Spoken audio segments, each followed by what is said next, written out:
I have uploaded 73 long-form videos in 2025, so let's take a look back through this year and start with January. My first video of 2025 was how to create the best Minecraft world, and is a yearly video where I go through my hardcore world and plan out new ideas. I started this year with 9,656 subscribers, and I'm ending it on 25,000, so thank you all so much and enjoy this compilation. It is now officially 2025, which is why I want to fly around my 2,300 day Minecraft hardcore world in order to look back at 2024, as well as to write down some brand new ideas that I want to complete within this year. One of the first things I did at the beginning of 2024 was create this custom terraformed cliff, which I actually recently finished just as I was casually playing Minecraft.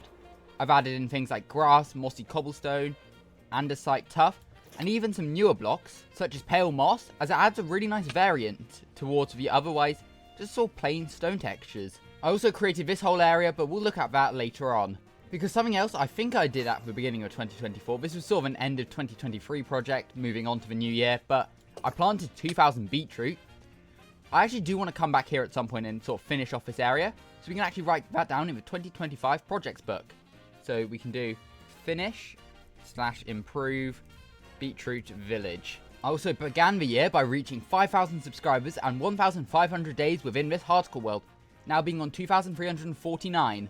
And speaking of subscribers, right now I am very close to 10,000 subscribers, so make sure to subscribe. After this, I actually had a sort of restart in this world where I went to a brand new area just to sort of restart for a bit, although that lasted one video, and then I decided to head back to my base as I thought of a new project, which was building this giant dirt factory over here. And if we take a look at my industrial district, honestly, I like some of these buildings. I think these two are really good. Those two are really good. I just don't like this middle one. So I think the next project I want to add to my list is just to improve industrial district. And part of that will be changing to change factory and to add more detail into the area. And to be honest, I should probably interior decorate the dirt factory at some point. Right now, it's got 4 double chests, just full up with dirt blocks, as I did mine over 11,000 dirt blocks in one video. So in this book, I can add interior, decorate, dirt, factory. There we go. Now inside my world, if we head up this way, we'll actually head up to my llama village, which was another project I did this year. I bred a load of llamas in order to get the rarest llama over here, who I believe is right here. Yep, here we go. Here's Harrydallama, who's got all the maxed out chest spots. However, if we use a Zero's map mod, which gives a really good overview of my hardcore world, you'll notice that the path doesn't connect up to the industrial district yet. At all, in fact. Like, no part of this hardcore world. Everywhere else is pretty much connected, just not to the industrial district or to the castle, but we'll touch on that later. So I think the next project I want to add to this list is do a path towards industrial district. Over at this part of the hardcore world, right next to the llama village, there's actually a couple houses I've been working on. This one just with plain white terracotta, as this was built before cherrywood was added. Then this one with cherrywood, as it was built more recently when cherrywood was part of Minecraft. So I actually do want to finish this area off by doing finish cherry houses. Very simple. I can literally do this now, but I can't be bothered. I just need to gather all the resources, but that can be ticked off pretty easily. One of the best parts about this list I'm making is it gives me loads of new video ideas. For example, I can make a whole video building a beetroot village or redesigning my industrial district. Whereas this cherry house one, to be honest, this could be a YouTube short or something. It won't take too long. In fact, I actually built this one more recently, which will be in an upcoming video, which I've actually got 3 upcoming hardcore videos. This is going to seem pretty desynced now, but this video is releasing on January the 1st. I've also recorded 3 other hardcore videos, one playing Minecraft for an entire month, one's surviving to 500 hours within this world, and one's building a village, which we'll touch on again in a bit. But those videos are going to take a lot longer to edit than this one, so they'll be out at some point in January, I hope. So stay tuned, because I did some pretty interesting projects within that video. As I was saying, man, I sort of realised this area here is just really boring. It's just not enough trees, it's just a random bit of plain. So I think just tidy up random gaps. So more trees, fields, and foliage. I have actually been doing that recently. For example, there are a few custom trees over there, but I think this area definitely needs some more trees and just some more flowers and things, especially as it is right next to my original custom forest. If I fly over to this direction, there's 2 houses here, which sort of look a bit different to the rest of the builds around here, and both of these houses actually home all of the dog variants within Minecraft. So I think I want to work on this area a bit more, maybe adding a couple more houses and extending the path off that way for another village I want to do over there. So in the book, I can do expand dog village and then add paths to flower forest area, which is this area around here, which I want to add probably a village to be honest. I'm not too sure. This right here is actually my original lava pool where I got my first obsidian for my enchantment table over there from, which is why I've added campfires to show it's more of a volcanic pool. So I might build a village around here at some point, and I could also terraform around the river, as areas like this are really plain right now compared to other parts which have full decoration. I could also variate the height of a sugarcane. Variate sugarcane height around base. As to be honest, with it all being free high, it just doesn't look as good as it could. Hey, that rhymed. One of the oldest builds within my Minecraft hardcore world is this llama head right here. This was built out of almost every block in the game. I definitely was missing some, like, for example, there's no coral blocks and things on it. But to be honest, if we look around my hardcore world, there's just trees, and there's like medieval builds. This is not like medieval or in that sort of style at all. So I think the next thing I want to do, finally, is remove every block llama head, as I could definitely use this area for something a bit better than just a random colourful llama head. Another big project I want to undertake within this hardcore world this upcoming year is to build a big wall here in order to connect the castle area up to the farming village area. Sort of my plan with this is to fill this whole area in, just terraform all of it, so then I can create a giant city here. So we can write those couple of ideas down in the book quickly. So it's connect castle land to farming village area, and also create a city. I've actually had this plan in mind for ages now. I wanted to terraform this village, or retransform it rather, and build a giant sort of more industrial town around this area. I just never got round to it, but I think this year I could definitely undertake that project. Now for some smaller project ideas I've had. For example, I want to create a mining town. I want a proper way to collect resources such as deep state and tough within this world without having to go strip mining or something. Maybe like sort of build a big quarry or something. So I guess I could add that to that. Some sort of quarry. Another project I want to do within this hardcore world in the next year is to connect up different builds to my main area. For example, I want to continue a path all the way down this river, over this bit of water here, to this little coastal village, which I also want to expand, then all the way to my flower forest village over here. So there are the 3 ideas in the book. Connect path to coastal village, expand coastal village, and connect path to flower forest village. There are a few side projects I'd like to get done in this hardcore world within the next year as well. For example, I want to collect a blue axolotl, I want to collect a brown panda, and I also want to collect the best horse, donkey, and mule. As I've already collected the best llama, so I want to collect those mobs as well. And I guess as I'll be doing that, I want to create a horse village for breeding horses. And then I also want to add a giant field for horses as well. Once again, using Zero's map mod, I think an area around here would be good. Maybe in this area or this area. One thing you may have noticed about my hardcore world is the fact that this village area here is actually on an island. So what I want to do is transform the rest of this island. That involves creating another custom forest and just expanding the village out. So in the book, I can write expand village island. So that involves more fields, houses, and custom forest. There we go though, we've already got 5 pages written down of ideas for this hardcore world.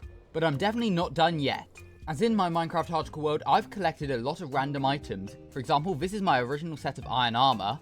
This is my first pair of shears, my first flint and steel, my first enchanted diamond sword, my first trial key, a map of my hardcore world before I even expanded to the next village, a day 100 map of this hardcore world. I've even got something like my first shield here, I've got my first pickaxe and axe somewhere. I've got loads of my original items within this hardcore world. So one build idea I've had, which I think I want to add into that flower forest right over there, is to build a giant museum. So I want to build a museum, if I can know how to spell it, I think that's right.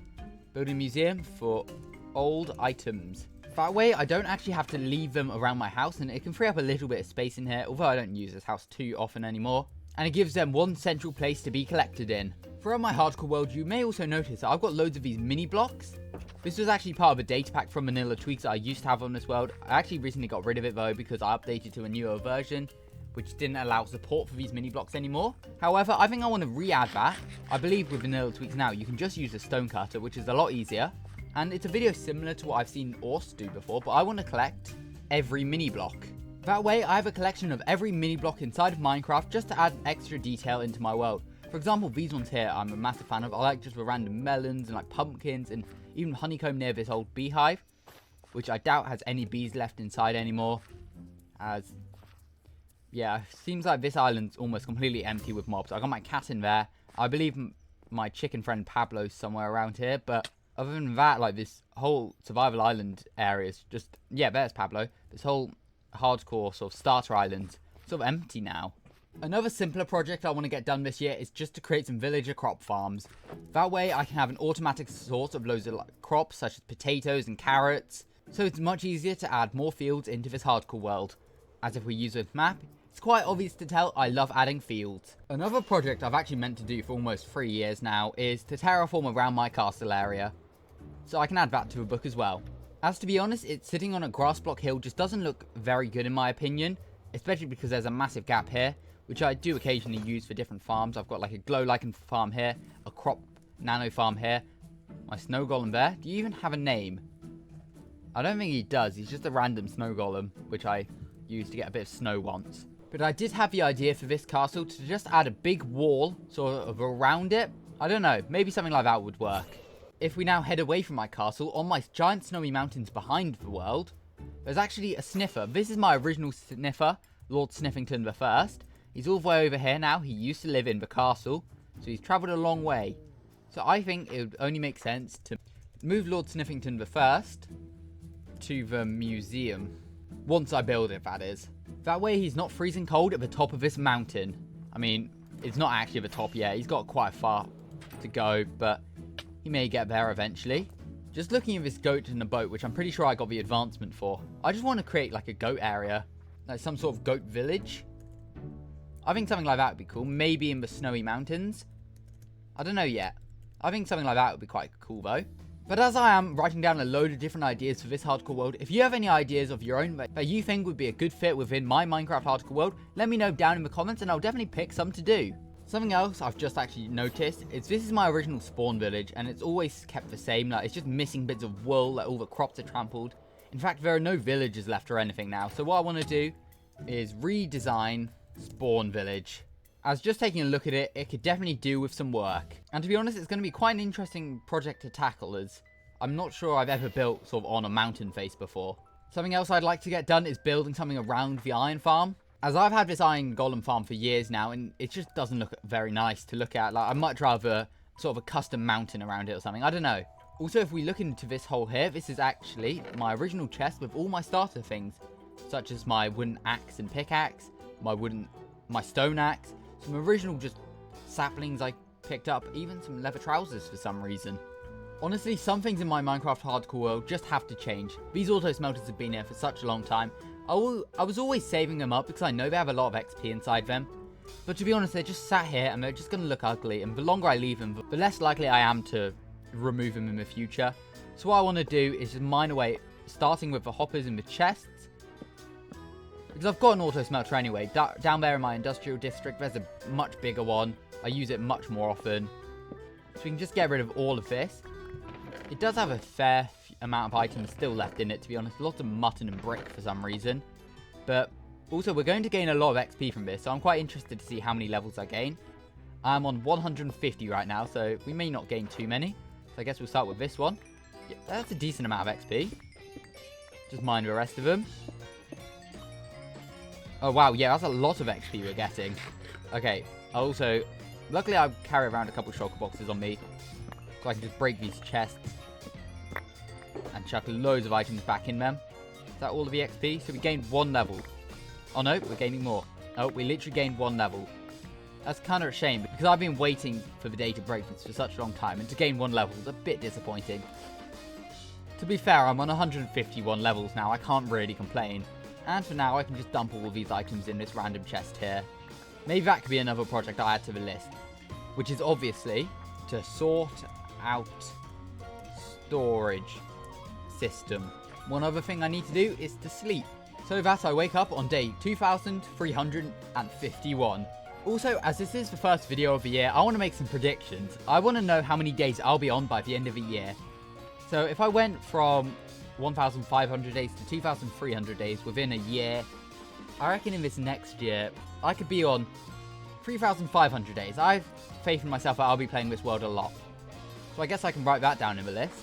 Reach day 3,500. Let's just hope I don't die. As for anyone new here, this is a totemless hardcore world, which I've survived over 2 years in. There's also another sniffer down there for some reason.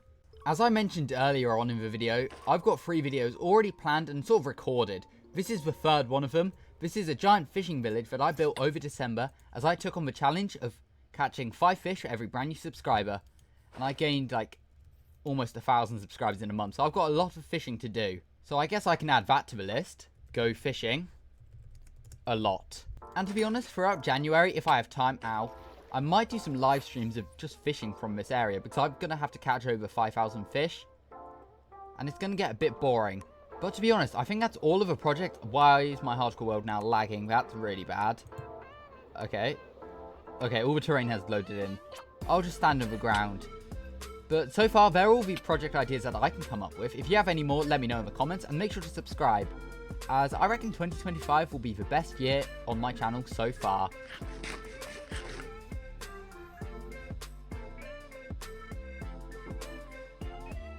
Next up, we have February, where I started this month by building one of my favourite builds to celebrate 10,000 subscribers. I'm back inside my 2,400 day Minecraft hardcore world as I want to build a giant llama statue to celebrate hitting 10,000 subscribers. But this isn't going to be any regular llama statue, as this statue will be a representation of my Minecraft skin, and will also include multiple blocks of netherite, which is going to be fairly expensive. And to be honest, I've spent a lot of time flying around this hardcore world trying to find the perfect spot for this statue. And if I'm honest, I think a statue around here in this jungle area would be perfect. It's right next to world spawn, and it's not too close to my giant farming village, as to be honest, there's no space around here for a massive llama statue. So I think if we get rid of some of these trees, it'll look perfect around here, right behind my massive beetroot village, which I should probably expand as well at some point. Using a mod known as Lightmatica, I can put a blueprint exactly where I want this llama statue to go. And to be honest, I think it will look perfect here. It just means I've got to destroy a few trees, but that shouldn't be too difficult.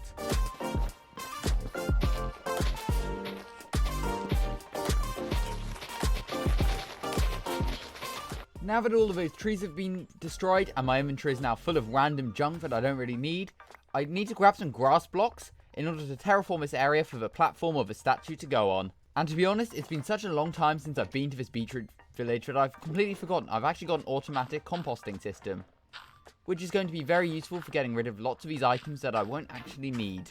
And I'll leave a stack of jungle wood in here, so if I ever need jungle wood in the future, just make sure to remind me that it's in my beetroot village. But whilst I'm placing in all of this grass, I think it's important to say why I'm even building this llama statue to begin with. You see, on January the 28th, 2025, I hit 10,000 subscribers on this YouTube channel. So, to celebrate, I want to build this giant llama statue as a way of remembering the day that I hit it, as I don't plan on ending this hardcore world anytime soon. And there we go, I think this area looks a lot better now. Obviously, once the statue's actually built in, I'll go around bone mealing this area, maybe adding in some custom trees and things to liven this place up a bit. For now, it's time to actually start gathering materials in order to build this brand new llama statue. And luckily, using the Lightmatica mod, it gives me the perfect material list of everything that I'm going to need. So first of all, I'm going to need some andesite. And luckily for me, as I've been playing in this world for over 2,400 days, I have loads of shulker boxes filled with random materials. For example, I've just got one full of polished andesite. So the first block I'm going to need is about 85 blocks of polished andesite, as well as 16 polished andesite slabs and 16 polished andesite stairs. I'm also going to need 8 andesite walls. And a quick question about andesite walls.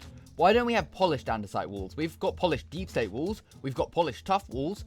Why don't polished andesite walls exist? It makes no sense. Next up, I'm going to need some blocks of terracotta.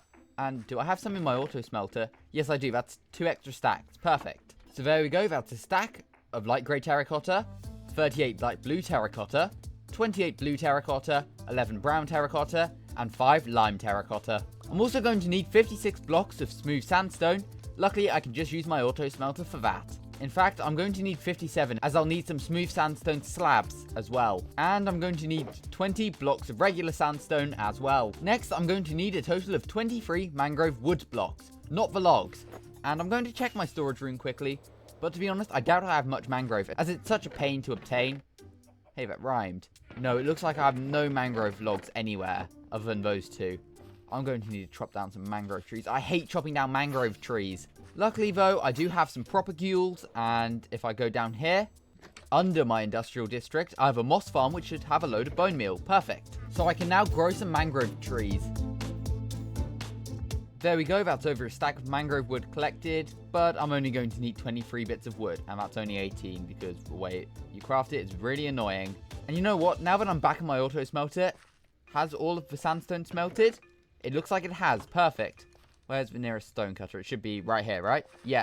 And there we go. We can create a couple of smooth sandstone slabs. Only going to need one though.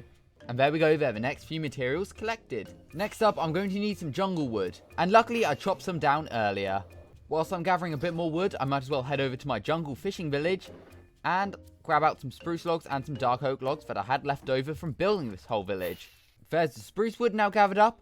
And with the birch wood, the dark oak wood, and the jungle wood that I've collected, I need to place it all down to strip it.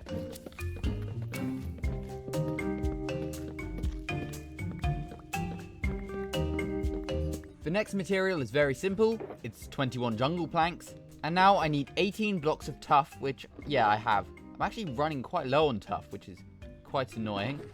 Luckily, it's not the hardest material to obtain. Now I need some deep slate, including some actual regular deep slate, which luckily I have loads of. There we go, that's 17 deep slate, 9 polished deep slate, 5 of quite a rare block, deep slate coal ore, and a polished deep slate stair and a slab. Next up, I'm going to need 14 rooted dirt, which I should have in some of these shulker boxes. There we go. And I'm also going to need some copper blocks, which luckily I have quite a few of. More specifically, 13 waxed exposed copper blocks, as well as 8 waxed cut copper, and 8 waxed cut copper stairs. I also need 9 moss blocks. Luckily, I do have a moss farm down here. I'm also going to need 8 mushroom blocks, which, oh, I actually do have in here. That's perfect. Honestly, as well, the mushroom block is one of the coolest looking blocks in the game. I'm really glad I get to build with it. Now, one of the next blocks I actually need is 4 lodestones. However, in the next Minecraft update, 1.20.1.5, lodestones are becoming easier to craft, with instead of netherite ingots, they'll require iron ingots. So I'm actually not going to use lodestones now because I don't want to waste 4 netherite ingots. It's really hard to find. So for now, I'll replace it with 4 chiseled stone bricks. But don't worry, in the future I will add lodestones. I just don't want to waste loads of netherite ingots for no reason, when I could just wait a few months and just waste 4 iron ingots. Next up, I'm actually going to need 3 pale oak signs. Luckily I do have a bit of pale wood. And I'm also going to need 3 pieces of short grass. And I'm also going to need 3 spruce trapdoors, arguably one of the best blocks in Minecraft. And to be honest, I'd love a plank variant of it because it just does look amazing. Next, I'm going to need 2 blocks of raw gold ore, which, to be honest, do I even have? Is there any raw gold anywhere? Do I have gold ore in one of my shulker boxes, maybe? I recently built this brand new shulker box. It's called the Building Supply Box, full of different bundles, including one with ores. Of course, it's got no gold ore in it. Where would I have gold ore in this world? Maybe at my starter base? I actually don't know, though. And all this mangrove trees just still hasn't decayed. Is there a log in here or something? No, it doesn't even look like it. It's just really slow to decay for some reason. I guess I'm not right next to it. But whilst I'm on this hunt to find some gold blocks, make sure to subscribe, as I want to see how many subscribers I can be on by the end of 2025. In the starter base, is there any raw gold? Perfect, there is. I knew I had some somewhere. And I can create myself 2 blocks of raw gold. And honestly, it's one of the coolest looking blocks. Like, I think this just looks really nice. And I'm also going to need 1 acacia button, as well as 1 moss carpet. And there we go, that's all but 2 blocks collected. As I mentioned earlier, I'm going to need some netherite blocks for this build. But luckily, a few months ago, I made a video where I attempted to make an entire netherite beacon in 1 hour. Obviously, I got nowhere near close, but I did get a load of netherite ingots. And to be honest, since that video, they've just been sat in my shulker box. I've had nothing to do with them. So, finally, I get to craft a couple of netherite blocks. Honestly, as well, these are some of the coolest blocks in Minecraft. They just take ages to mine, but look how cool they look. But there we go with the 2 blocks of netherite. That is all of the blocks collected to build this giant llama statue. But before I build this statue, I do have to give credit to my brother who actually helped me design this build. Actually, there's a few more resources that I'm going to need. More specifically, I'm going to need 3 glowing sacks, as well as 3 honeycomb, so I can wax and glow the signs so they stay on the statue forever. But let's start this statue build by building the base plate that it's going to go on.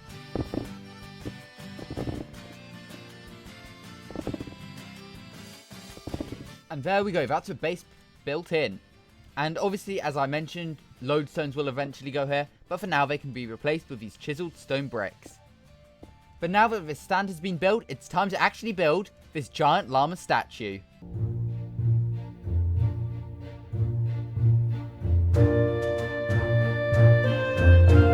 And there we go, that is the giant llama statue now built up inside of my 2,420-day-old Minecraft hardcore world. And honestly, I really like this design. To be completely honest as well, this design I've had in mind for years, but I thought that 10,000 subscribers would be the perfect opportunity to build it. And now all that's left is to add in the signs. This statue is dedicated to 10,000 subscribers, reached the 28th of January 2025. We can now add glowing to it and use honeycomb on it so it can never be changed. Even from a distance, I think this statue looks so cool. And I've specifically built in the jungle as well, because over time, I think I could start adding vines and leaves to it, as if it sort of becomes more decayed over time. I could also unwax the copper on this axe I'm holding, so that can age. But honestly, I really like the look of this statue. Also, we've obviously got the 2 netherite blocks for my eyes, the 2 raw gold blocks, with the sort of buttons on what are my overalls, my skin, I guess. I'm also holding a little shield, as we don't use totems in this hardcore world. But yeah, honestly, this is such a cool statue design. I made sure to also add behind some deep slate coal ore. That way, it just has some rarer blocks onto it as well. Luckily, at the beginning of the episode, I actually used this composter system to get myself 23 bits of bone meal, which is going to be perfect, as I want a bone meal around this area, just to make it have a little bit more nature around it straight away. That way, it fits into the area a lot more. Yeah, I think the grass really helps to just add more detail around the statue. But there we go, I've managed to build a giant llama statue inside of my 2,400-day Minecraft hardcore world. If you enjoyed today's video, make sure to subscribe, and thank you all so much for 10,000 subscribers. Honestly, I never expected to hit 10,000 subscribers when I started YouTube about 5.5 years ago. But thank you all so much. Make sure to subscribe, and I'll see you in the next video.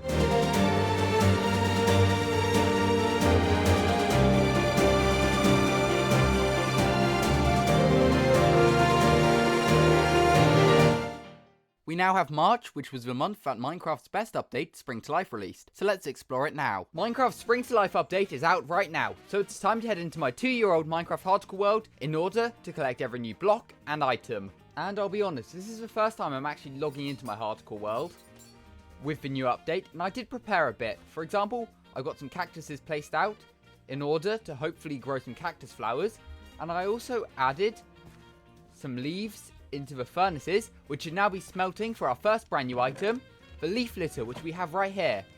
And I've been so excited to play with all of these new blocks, and we finally got the leaf litter. This is going to be so good with decorating, as we're not only collecting all of the new blocks and items today, as later on in the video I want to decorate a bunch with the new items.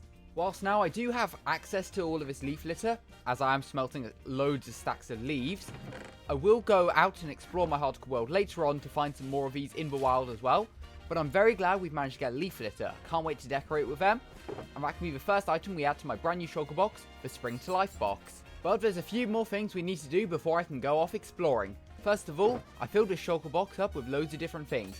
For example, I can take all of this iron and redstone in order to create a stack of compasses, as I'm going to need to do a lot of trading with cartographers, as one of the brand new items that was introduced is a load of different maps which take you to different villages across your Minecraft world. So I'm going to have to collect all of them, as well as the jungle and swamp explorer maps. And there's also another thing I can craft, as in this latest Minecraft update, the crafting recipe for lodestone changed, as now you only need an iron ingot, whereas before it was a netherite ingot.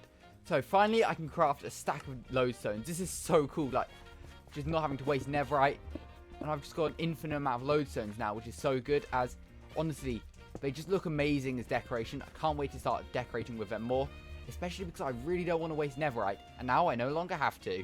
And in fact, there was a build I recently did on my Hartical world, which actually needed lodestones, but I decided to wait for this update, so I didn't end up wasting a load of netherite ingots. And it's this right here, my llama statue, to celebrate when I hit 10,000 subscribers, and these 4 chiseled stone bricks can now finally be replaced with lodestones. I feel so good I can just build lodestones now. And if you have any build ideas to do with the lodestones, let me know in the comments, and I'll definitely consider doing some of them in the future. But I guess for now I can just leave these lodestones in one of my shulker boxes inside my ender chest, in case we ever need to use lodestones, which, to be honest, now that I've got a stack of compasses, could definitely be a possibility. As I really like the lodestones as a system, because it makes you not have to rely on the F3 screen so much. Anyway, let's now head over to the Cartographer Club, as I've got a load of villagers inside. More specifically, I've got a jungle and a plains cartographer that I can trade with in order to unlock the new maps. And luckily, as my villager trading hall has become my main XP farm, I've got a load of emeralds. So we'll take a stack of emerald blocks. That should hopefully be all we need for now. And just for safety, I will just replace these cartography tables in case like they've saved to the old trades. I don't know if that's possible, but now it doesn't look like they're going to take the trades. To be fair, the sun is setting over there, so I should probably sleep first. But I do have a book and quill right here with loads of different plans for today. So I do want to check on my wolves, as in this update, brand new wolf sound variants were added. So I want to see if any of my wolves have actually changed, or if they just stay to the classic ones. And then, who knows, we may tame some later on. I want to collect every item. I want to try and find the new mob variant. It doesn't really matter too much if I can't, because I will just do that in a future video, as I've got loads of ideas planned around with new mobs. And then I also want to survive to day 2500. Currently I'm on day 2492, and after I go to sleep I'll be on day 2493, which makes me only 7 days until we hit day 2500 inside of this hardcore world. And you know what, we can cross it off the list right now. Do my wolves sound any different? Actually can't hear them, maybe I need to turn their sound up a bit. Friendly creatures. No, they all sound the same to me. That just means we might have to try and find some more wolves. I should already have some bones on me though, so if we find any later on, we'll be able to get some of the new wolves. Have I got new cartographers? I do.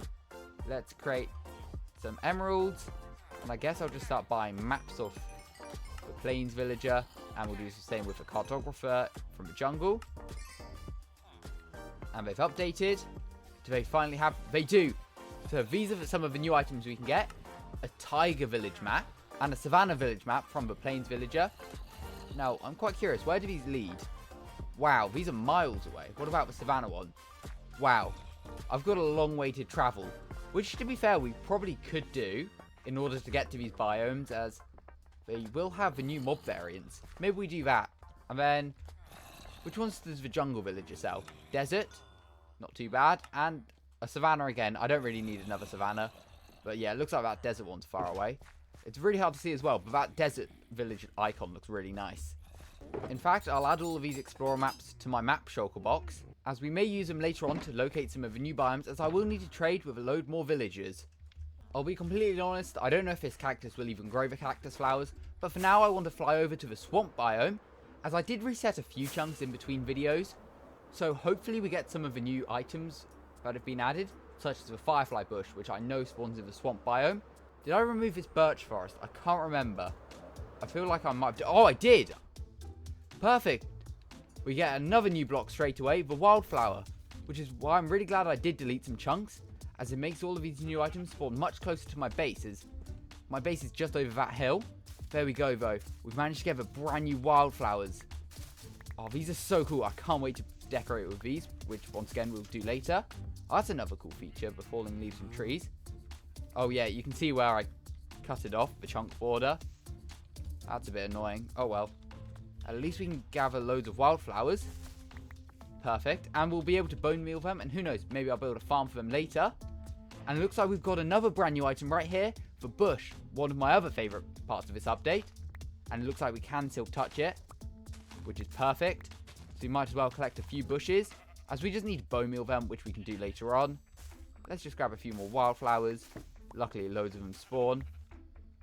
And if we can find some more bushes, I'll definitely collect them. If that's the only one, though, I'd happily leave it around here for now. What? What is that? What is this? What's happened to the cow? I think my resource pack is messed up. Hopefully, a simple resource pack reload should fix it. And there we go. Actually, the brand new cow model, as they've now got these added textures, as well as a 3D nose, which is really cool. Sheep also did receive a texture update, but this is just a plain white one, so if we get a piece of yellow dye, yeah, we can see the new sheep texture, as a bit around their face is now yellow. That's cool. And if we shave their wool off, they also now have yellow on them, rather than white as they did before for some reason. But honestly, these new mob textures are really cool. I completely forgot about the new cow textures. But anyway, let's head over to the swamp biome, which should be over here. I can't remember which bits I deleted. I don't think I deleted any of this, because I do have zombie villagers stored everywhere from Halloween. I think I may have deleted some over here if I can remember correctly, though. To be fair, it should be quite easy to tell if we can start seeing firefly bushes. Yeah, I feel like this would be in the area I would have reset. Any firefly bushes around? What's that? That's a turtle. Not quite a firefly or a bush. Any firefly bushes? Maybe I didn't delete this bit. It's quite hard to tell, because I haven't built around here before. Thought I did, though. I guess we can check the rest of this swamp. If not, we will just have to explore later on to find a new swamp, which isn't too much of an issue. In fact, I definitely deleted some swamps somewhere else as well, so it shouldn't be a problem. No, it doesn't look like there's any firefly bushes around, unfortunately. What's that? That's a frog. No, that's a mushroom, actually, isn't it? Yeah, a mushroom. Not quite a firefly bush. Oh, well, it doesn't look like there's any around here, but we'll be able to find some later on, so it's not too much of an issue. But as I'm heading back to my base, this is a reminder to make sure to subscribe, as I want to see how many subscribers I can be on by the end of the year. Plus, I've got so many videos planned around this brand new Minecraft update, which you definitely don't want to miss out on. So I definitely recommend subscribing. In fact, before we head back to my main base, I'm pretty sure I deleted some swamp over in sort of this direction. So I guess let's fly to there first and just have a look around. Worst case, we will have to explore elsewhere, but shouldn't be too much of an issue. There's also a bit of savannah we could look at for the brand new mob variants, but as I've explored these chunks, mobs have spawned in it before, so we're not likely to change. Yeah, we've still got just the temperate cows and things, temperate chickens, unfortunately, so it doesn't look like mob variants are going to spawn here. Slightly annoying, but we'll just have to explore elsewhere for that. Also, this is a really cool island.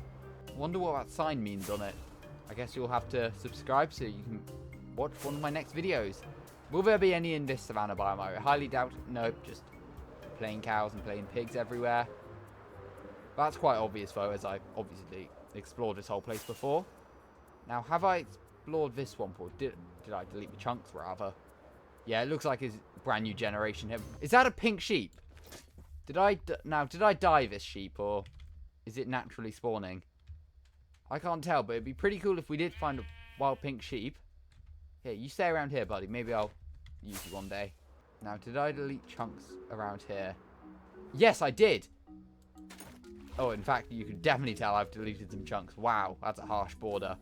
But there we go. Another brand new item ticked off the list. We found the firefly bush, which is honestly such a cool item. I'm saying that about every item, but I truly mean it. All of these are so cool. And luckily, we only need one, as we can bone meal it once I get back to base. Now, can I find any others? It looks like there are a few around here, which is always good. I think I saw like multiple in the group here. Yeah. So I guess let's just take... Whoa, what's happened to this water? Oh, well, I'll take 4 of those. Perfect, that's another item ticked off the list. Now, I have just thought, we are going to have to find 2 of the new mob variants, as chickens got variants, but with it, they can lay eggs. And they're not just the default eggs, we get brown and blue eggs. So that means I'm going to have to find some new chickens to get some new types of eggs. So that does mean we'll have to explore pretty far in this world, but it shouldn't be too much of an issue. Especially because we could probably set up a mini egg farm So that way we can take loads of eggs back here, so we can get those mobs all around my world, which would be pretty exciting. Now, the meadow did give a wildflower, but I don't think I reset these chunks. It's quite obvious to tell as well, there's just so many different colourful sheep. That's because I've never set up a sheep farm in this world before. Which, think about it, I should probably do in this new update. Anyway, the sun is pretty much set by now. And for some reason, my game is really laggy, so I'm just getting infinite fire boost. But let's fly down onto my starter base.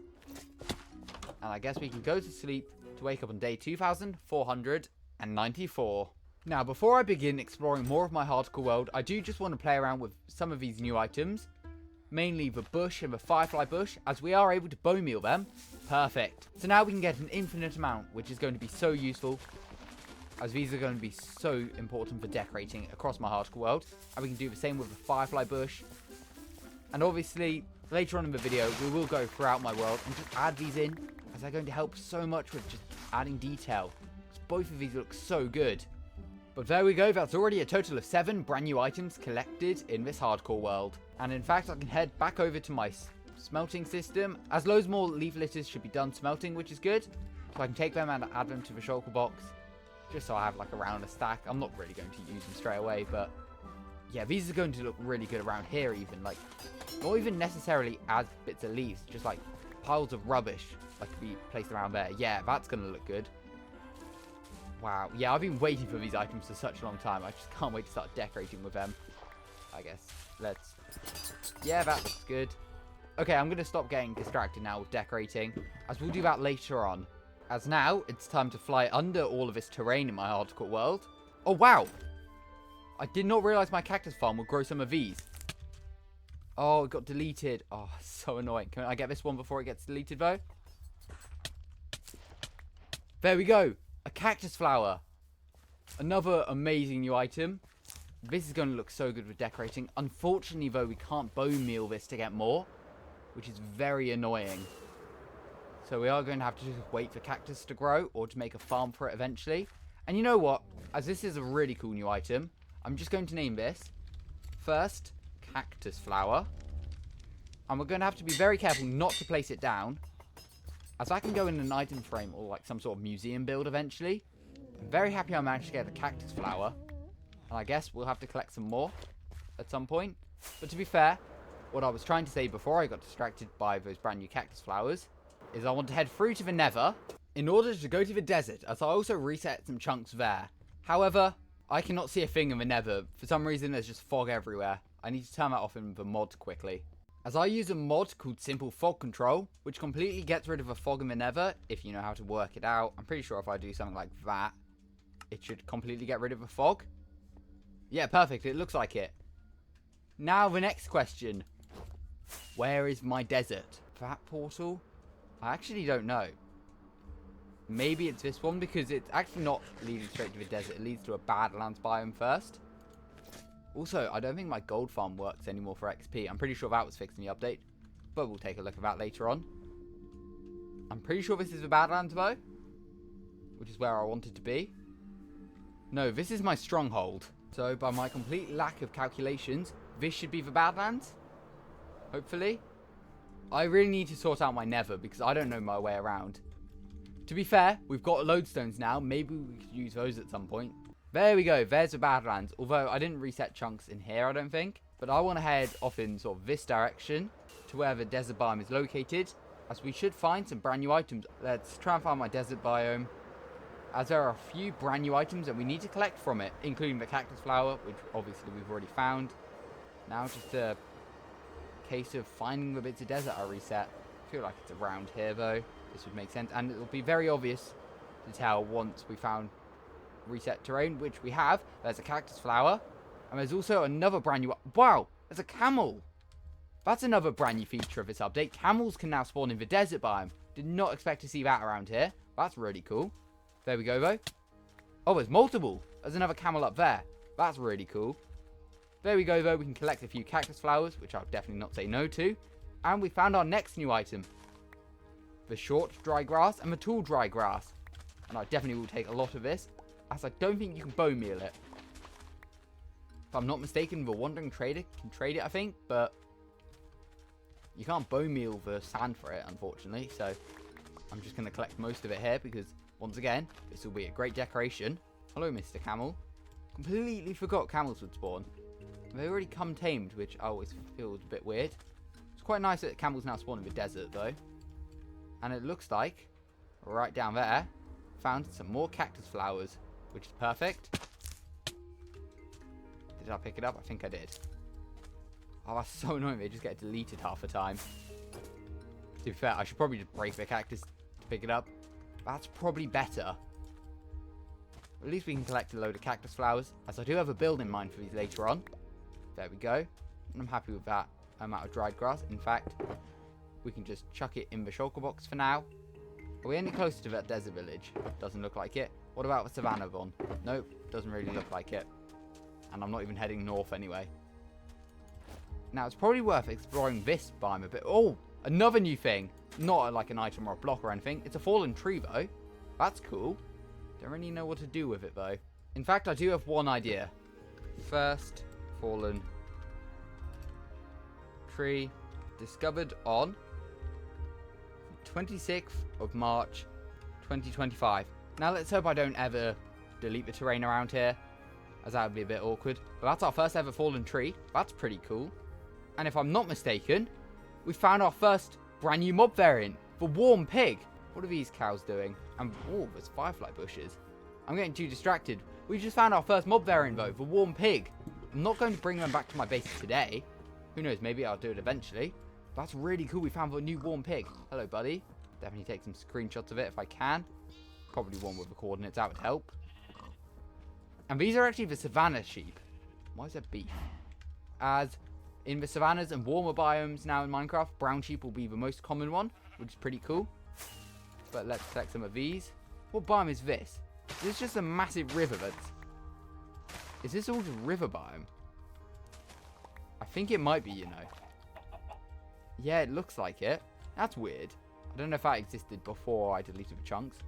It's also kind of strange if there's only warm pigs, but surely that means some more. Yep, there we go. Another brand new warm mob has spawned in. We've got the warm chicken. And if I can grab a few seeds, I'll be able to lure it over to me. There we go. And it looks like for some reason there's a temperate one here as well. What I feel like's happened, I've flown over here before, spawned mobs in, but there's also room for new mobs to spawn. Pardon me. It also looks like there's a chunk error right here. Now, let's see our luck. Can we get a baby warm chicken? Oh, perfect, we can. And you know what? Whilst I'm out here, it might be worth making a little warm chicken sanctuary. And there we go. Just something really simple. I might expand on this. I've just added some firefly bushes and some regular bushes. But just a little warm chicken sanctuary. I've got a regular one in here right now. But that's just so I can breed them again. And then we can just start a farm of warm chickens around here, which is pretty good. And it's probably worth sleeping as there'll be hostile mobs around. And I kind of don't want to get this new build exploded. But this is honestly what I recommend doing in Minecraft if you're somewhat bored. Simply just setting up like a little area, like especially if there's a new feature in the game. Just so you sort of have a reason to travel away from your base. Like, I'm here to collect the brand new eggs. That's not one of them though. So I'm just going to wait around here.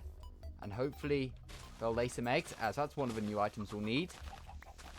And you know what, it's probably worth trying to explore a bit as well to see if we can find any warm cows.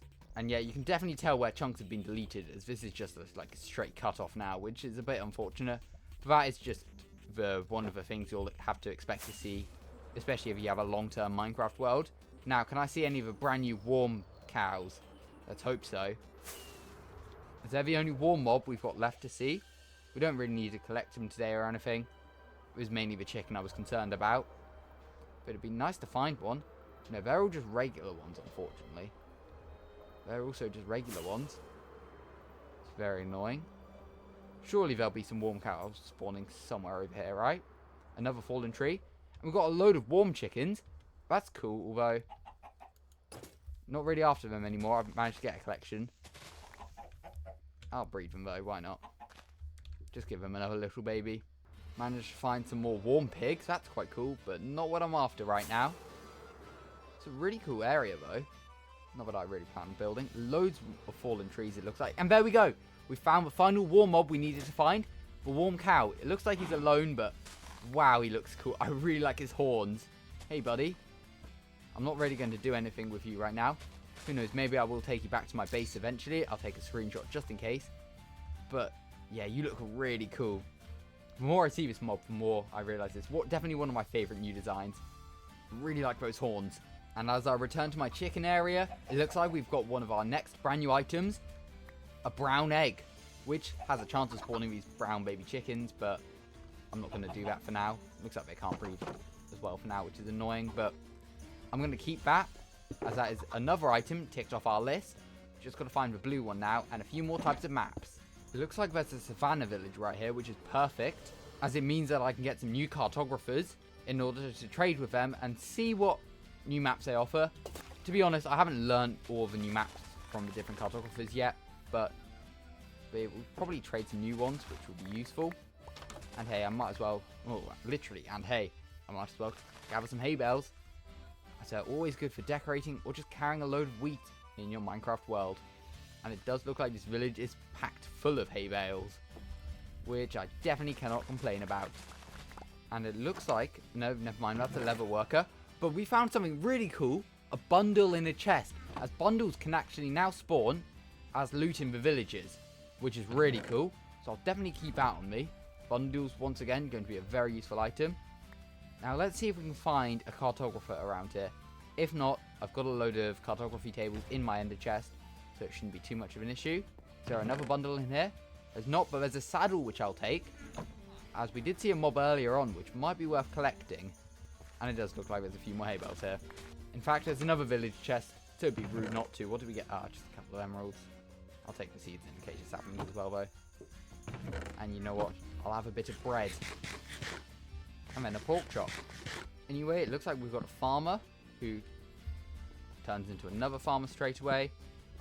We have a chance now, as he can turn into a cartographer, in order to allow me to buy a new map. Now, what new maps does the Savannah Villager offer? Desert Village we've already got, but a Jungle Explorer map I'll take. Oh, it looks like it's fairly close as well. Don't really plan on heading to a jungle though today, so don't really need it, but I'll definitely take a brand new map, which is another item ticked off the list.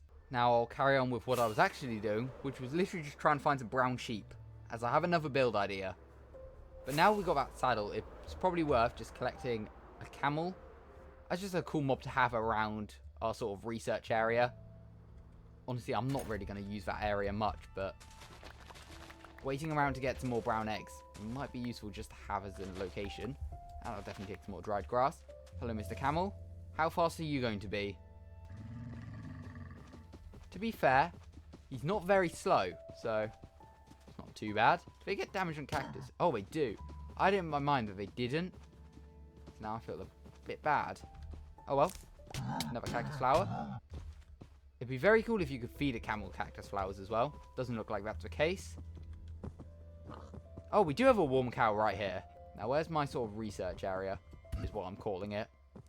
Not really doing much research. I already know most of this update, as I've already uploaded a video going through the whole thing. So if you're interested in that, make sure to check it out after this video. Now, do camels wander off if they've got a saddle? I can't remember. Okay. Calm down, buddy. Yeah, you just have a rest somewhere. In fact, I can once again breed up these chickens, so hopefully it's another warm one. Oh, perfect, it is. My game's frozen. Oh, my game literally crashed because I tried to kill a chicken. And this is a quick reminder, always make sure to back up your Minecraft worlds. Especially after they crash, just in case something has gone wrong. And especially if you update as well, because you never know what could be wrong with that new version of Minecraft. Hopefully nothing though. I wonder if that chicken's alive. Back inside of my world now, nothing seems to be broken, which is good. And there's a piece of chicken on the floor. Wonder how that got there. And there we go, just another build added in, Harry's research tent. Built obviously today. It's just a simple brown tent design, and I've got a bed which is good. But I can't sleep because there's monsters nearby. And I've also added a lodestone in case I do want to come back here. Haven't actually linked up a compass, so should probably do that quickly. There we go. I don't know what to do with this compass. I'll leave it in here for now. Maybe I'll come back for it. Maybe I won't. Who knows? And I can now take my pet camel and just tie him to the fence here, as if it's sort of just my well, the camel that I use to travel to this area, maybe. I don't know. It's just a random area I've found in order to do research on these chickens. There we go, another brown egg, which is very good. I guess I can leave my chocolate box out in the open for now. But to be fair, we're almost done with this area already. I just wanted to do some sort of little build. Why can't I sleep? Where are all the hostile mobs? There's not that many close by. Unless these ones count. But no, they shouldn't do. So, definitely not within 10 blocks. Can I sleep now? No, why can't I? There must be a cave below me, right? It's the only possible explanation. But we don't need to worry about that. I'll just head over here and just sleep in my rate with monsters near me again. Over here. There we go. We can finally sleep. And wake up on day 2,496. Only 4 days to go until day 2,500.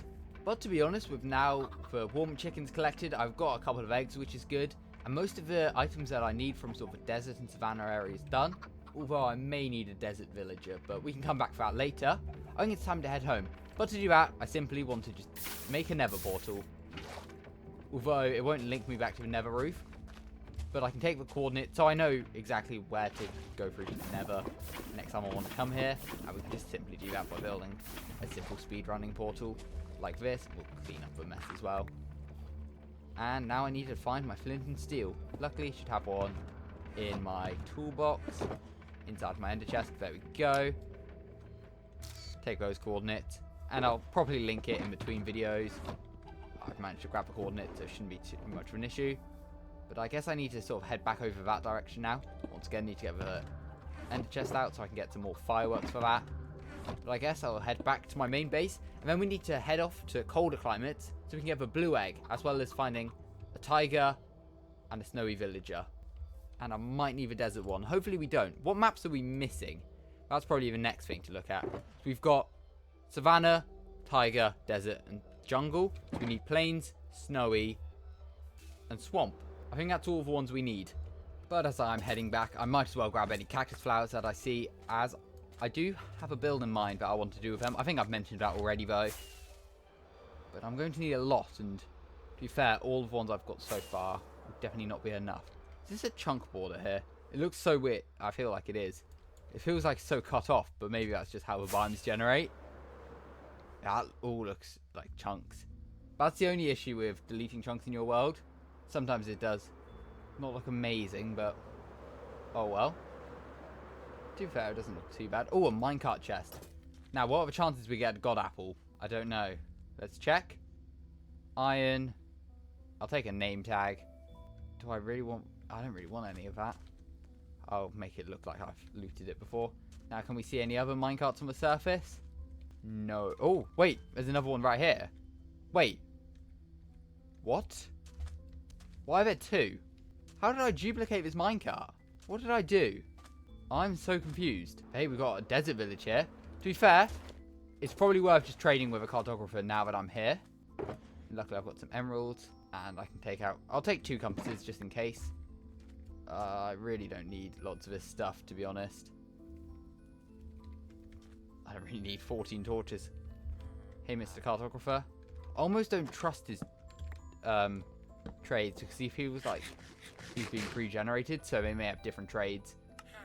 Can't risk these things. Okay. Now, which new maps do you unlock? Oh, just the Plains Village one.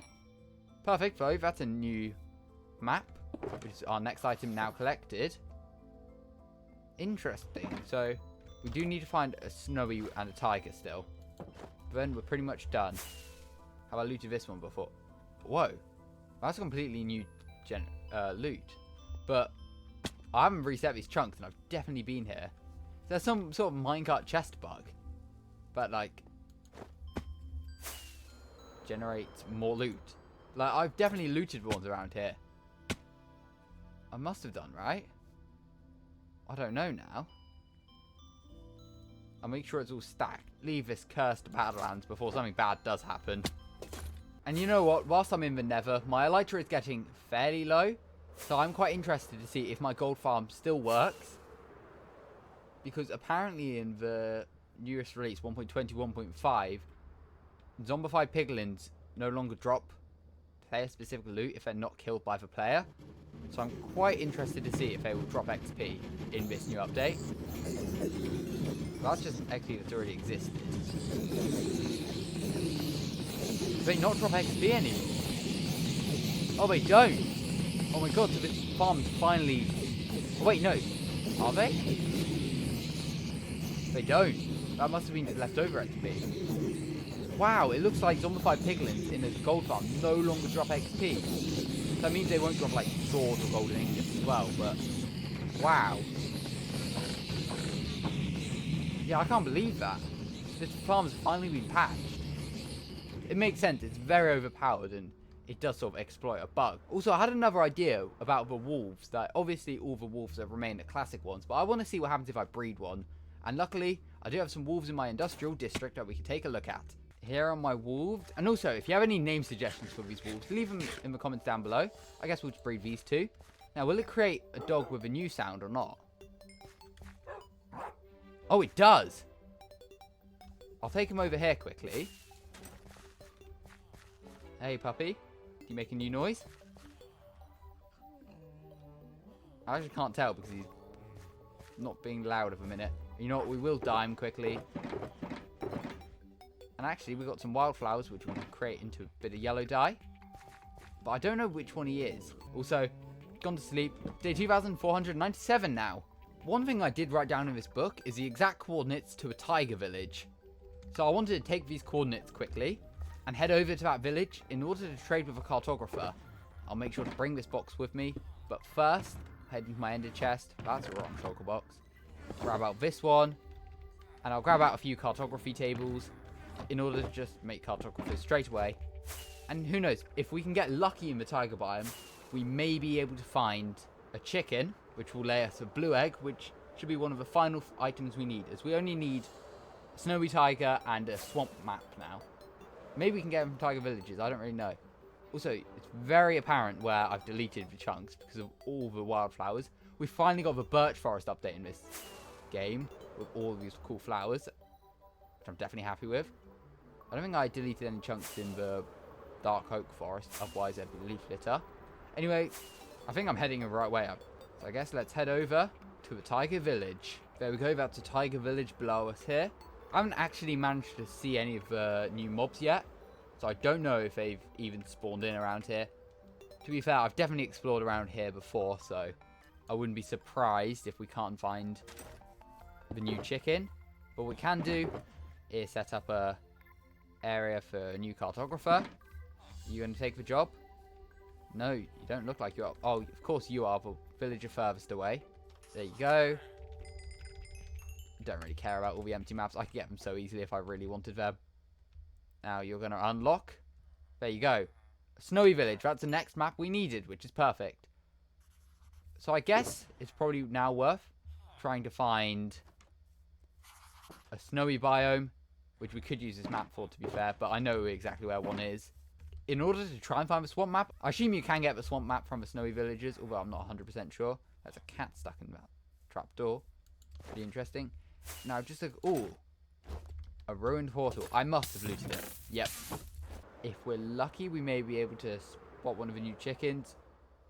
If not, another new mob, which we can. We found a new cold pig. Perfect. I'll definitely take a screenshot of them. Now, I just need a cold chicken or two. And then I have to just get an egg. Will I get lucky, though? No, more wolves. Loads of wolves, actually. Not what I'm after. Oh, do they have new sounds? I should probably test out for that. No, they all sound classic to me. This village seems so familiar. Did I do a raid here? Oh my god, I did. Oh my god, there's a totem of undying on the ground. Obviously, for those who don't know, this is a totemless hardcore world. Oh my god, an LA. Wow, this is where I did my first raid. Oh no, this is where I did a first raid and all the villagers died, so it failed. Wow. I didn't know I was all the way out here. It's kind of crazy about this totem still on the ground after, what, over 2 years? Almost 2 years? I don't know. Wow, this is a cool place. But not what I'm looking for right now. Oh, hey. Pillager outpost down there. But due to me exploring the majority of this area, or that I assume I've explored most of this area, It probably means that there won't be any cold chickens around, which is a bit unfortunate. I guess we can sort of head back over the tiger biome, just looking out in case some do spawn in. Who knows? Although, yeah, I kind of doubt it. Yeah, there's just regular chickens. So I guess we could just head to the snow biome, as we need to go there anyway for the swamp map. And hopefully we can find some chickens along the way. Unless there's some in this forest right here. But there's an enderman right there, so I've definitely spawned mobs around here before, so yeah, so it doesn't look like there's going to be any, which is unfortunate. But honestly, this is a really cool birch island. Maybe I'll do something with that eventually. Oh, it's so far out. That's a problem. I just hate building things so far out because I have no reason to ever visit them. Like, I enjoyed doing that savannah thing earlier on in the video, but it's not like I'm going to visit there constantly. I sort of like having builds far out for like a one-off, but if it's like a big build or something, I'd rather than be much closer to my base. Just made a quick pit stop to get some more fireworks. I mean, my base is back in this direction anyway, but then we can head over to the snow biome and hopefully find the last mob we're looking for to get the final couple of items, as we need swamp map and a blue egg, and I'm pretty sure then we've got every item added in this update. Obviously the test blocks exist as well, but they're not possible in hardcore. You have to be creative for that, so there's no point trying to get them. Here's the snow biome. Now let's try and see if we can find a chicken, although I think we will need to actually find a snowy tiger biome rather than the snowy plains. I don't think passive mobs spawn in naturally anyway, so there's not too much point in searching around. And as it is nighttime, we might as well sleep in this village as well. Oh, there's a villager in here. Oh, it's got a job already, otherwise I would have got a cartographer straight away. But we can quickly unlock a cartographer whilst we're at this village as well, if there are other villagers around. Oh yeah, it looks like that guy there doesn't have a job. So we'll get a compass out. Oh, it looks like this one wants a job though. And I'll grab the rest of my emeralds that I think I'll need. Get some more maps. And he unlocks. Please have a swamp map. I feel like these ones do, right? Tiger Village. Swamp Explorer map. Perfect. Is that the final map? 1, 2, 3, 4, 5, 6, 7. There we go. We've managed to collect every brand new map inside of its update. Now, time to find the last egg we need. Also, this Jack Black cape is still so ridiculous to me. I'm pretty sure there should be a snowy tiger somewhere. Yeah, there's one right there. To be honest, I really don't know my way around the snow biome because I hate snow biomes. But I guess we'll have a look to see if we can find any cold chickens. If not, I'll have to explore elsewhere across my world. Got an igloo. I must have been here before, though. It definitely seems like somewhere I would have been. Maybe it doesn't even... Oh, it does have a basement. And it also doesn't look like I've been here, which is pretty interesting. Is there going to be anything good in here? You know what? I feel a bit bad. I never would normally do this, so... Whoa. How many zombie villagers are there? There's 2 zombie villagers. How's that happened?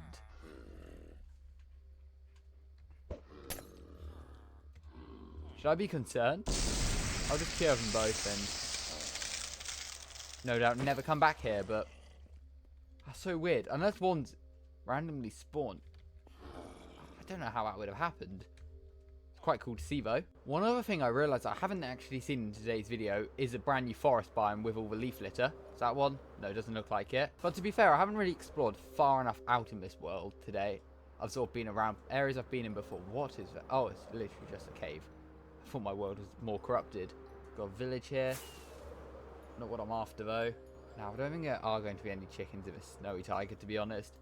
And it's probably quite hard to spot them from above, so it's probably worth just sort of running through and seeing if we can hear any. Keep an eye out as well. Now, I don't know if I've been here, because there are gold blocks, and you know what? I will take them, especially because my gold farm definitely seems to be nerfed now. Now, do we get a gold apple? No, a regular golden apple. Oh well. Some obsidian, and we get a lodestone as loot. I forgot they now spawn at ruin portals as loot. That's really cool. Glad we got one of those. Still around here, it all looks like old terrain. It's actually really easy to tell with this new update because there'd be leaf litter in the forest biomes, there'd be wildflowers in the birch forests. Interesting that I haven't looted the ruin portals before though. I don't really know why. Maybe I've just flown over them before and not bothered looting them. I don't know. Maybe I have looted this one though. Wow, 2 lodestones. Golden apple I'll take. 2 more lodestones. That's really good. Oh, burnt a gold block. Now, will I get lucky and manage to pick this one up? Oh, I can't even reach it. This is so annoying. I'll leave it for now. Wow, I've got 3 lodestones for free. Honestly, if they were still made out of netherite, like, and they spawned at ruined portals, I wouldn't complain. I think that would be cool. It looks like we have found new terrain, though, because we found leaf litter in the wild for the first time. How far out are we, though? 4,000 blocks? Not too bad. But there we go. Some leaf litter in the wild. I'll definitely take some. I know I've got loads already, and I can get an infinite amount very easily, but hey, you might as well take some. It looks like we found another fallen tree, which is pretty cool. Wow, loads. Oh, perfect. Tiger biome. Now let's hope we can find a cold chicken. And it'd be nice to find a cold cow as well, just so we've seen every brand new mob. Oh, a ruined portal. Gonna get distracted very quickly. Oh, has it been cut off? Looks like it. Now, it doesn't look like a chest is spawned at all. Alright, let's see if we can find a cold chicken. We should be able to. It seems like a relatively large tiger biome. Oh, that's not a cold chicken. That's a cold cow, though. I really like these ones. The sort of Highland cow design. Yeah, these guys look really cool. Screenshot the coordinates so we know where to come back to. Because, as I've mentioned a few times, I do have plans in mind. Cold pigs again. I really like these designs as well. But now, just need to find some cold chickens if possible. It's just random logs everywhere, but they are just from fallen trees, I'm pretty sure. Firefly bushes, sweet berries. Come on, I just need a few cold chickens. Got a black sheep. New wolves. Do they make sound? Oh, they do. Oh, this guy sounded cool. Oh, you know what? I've got a shulker box full of bones. I might as well just go around and tame some. There we go. There we go. Hey, buddy. Oh, they sound so cool. And then this guy as well. There we go. Got loads of new wolves. Will they teleport up here? No, I don't think wolves teleport on leaves, actually. They'll teleport here, though. Yeah, got 4 new wolves. All with different sounds, which is pretty cool. But, for now, I'll leave them all here. Don't worry. I'll get the coordinates, and I will be back for them. I won't forget them. We'll get it in a future video. We'll try and come back here and get these wolves. As it would be quite fun. Why are they regular chickens? You could have spawned literally here. Stupid animals. Oh my god. And I forgot, if I kill a chicken, my game crashes for some stupid reason. Lesson learnt. Don't kill chickens out of anger, I guess. Despite my game crashing, that chicken is still dead, which is good. So let's try now and find the cold chicken. So we can get the blue egg. That's the last thing we need. One must spawn around here, surely. Chickens aren't that rare. Oh, yeah, perfect. We found some blue chickens. No, we found some cold chickens. They're not... Well, they're a bit blue, actually. Hey, buddy. I should probably get you some seeds. There we go. Set up a little area where I can farm these chickens. Just for eggs at the minute. Don't really need anything else from them. Stupid zombies, go away.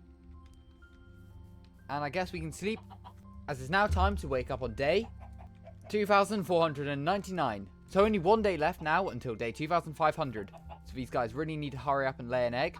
I'll also make sure to grab the coordinates of this place. I swear chickens lay an egg every 5 minutes. Now I've been able to breed them twice now, which is another 5-minute cooldown. So why aren't they laying eggs? Why are you taking so long? I just need a couple of eggs.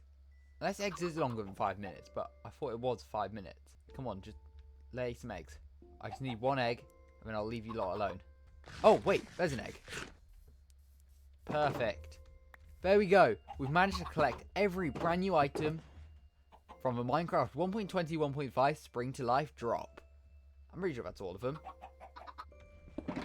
But there we go. We can now head back to our base and make sure to grab these coordinates, as there's one more thing I'd like to do before the end of the video. And there's also one thing I'd like you to do. Make sure to subscribe. It looks like we've got some cold cows around here. Also, it looks like the sun's slowly starting to set. So now I've got to travel back over 4,000 blocks very quickly.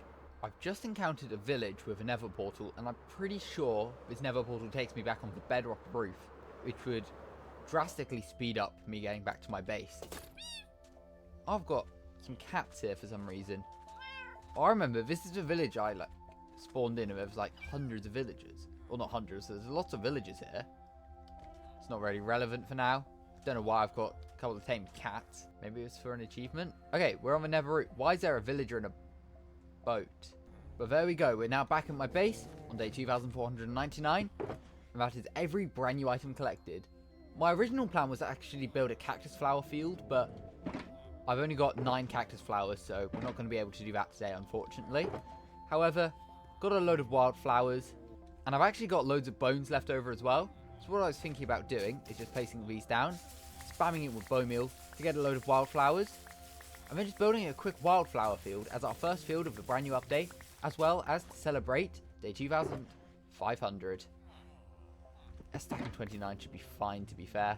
Worst case, I have to bone meal some more. Shouldn't be too much of an issue. Grab out the shulker box I need, which is rooted dirt. And I've got loads of coarse dirt, which is perfect. In fact, I think it would be cool to grab, I think I've got some in here, some leaf litter, because I think that would look really nice on the coarse dirt that I plan on decorating the field with as well. The sun is setting as well, but that shouldn't matter too much. We're now back at my base. And I did mention earlier on in the video, right at the beginning, I wanted to go through and like improve the whole areas with all of these new blocks. I think I'll do that in a different video, like completely dedicated to updating this world with all the new blocks. As I think today I just want to quickly add a field in. Should this be the first field of 1.21.5? Yeah, I don't see any reason why it shouldn't be. So all we need to do, remove all the grass blocks and replace it with coarse dirt. Did not mean to break that bit of wheat, but oh well, it was a sacrifice, I guess. Now that all of this coarse dirt is in place, all I want to do is, I guess, here, just start adding in some rooted dirt along. We can sort of go at a diagonal, something like that. And then we'll do one, I guess, right here. Do something like this. There we go. And then we can fit a little one in here, I guess. Just a simple one right like that. I think that's all of... Oh. We could do a little one there as well. And then what we can do is with the brand new wildflowers, just sort of scatter them in like groups. We don't really need loads in each block. And sort of just do 3, I guess, as an average. And we can sort of rotate as well to change the way they're placed down. There. Yeah, something like that. We should have loads left, which is good.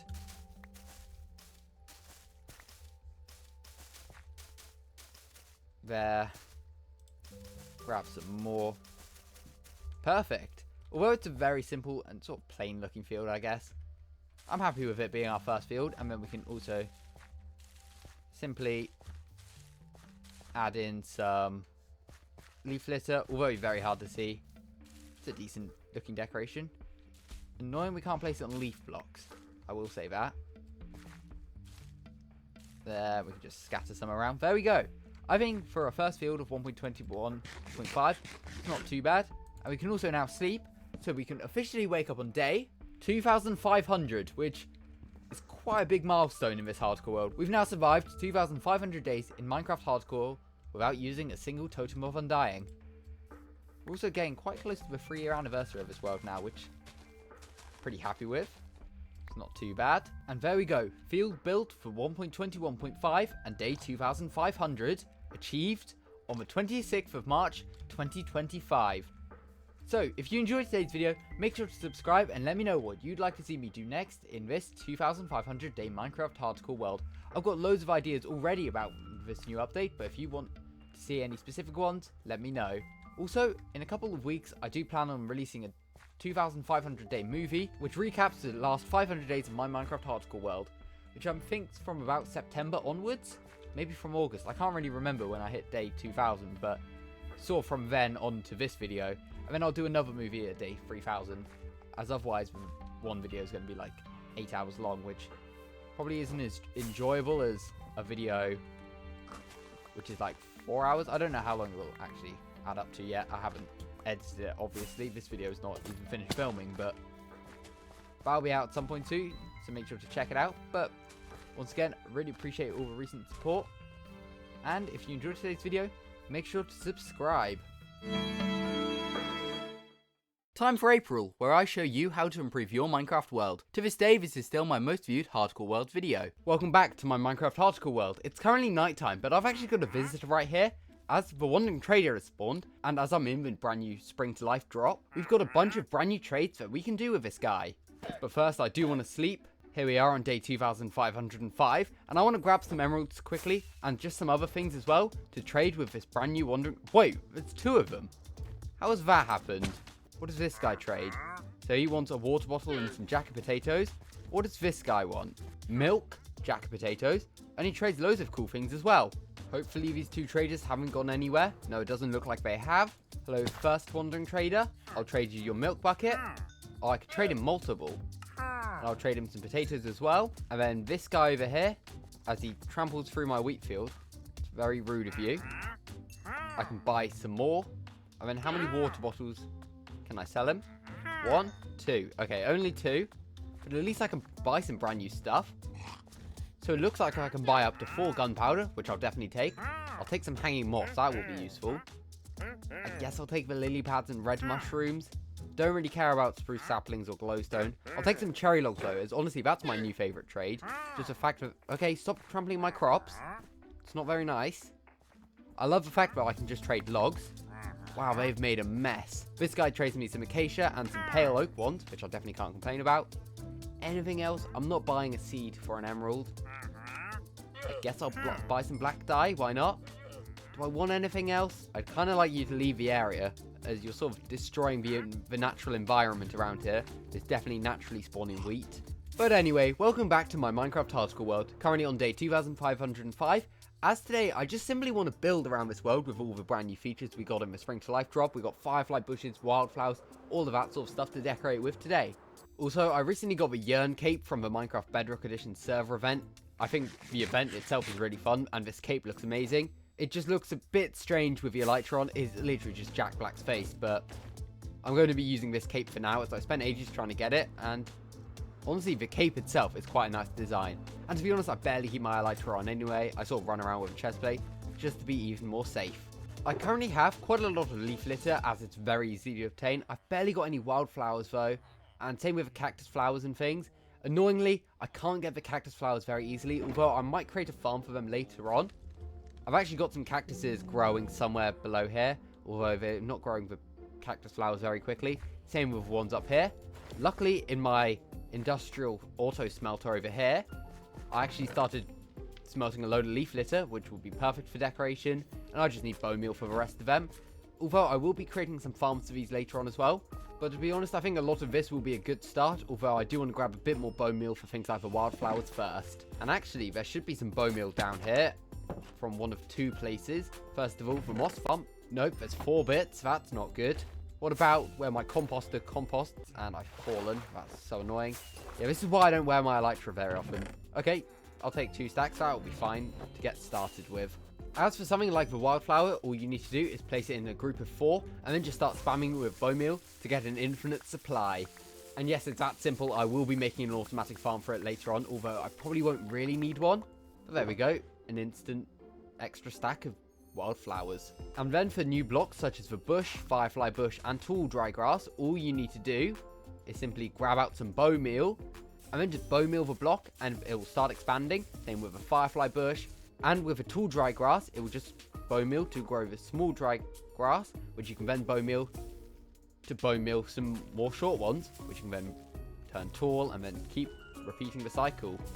And then luckily all of this can just be picked up with Silk Touch as well, which makes it very simple to gather loads of. But I think the first job today is to admire this beautiful sunset, although the sun has now fully set. Next I should probably sleep. There we go, day 2506. But actually, today I want to head to this river, and with a bunch of the firefly bushes that I've gathered up, although there's literally 25, I want to start by adding in loads of firefly bushes along the riverside, just to help add in even more texture and detail. As well as just the fact that we'll be getting fireflies floating around the river, which will just help to add even more ambience. So I'll just take a few, and then just start placing them randomly, I guess. I guess we'll have one there,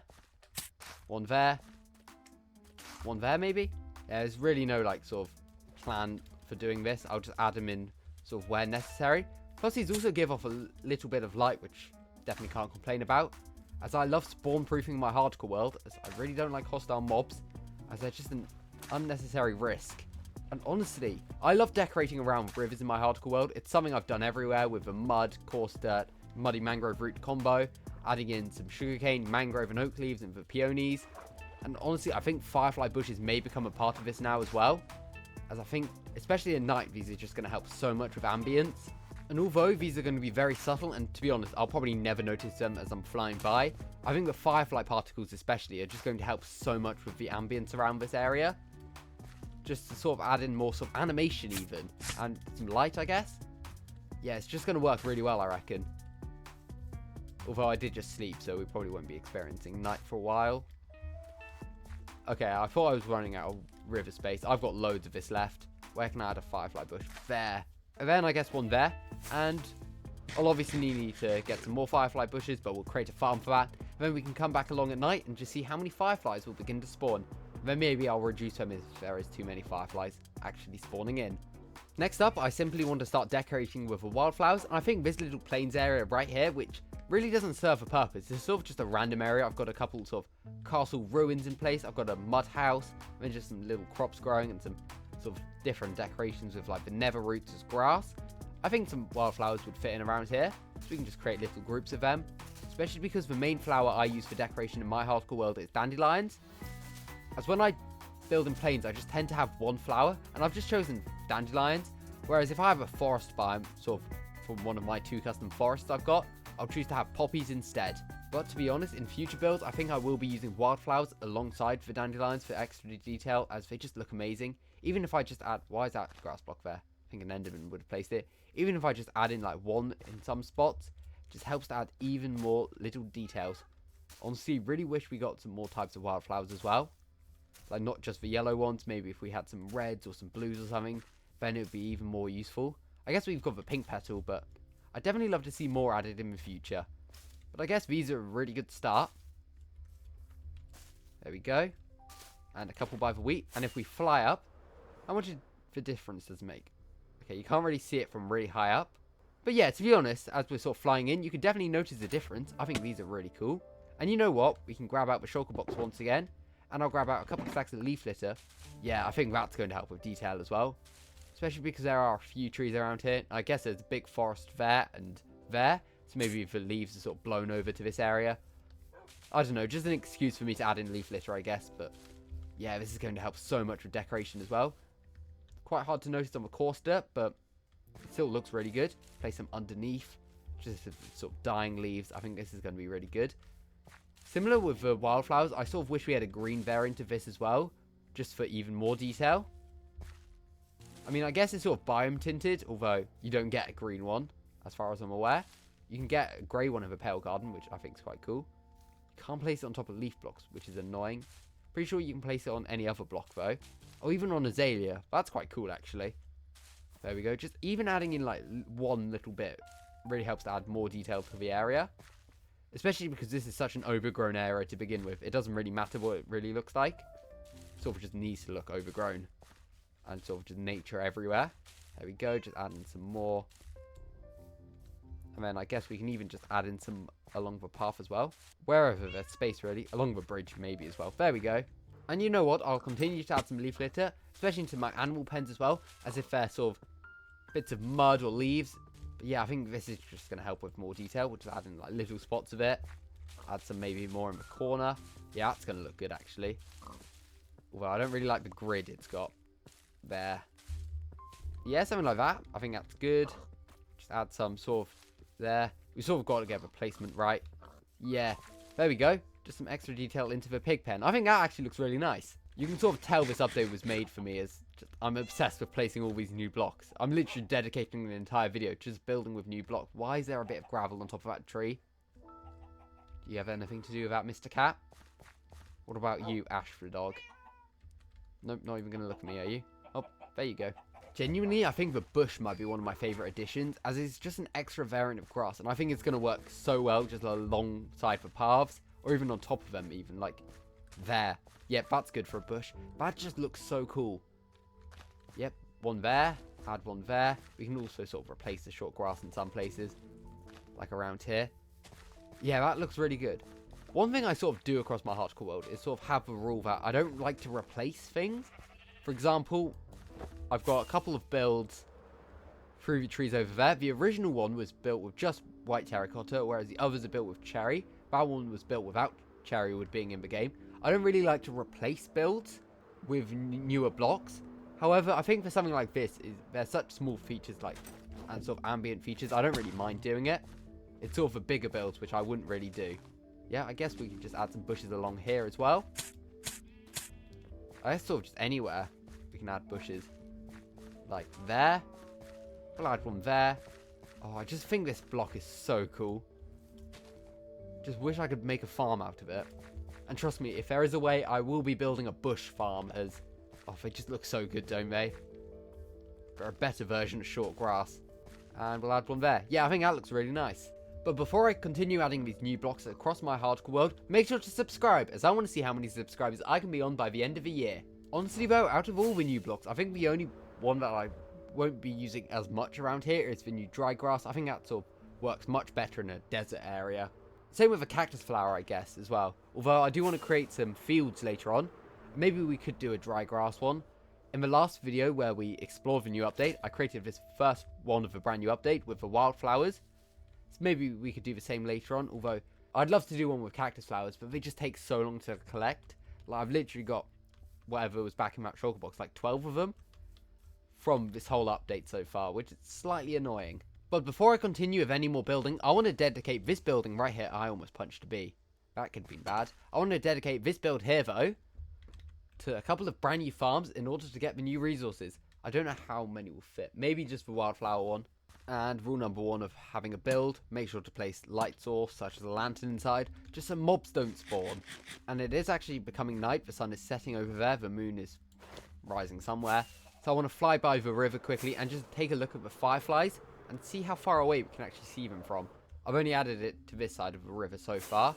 I'll add it to the other side once we've set up this firefly farm. Have both wandering traders gone, by the way? Nope, one's there. Has the other gone? No idea. Not really my problem. Can I see any fireflies? Maybe I need to be a little bit closer. Can we see fireflies beginning to spawn? Where did I even place the firefly bushes? That would probably be a good start. Oh, there was some around this bridge. Yeah, there we go. Some fireflies spawning in. Oh, we can hear the ambient sounds from them as well. Oh, this is cool. Okay, I don't really have a boat, so I'm just going to sort of fly around. Can I see fireflies? Not really, but I don't exactly remember where I placed it. Oh, there we go. There's the firefly. Honestly, I think this is the best way of introducing fireflies into the game. Adding it through a bush so you can use particles and place them anywhere. Yeah, I love just the ambience that these give off. Although very subtle, it's a really nice change. And I'm definitely going to be building with them later on. After I build the brand new Firefly Bush Farm. Although I think I'll want to create a wildflower one first. I don't know, I'll decide. I've spent a bit of time getting all of the resources necessary to build a wildflower farm. As well as AFKing for a bunch of bones from my mob farm. And the third wandering trader of this video has spawned in. He's honestly not got too many bad trades. I swear we had cherry logs and acacia logs earlier though. Pale moss and things aren't too bad, so I will grab out a few emeralds, I guess. I'll buy the logs for definite. And I guess I'll buy some of the moss blocks as well. Do I really want anything else? No. No, I don't, and I can't be bothered to sell to him for now. Honestly, I love the updated wandering trader boat. I love the fact I can buy logs. It's very convenient. I just wish, like, in sort of the end game, there was something better I could sell him, or maybe for more emeralds. Because at the minute, like, I don't have any jacket potatoes or something to trade him. I don't have any milk buckets on me. I prefer maybe if we could trade, like, more general mob drops. Like, I guess we have other villagers for rotten flesh, but, like, trading him arrows or something. Because if I've got infinity, I'll only need one arrow. So I'd like to get rid of all of them. I think that'd be a cool use of him. He just occasionally spawns in to, like, buy off sort of your wasted items. That's just my sort of thought on it, though. And I guess I can just add some logs to this shulker box. I've got some more random moss blocks. But a lack of storage around here. Anyway, though, let's actually build this wildflower farm, which should hopefully fit in here. And luckily, this farm is so easy to build, it literally all fits in my inventory. And actually, in my creative test world, I did manage to design a bush farm with the help of a raised work short, so we will be building that in a bit. Now I'm going to try and build this from memory, which could be a bad idea. How would I do that? I guess I could do chest, hopper, mud block. I'm going to need a dispenser there. Oh, that's not going to work, is it? Okay, broken that slab. Can we do a bit of redstone there? Then if we get the lever, okay, that always works. We can just flick that. Then obviously we can fill this up with bone meal, like so. Fill that with wildflowers. Do something like that. And then we just need to flick the lever. And it infinitely bones wildflowers. There we go. Already created a very simple wildflower farm to get an infinite amount. And I guess for now, I'll just flick this because we've got so much bone meal. And just get loads of wildflowers to decorate with. Also, this wandering trader, he's trampled my crops again. The wandering trader is so annoying. Stop trampling my crops. You're ruining my world. Yeah, go somewhere else. The problem with a few other farms I have in mind to build, such as the Firefly Bush Farm, the Bush Farm and the Dry Grass Farm, is the fact that they definitely won't fit in this building. There's no room at all. For the Bush one, it needs to be about 7 blocks. I don't think the Firefly one will fit in either, unfortunately.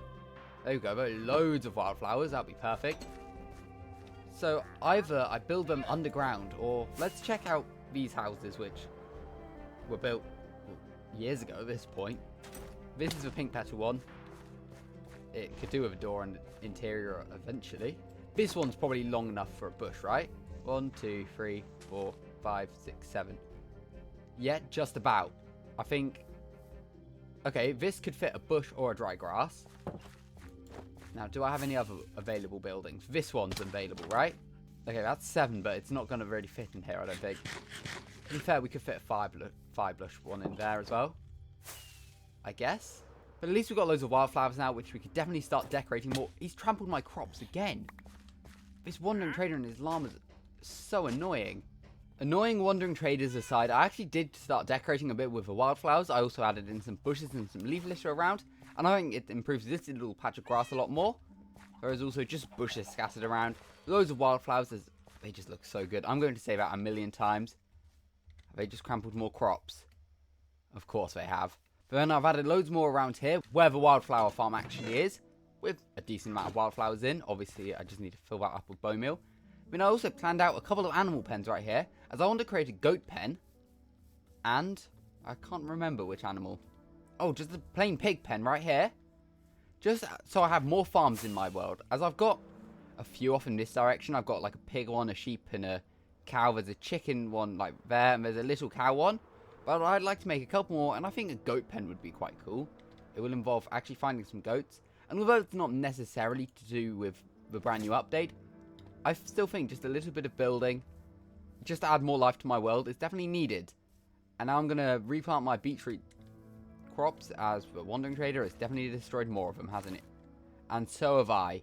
How I hate this so much. Why can't feather falling just prevent me from being able to trample crops? Anyway, to build those 2 animal pens I want to do, I need to head over to my industrial district and grab out a load of stone shulker boxes. And luckily, as I've been playing in this world for a long time, I shouldn't need to actually collect any stone. I should have them all in here. So I need andesite, cobblestone, stone. I won't need stone brick. I might need tuff though. And that's probably it. Do I have anything else? No, all my other shulker boxes that I'll probably need at some point today should already be at that little village area. Anyway, without any distractions, I want to take some andesite. I'll take some slabs. Same with tuff. Same with cobblestone, and same with stone. And I guess it's time to build up a couple brand new animal pens. And you know what? Now that one of my favourite mods, Flashback, is updated, we can do a time lapse.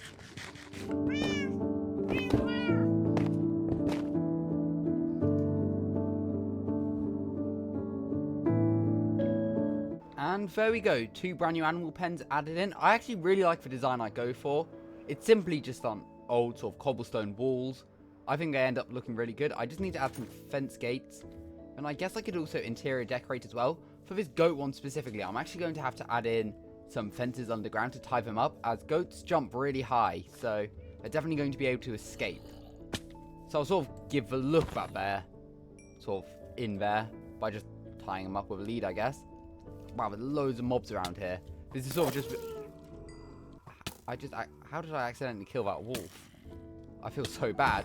This is like the one part of my hardcore world, though, that I've just not lit up at all. That's why there's loads of mobs suddenly spawning in. I also sleep so often that I don't really ever have to fight mobs. So it's actually quite weird having to fight them once again. I can't believe I just killed a wolf, though. That wasn't intentional at all. That's just the power of sweeping edge. Kind of feel bad. Anyway, let's just go to sleep. Anyway, let's ignore that wandering trader before I end up doing something I regret. And let's continue decorating these animal pens. First of all, I guess we can just do the goat pen. I've got a bit of moss to just spread around, I guess. Get rid of all the azaleas. Don't need that. Kind of want some short grass around, though. Yeah, that looks good. We don't need a sign anymore. We know what this is going to be. And I also got some rooted and coarse dirt. So first of all, we will need coarse dirt leaving this area, as I do need to connect it to the path. But then, I guess we could sort of roughly add it in places going through the goat pen, and then sort of scatter just patches of it with rooted dirt, as it also looks really good for decoration. It just looks like sort of more trampled on ground, I guess. Yeah, just something like that. That gets a bit of rooted dirt there. Do something fairly simple. Yeah, just like that. Yeah, something like this works, and then just maybe in this corner just add a bit more of a patch in. My inventory is really full, but I guess we can scatter some leaf litter about. There we go, just adding it in little random places, I guess. There we go. Yeah, just something like that. And then a bit of bone meal. In fact, I should probably get the shears out and pick up any tall grass. Don't want flowers growing in here. There we go. Nope, no flowers, please. And one more patch there, and then we can just add some short grass on top of the bits of dirt, because you can't bone meal it annoyingly. And I guess, yeah, just one or two bushes in here. Just add even more life, and then why not just add a firefly bush there as well? Yeah, I think that would look good. Yeah, I think this is a good design. I obviously need the gate still, and then I need some spruce slabs to connect it to the path as well. And there we go, that's a pig pen now fully decorated as well. I may have gone a little bit overboard with the moss. I may have misclicked a couple times actually, but oh well, I think it still looks good. And I decided to leave some dandelions in here. Maybe it gives the pig something to eat. I don't really know what pigs eat. Anyway, I do need the fences now and some slabs, and then we can connect it up to this path as well. There we go, 2 spruce gates for the goat pen and 2 spruce gates for the pig pen. Now I do actually need to collect the mobs. That'll be fun to do. Anyway, I guess we can just do some slabs and then simply connect it to this coarse dirt path right here. Something like that will probably do. Doesn't need to look great. Although, I don't know. I guess we can sort of expand this way now. Well, but not really. There's a hill there. But maybe expand the village out more this way. I don't really know. If you have any ideas of what I could do around here, let me know. But I guess for now, let's connect this path up. And we've got loads of room to sort of decorate on this side. We can also do another field at some point. Maybe we could do that before the end of the video. Yeah, I think that's good. Perfect. I think this will be good. Now, well, I guess let's collect some goats first, because that's going to be a bit more annoying to do.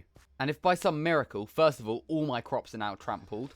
But luckily, I'm pretty sure that wandering trader has despawned. Anyway, we now need to go on a mission to collect some goats. And what's probably best is to get out some hay bales, or, well, some wheat instead, because that's what they breed with.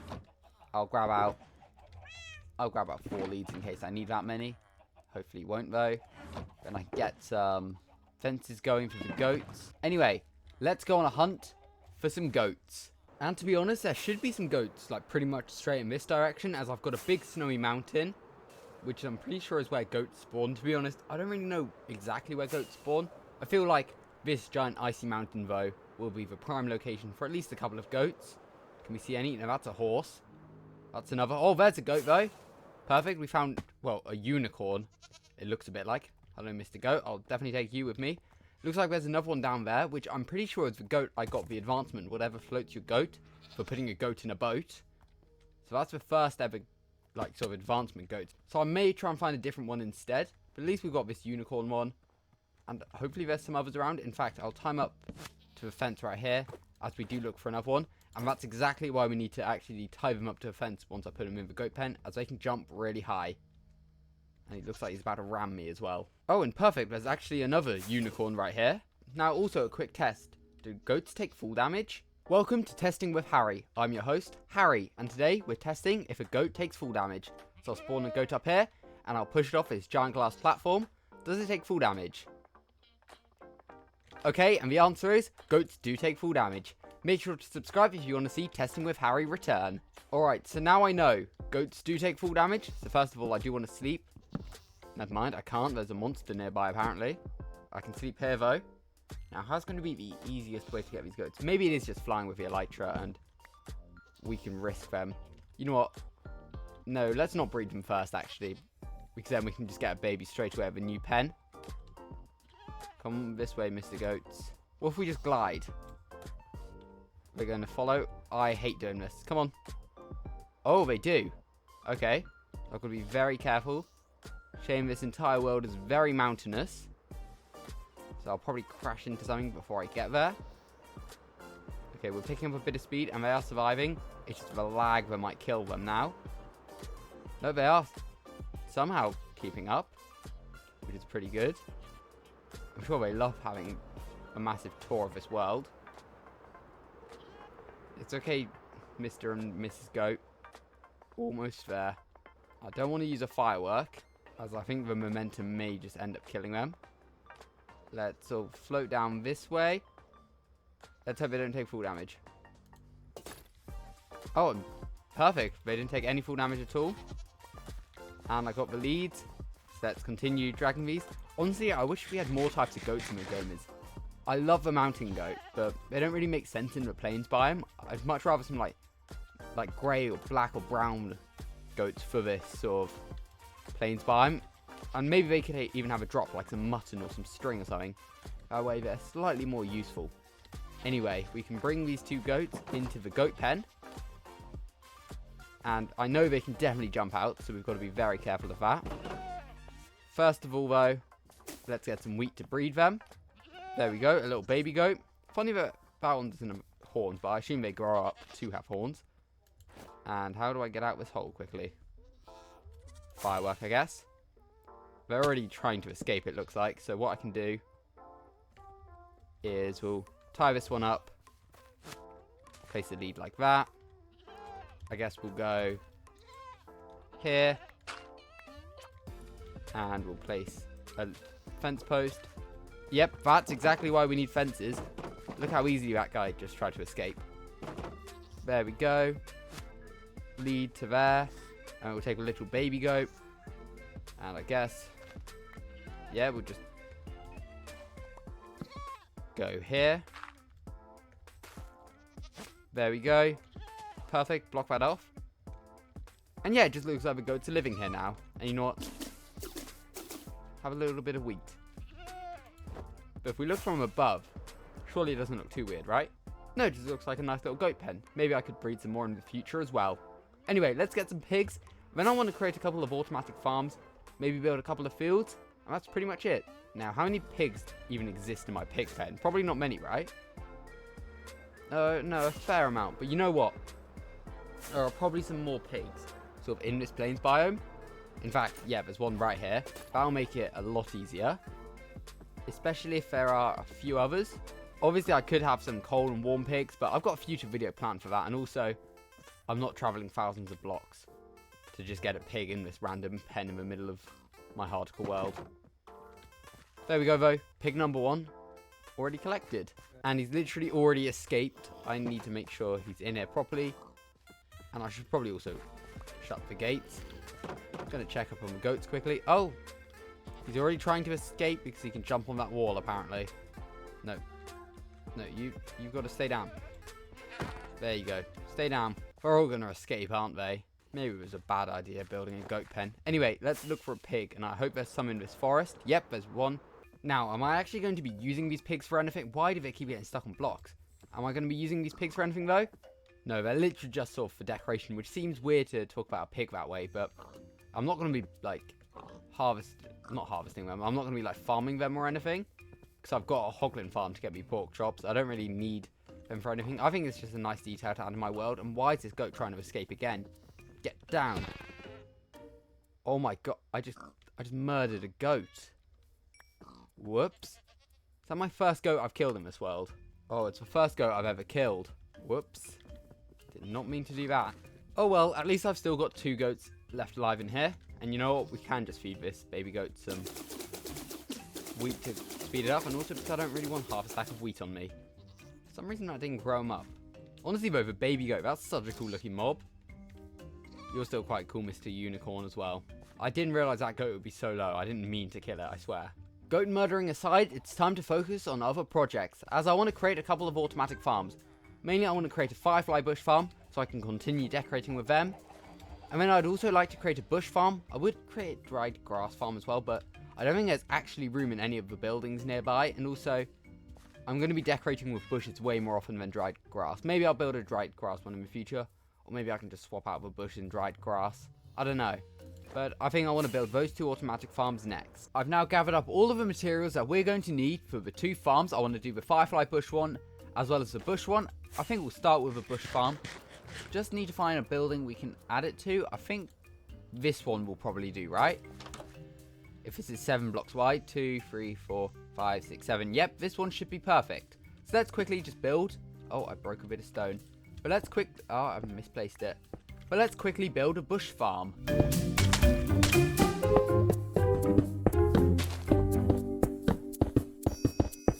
And there we go. This is a pretty simple bush farm, and it was inspired by a racework short I found whilst sort of researching how to build a bush farm. And it's also very simple to use. All I need to do is flick this lever to bone meal the bush. I stand right on this block, and I can just hold down with my silk touch pickaxe, and it will break all the bushes, and they'll either be collected through the mud into these hoppers, or for the occasional bush that will fall here, it will land on the slab and go into the hopper, down into the barrel. And now I can collect an infinite amount of bushes, which will be great for decorating. And obviously, if I wanted some dried grass, I could just replace this bush right here with a tall bit of dried grass, and then it would make short dried grass if I really need it. I might decorate with some a bit later on, but for now I'm just happy with a plain and simple bush farm. And to sort of symbolize it being a bush farm, I will just scatter some bushes around here to make it a bit more obvious. Also because the bush is a really cool decoration. That just looks so nice. But there we go. We now have infinite bushes, which to be honest, even at the beginning of this video, I didn't know it would be possible to build a bush farm. So I'm very glad I've come up with that design. But obviously, I still have all the ingredients needed to build a firefly bush farm as well. Which I guess this building right here can be used for. This is actually the newest village house, and you can sort of tell because it's actually still got like mostly sort of early staged copper on the roof. Despite me building this a couple of years ago, well about a year ago maybe at this point. But I guess now we can build a firefly bush farm as well.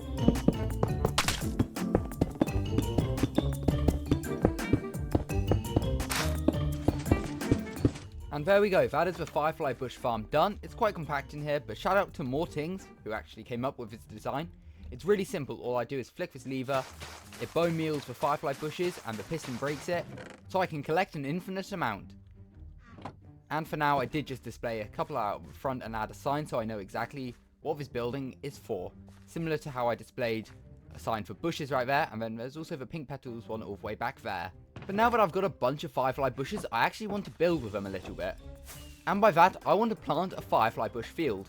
And this one here, I've actually got for a field I'm going to build after the firefly bush one, which includes a new block. But which of these fields should I use for a firefly bush one? I don't really know. I guess we'll go for this one. So I just need some coarse dirt and some rooted dirt. And I'll get rid of all these dandelions as well, because they won't be needed as part of the design. But I will grab some shears out, and I might as well take this short grass. As to be honest, it's really good decoration, which I could even add back in here afterwards, maybe.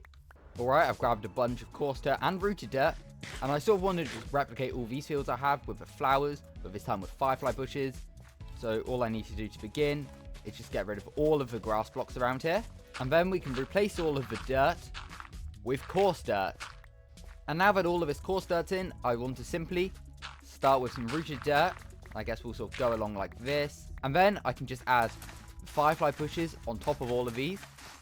Now, the only issue with this is the fact that firefly bushes don't generate firefly particles during the daytime, so it won't look as good. However, we can make a simple fix. All I need to do is dig down a few blocks and hide some firefly bushes underground, as if a firefly bush has a solid block above it, it can generate small little firefly particles, although they are quite subtle. But I guess we can add a little one in here, if we replace it with grass, that is. There we go, and then I guess we can add one in here as well. Firefly bush, there we go. And then for a little bit more decoration, we can just add in some little bits of short grass to just add more detail and texture into this area. And there we go. I think that's quite a good looking field. I'm actually a massive fan of these brand new firefly bushes as well. They just look so cool. I love the animated textures they have. Although one thing I would do is make it so they're not all in sync, just so there's a bit of variation between them. But overall, it's a really cool texture, and I also love the little firefly particles that spawn around this area. And we can actually continue some firefly bushes now that we've got a load down the river a bit. I don't want to add them too often, just every sort of once in a while. And I think as it turns night, just some little fireflies around this area will look pretty good. Anyway, I want to focus on this field right here. And I've got a perfect field in mind. We're building a wheat field. Yeah, it's pretty simple. However, with the new introduction of the dry grass and tall dry grass, I think it will look extra nice as decoration around a wheat field. And here's the quickest and best way, in my opinion, on how to create like a crop field. All you need is some ice blocks and a mangrove root. You just simply break the ice block to get a bit of water. And I choose to use ice blocks rather than a water bucket, as you can stack an ice block up to 64. Rather than carrying one bucket at a time and having to go back and forth to an infinite water source, you can simply just place down an ice block, break it, and then I add a mangrove root in, just so I can't fall in the water, and so that it sort of gets rid of a lot of the blue texture, which definitely doesn't look as good. So I guess we'll add one here. We don't need too many, as this isn't the world's biggest field. To be honest, that's probably good actually. And then what we can do is we grab out the netherite hoe and just till all of this ground to make farmland. Although, normally I'd have seeds in my offhand, so you can do it sort of twice as fast. But I do want to add in patches of short dry grass and tall dry grass, so we don't really need to worry about planting in seeds straight away. But I would recommend getting the shield out your offhand though, because it makes clicking a lot easier. I'll just need some seeds, and well, I've got a whole shulker box of that back in my industrial district. So luckily we can just fly over very quickly. And whilst I do that, just make sure you are subscribed, as I've got so many videos planned and I don't think you'd want to miss out on them. So just make sure to subscribe so you can see exactly when I do upload a brand new video. Anyway, we're now back at the industrial area. Where is my seed shulker box? There we go, the seed box. Luckily, I've got a load of seeds in there. Way more than we need. Literally probably only need 2 or 3 stacks, but more is better than none for now, I guess. So we can fly back over to this village area. This world is coming along so well. Although, I do have a plan for this year, and I've realised we're like a quarter of way through 2025 already.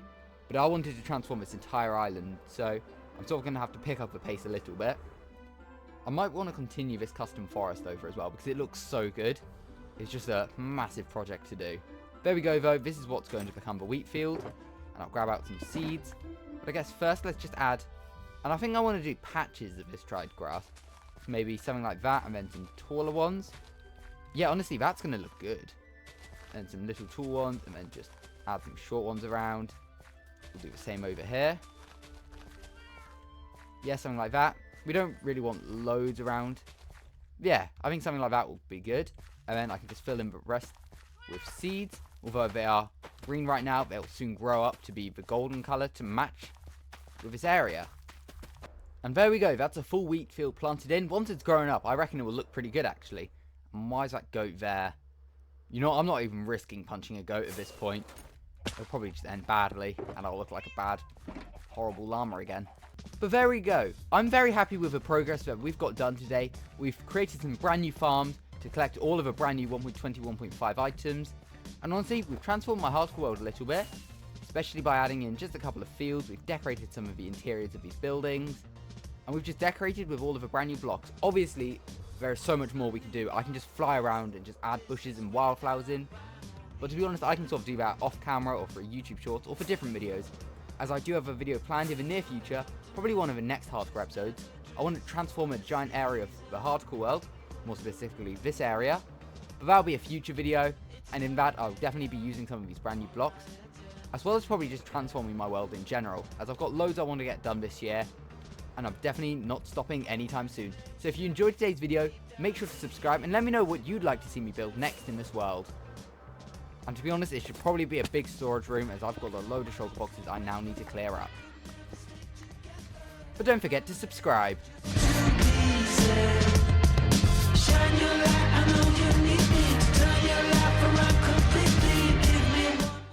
May is full of amazing videos, which I highly recommend checking out for yourself. However, my top pick has to be transforming my Minecraft world, as I ended up creating one of my favourite parts of my world. I've almost survived 3 years inside of my Minecraft hardcore world. However, parts of my world still look pretty boring, which is why I want to transform my world today. And this is the main area I want to focus on right here, right behind my giant farming village. As the rest of this area is starting to look really good, in fact it's pretty much complete. However, this little bit here just doesn't look great in my opinion, which is why I've set up these stone bridges, as I want to create a giant wall here, as well as terraforming alongside the river.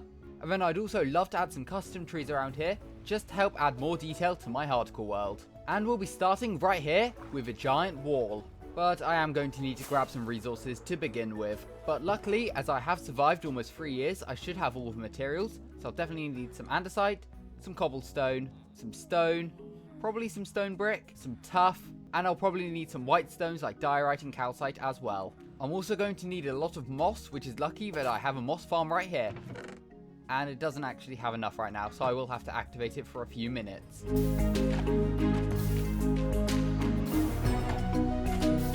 And with all of these materials now collected, this should be pretty much all I need to start building the wall. But the first thing I should do before even building this wall is actually just start tearing down all of this stone, as this was just an outline to mark where I wanted the wall to be.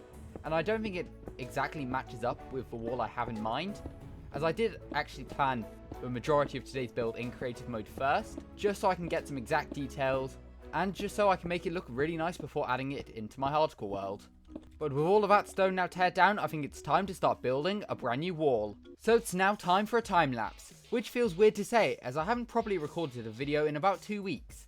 And there we go, there's the wall, and it's honestly one of my favourite builds I've recently designed. I really love all the textures I've added to it, with all the moss and then the sort of diorite and calcite as it gets closer to the water. I've just realised it's not extending the whole way down into the river yet, but I can always solve that later.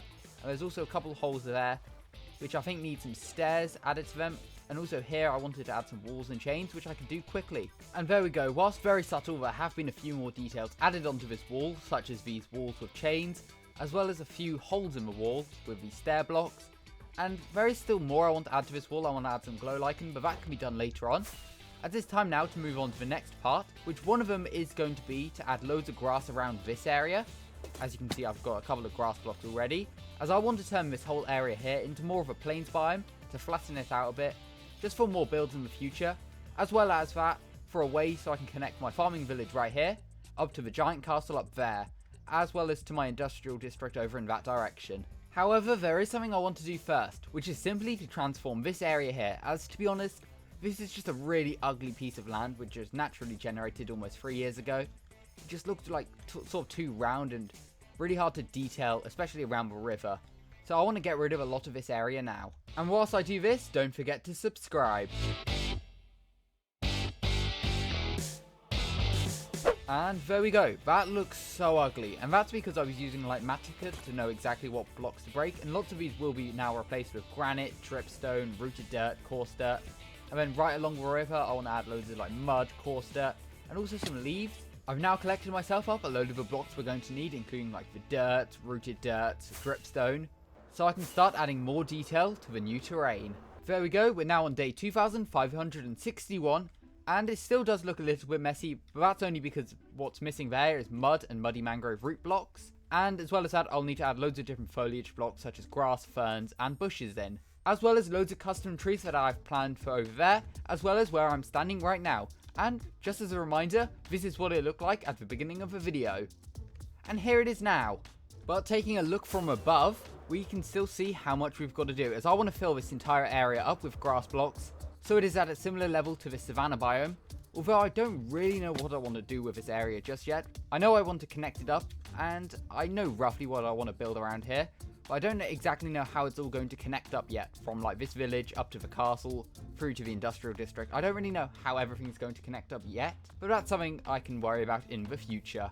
After this, I decided to start gathering all of the decorations that we are going to need. This involved me creating a fern farm, which then led me to my mob farm to get some more bone meal, and then I collected some more flowers, lily pads, sea pickles, and then I repaired all my stuff at my trading hall. And there we go, that's a lot of grass, bushes, wildflowers, and loads of other decorations now gathered up, as well as loads of other materials I'm going to need, including loads of different leaves, coarse dirt, and mud, which we'll need to decorate around the river. And here's the simple fern farm that I built, the tutorial of which will be in the description. Also, I feel like I haven't really shown this area off on video at all. This is below my industrial district, like my trading hall's right up there somewhere. In fact, it's right there. And I've just got loads of different farms under here. I've got some cactus growing from when I needed loads of green dye, with some cactus flowers on, which I could harvest at some point. I've got my villager breeder. I've got a newly added sugarcane farm, which is working fairly well. I've got a bamboo farm in case I ever need a lot of bamboo. I don't know if I will though, maybe in the future, who knows. I've also got my sniffer farm, which we built maybe a year ago or so at this point. Then I've also got a bone meal farm here where I just drop like plants into a chest, and then it puts it into the composter to gather into this chest here. I've also got my moss farm here and leftovers of a beacon from when I was destroying this whole industrial area.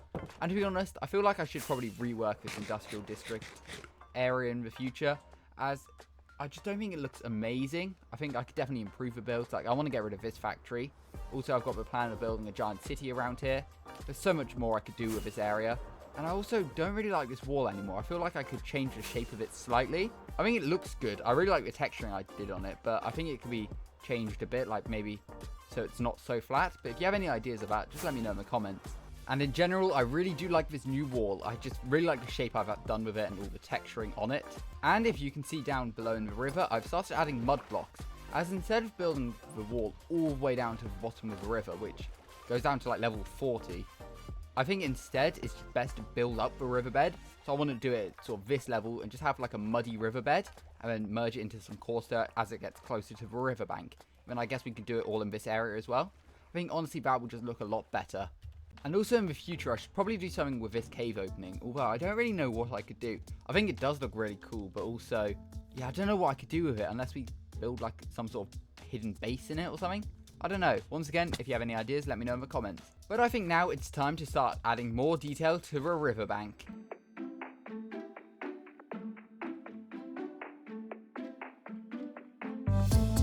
And there we go. I think this side of the river now looks really good. One of my favorite details I have added are these sort of patches of like algae floating in the water with the azalea, mangrove, and jungle leaves. I think these look really good. I love the firefly bushes as well alongside the river. I think honestly it all looks pretty good. I definitely do want to do more with this riverbed though, because half it's stone at the minute, which doesn't look too good. So I reckon we dig that down a few blocks, then just fill in the rest with mud. I think that'll be better. And then obviously I need to go onto this side of the river here and do sort of the same details I've done there. And obviously I'm still going to continue loads of like grass, bushes, ferns, dandelions up this side of a hill as well. But before we do that, there's another detail I want to add, and it's actually behind this wall here, as I want to start adding a giant grass block platform here, just so there's actually something behind this wall, as right now it just doesn't look very good, does it? Alright, now armed with a full shulker box of grass blocks, which should hopefully be more than enough, it's time to start placing loads of grass blocks in, to start this new terraforming project, in order to connect up to the savanna biome, the meadow biome where my castle is, just so it's all so much easier to access.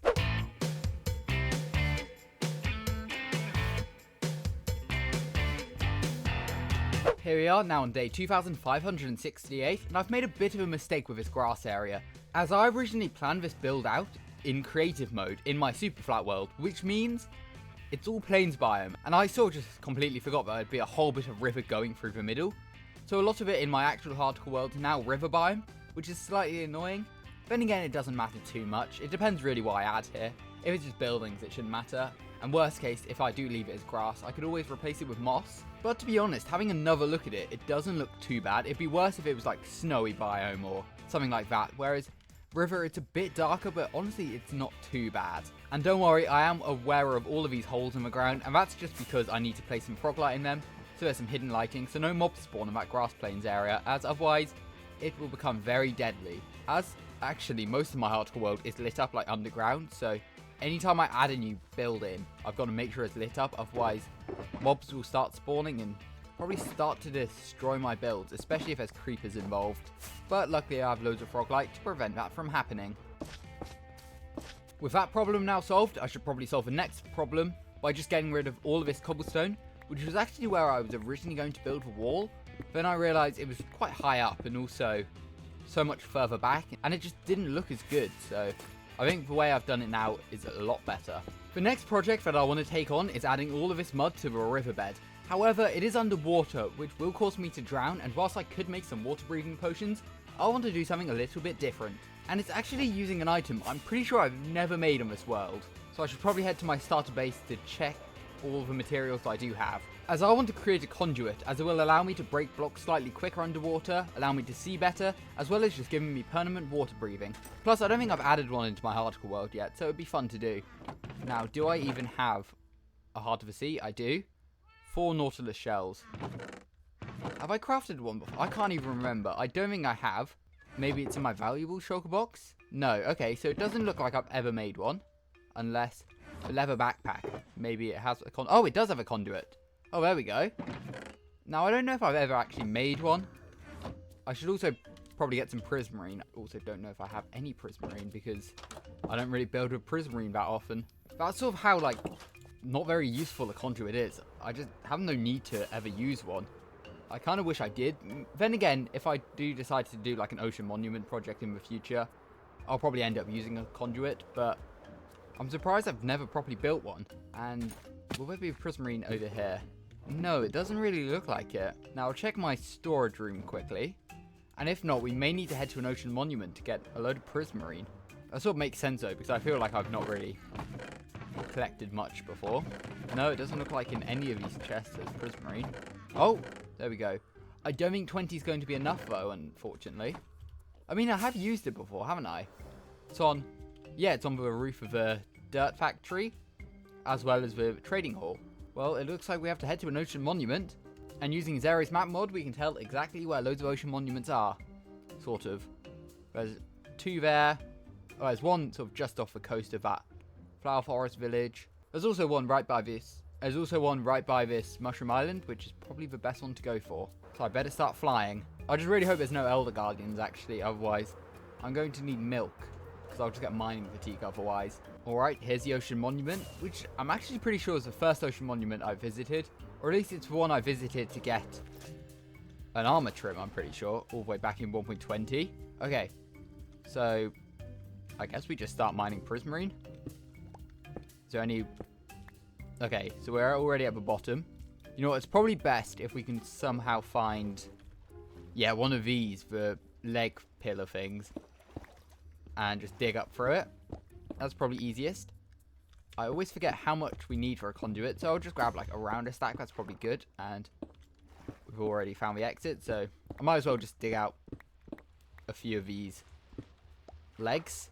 Where's the next one? Here it is. Swim through, break all of this, and I guess just start digging up. To be fair, we've pretty much collected all of the prismarine already, which was fairly quick. A stack of prismarine bricks. I don't need 3 bits of prismarine. I think a stack should be fine, and that's going to do a lot of damage if that hits with those lasers. So let's quickly fly away, and I don't really know where's best to build it, because I'm probably going to cover this area up. Yeah, let's just build it around here, I guess. So is it just something like this? Go away, you stupid drowned. I want to see if I can sort of make the max beacon possible, or max conduit rather. Okay, so add conduit there, break it, and it turns into a conduit, right? Well, it's not changed texture, but there's particles going to it, so that's positive.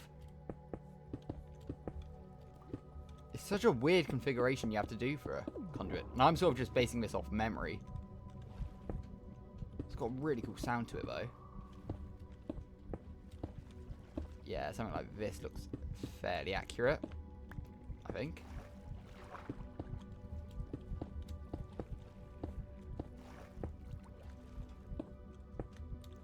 Is that right? I mean, we've got conduit power. It sounds really cool and the particles look amazing. so it's probably alright for now. Yeah, that doesn't look right at all, but oh well, it works. Actually, we should probably test its radius. Does it work all the way over here? Okay, it looks like it does. Yeah, it jumped back up to 12. Okay, we should be fine. And now, luckily, in my ender chest, I carry an entire shulker box for mud. So I'll just grab loads of it out. And I guess it's time to start placing loads of mud.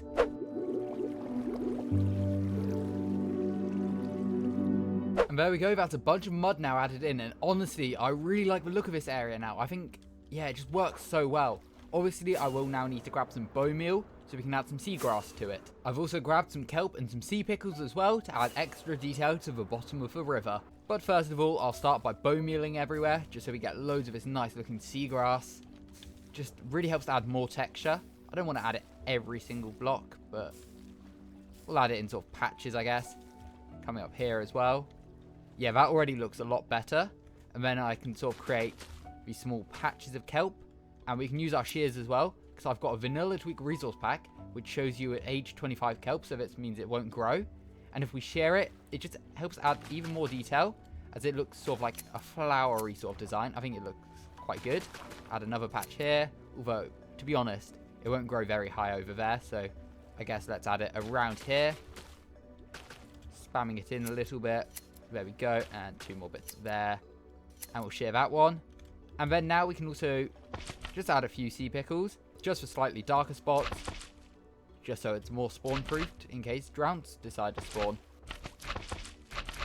And yeah, it now looks so much better. Obviously, I do need to come down here and add some more mud along this way to merge with the rest of the riverbank, but I can do that another time. But yeah, that looks so good now. I think the next thing I'll work on is just adding some more grass blocks along here, sort of connecting it up to the savanna biome there. But don't forget, we've got loads more to get done today, as I've got to terraform this riverbank bit here, as well as adding loads of custom trees around this area. But for now, I'm going to take this full shulker box of grass blocks and start terraforming.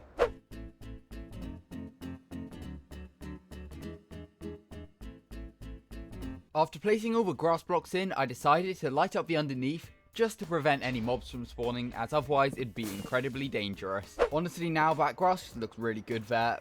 We are going to expand it all the way to here, I think, or to sort of where the factories are, so we can connect up, like basically, if we look at the map, we can connect up the whole sort of savanna biome to like the plains and the forest. I think I want to keep this cave bit here because it does look pretty cool, although I don't really know what I could do with it, and it would make sense to cover it actually, but I think I'll leave it for now and just cover the resting grass. But I want to move on to something else for now because placing grass blocks is getting kind of boring, and it is my most placed block in this world now. So I think the next project I want to work on is to terraform around the river edge on this side of the river. And luckily I should have all of the resources that I'm going to need.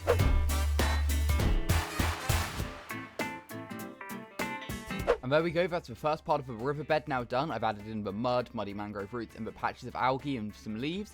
Then I've also sort of upped the mountain, as you can see, added some coarse dirt, rooted dirt, granite and dripstone, just to sort of merge more into the texture of dirt. I think that looks really good. I will need to come back under the river at some point and re-terraform it with mud, sort of similar to this side, but that can be done fairly easily. And next I do want to just go around adding in like the sugarcane, the peonies and different flowers and things like that. And there we go, and honestly I think that's a big improvement. I really just love the details along the river, which I've done pretty much throughout my world, although I can't really see it very well from here. Fly over here, you will be able to see that all of the edges of a river have been decorated with pretty much the same thing. It's sort of just a style I have in my world, and honestly I think it looks really good. Obviously eventually as well we'll need to continue it all the way around this mountain as well. But now it's time to take a break from building, as I want to start collecting all of the resources I'm going to need to build up a bunch of custom trees. And just taking a look at the Light Matica mod, I'm going to need over 10 stacks of spruce leaves. I'm now on day 2579 and I've managed to gather up all of the leaves other than the spruce leaves that I'm going to need. And I actually didn't check in my leaf shulker box. Did I have spruce leaves already? Oh, it's in this one. Any spruce? Okay, I've literally got about a stack and a half, so I'm going to need to head to the tiger biome to gather a bunch of spruce leaves. Luckily, I've got all of the others because I really can't be bothered to mine any azalea leaves or cherry leaves or anything like that.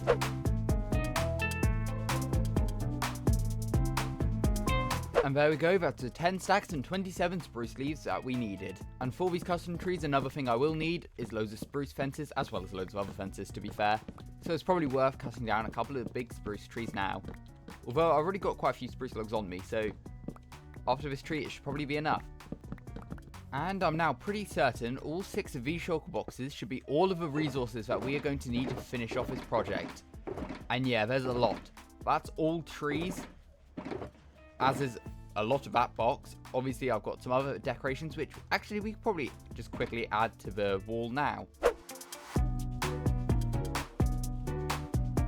And there we go, just some very subtle details. I've sort of added some like gears or cogs onto it, some little crates in the water, and then sort of a similar thing here, but I think it helps to add even more detail to the wall. But first, I think I want to start building up a bunch of spruce trees, which will be going on top of a mountain right there.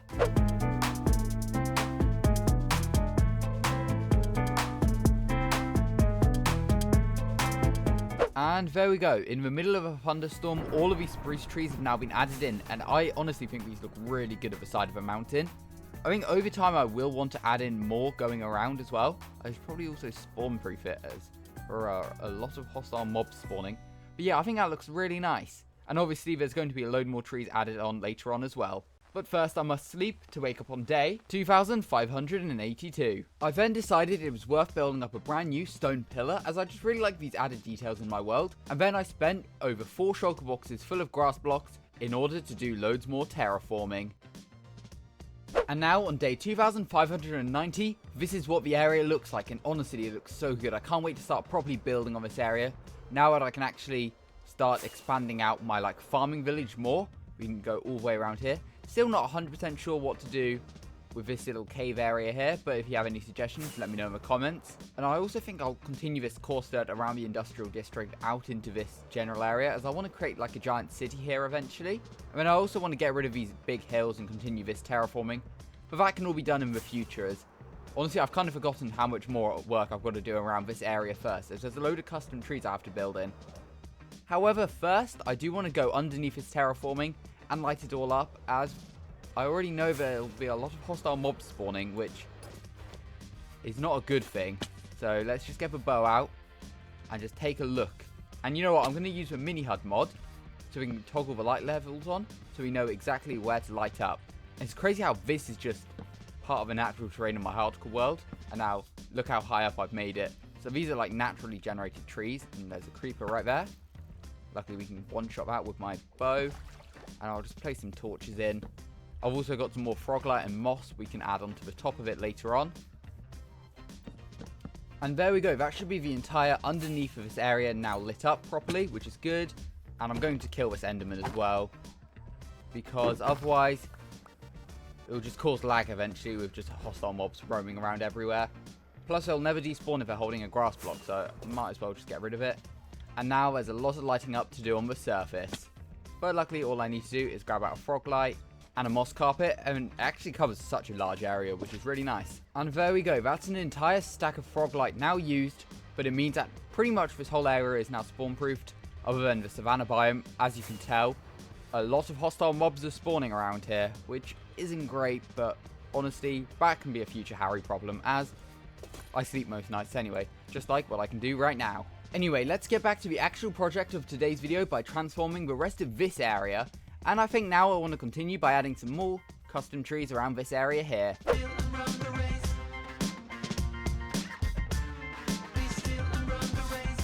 And there we go, there's the next few custom trees now added in. I've also gone around and just added even more decorations in. I've got these patches of dandelions everywhere, also started adding in patches of bushes, and then, maybe harder to notice, but I've also done the same with ferns over there. I think honestly it all looks really nice now.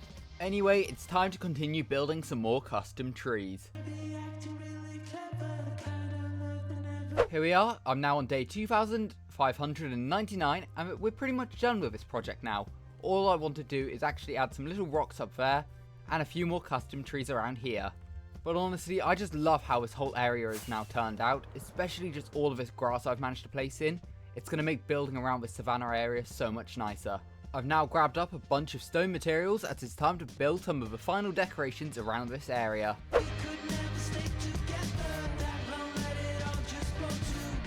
There we go, just some very simple decorations with these little rocks, but honestly I think they work really well. I also just love the other decorations around this area, like the sweet berry bushes, all of the different patches of flowers.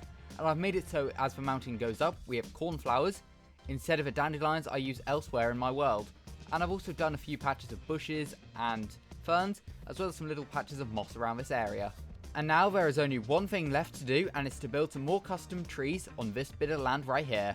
And for the final trees around this area, I decided to go with a mix of azalea, with some flowering azalea leaves, as well as some cherry trees, as bees can actually pollinate on both cherry leaves and flowering azalea leaves. And there we go, with all of these trees now built up, we can go to sleep and wake up on day 2600. And now I can officially say I've transformed my hardcore world, as honestly, it just looks amazing now. This whole area just looks so good. Can't wait to start building over there. I think I want to add loads of custom trees around here in the future. I've got so many plans. So if that sounds interesting, make sure to subscribe. There's also a drowned with a trident right here. Will I get a trident? Let's see if we're lucky. Oh my, we actually did get a trident. That's actually very lucky. Impaling 3 as well. Wow, that's actually really lucky. Although, I don't really know what to do with a trident. But if you enjoyed today's video, make sure to subscribe. Let me know what you'd like to see me do next in this world. And also, stay tuned, as on Monday, I have a whole world tour of this world planned for the 3-year anniversary of my hardcore world. So if that sounds interesting, make sure to subscribe so you can watch that video as soon as it releases. June was fun, as it was the month that I completed my A-levels and left school forever. Now, to be honest, I didn't upload too many good videos this month, so enjoy a simple build ideas video. Building is one of my favourite things to do in Minecraft, so here are a load more build ideas that you can use in your Minecraft worlds. First of all, I definitely recommend using some different designs for custom trees. Similar to what I did here with some sort of like autumnal looking tree, I added the new resin blocks, which I think worked really well, as we don't have too many orange coloured blocks, especially not orange leaves, which I really would like. But then you could also mix in some orange concrete powder, as well as some pane glass for extra shape. I think that ends up looking really nice. Alternatively, you could just use all of the resin blocks as a big lump of trees on a default tree, which honestly doesn't look too bad. And for more of a jungle tree design, you could definitely try and use some bamboo as the trunk of a tree rather than using fences or logs or anything. And then you can mix in some jungle leaves and also maybe add in some mangrove leaves as well, because they definitely have a similar sort of design and work really well in warmer biomes. Here are some cool mushroom designs you can do, simply using some diorite walls with a brown mushroom block on top, and honestly, I think these look really nice and can definitely work in like a giant custom forest biome. Another trick you can do with resin on top of custom trees is adding the resin clumps, as it looks a bit like a piece of fruit. You can make a simple like orange tree or something, then even around it you could add some spruce trapdoors with some resin blocks to make it look like you're collecting loads of different fruits. All of these blocks here actually have a secret use. If you look on the underneath, they all have unique textures which could work really well in different builds. I actually really like this loom design. It's a completely different sort of texture to the ones you normally see in Minecraft. It almost feels like 2HD almost. Very smooth textures, but you could definitely use that in some sort of build. Same with the underneath of like the smithing table or the fletching table. I think those both look really nice. Same with things like the beehive or the lectern as well. I think that could work really well as sort of a different oak plank design.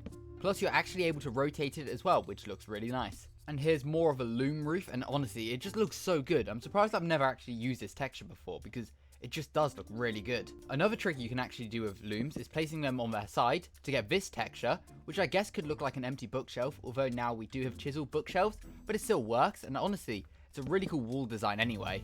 And honestly, I think it'd work really well with jungle wood, so if I had some stripped jungle logs on top. Yeah, honestly, that looks really nice. That could definitely be added to some sort of build. As well as this, you can use beehives as a floor texture, because they are rotational, and they also look slightly better than oak planks, I think. They're just more smooth, and honestly, they look really good, although they are slightly expensive, requiring 6 oak planks and 3 honeycomb per block. But if you set up a bee farm, this shouldn't be too much of an issue, and this is another build idea. Instead of having like some sort of automatic bee farm, do what I've done throughout my hardcore world, which is simply to create one of these structures, and then you can add the beehives inside with the campfires, and then you can just go around harvesting it. You can do it, I believe, like twice a day or something, so this actually works really well, and it also just looks a lot better than having like a random automatic farm underground or something. Another idea is to incorporate village farms into your build. For example, I've just got this simple house design here, but it's actually an automatic crop farm as well. This villager in the back will occasionally harvest his wheat, walk over to this villager, attempt to throw it, but it will be picked up by this hopper minecart here and collected. So definitely add in some automatic farms but decorate them properly. Like, don't just leave them out in the open. Decorate them properly with different builds. You could also do something similar for a villager breeder, or as I previously mentioned, a bee farm. Before I move on to some more build ideas, make sure to subscribe, as I want to see how many subscribers I can be on by the end of the year. Another idea you could do is add animal pens into your world, which I definitely recommend doing, even if you're in late game and don't really need like pork chops or chicken anymore. I definitely recommend just building the farms anyway, because it just helps to add more detail and added texture into your world.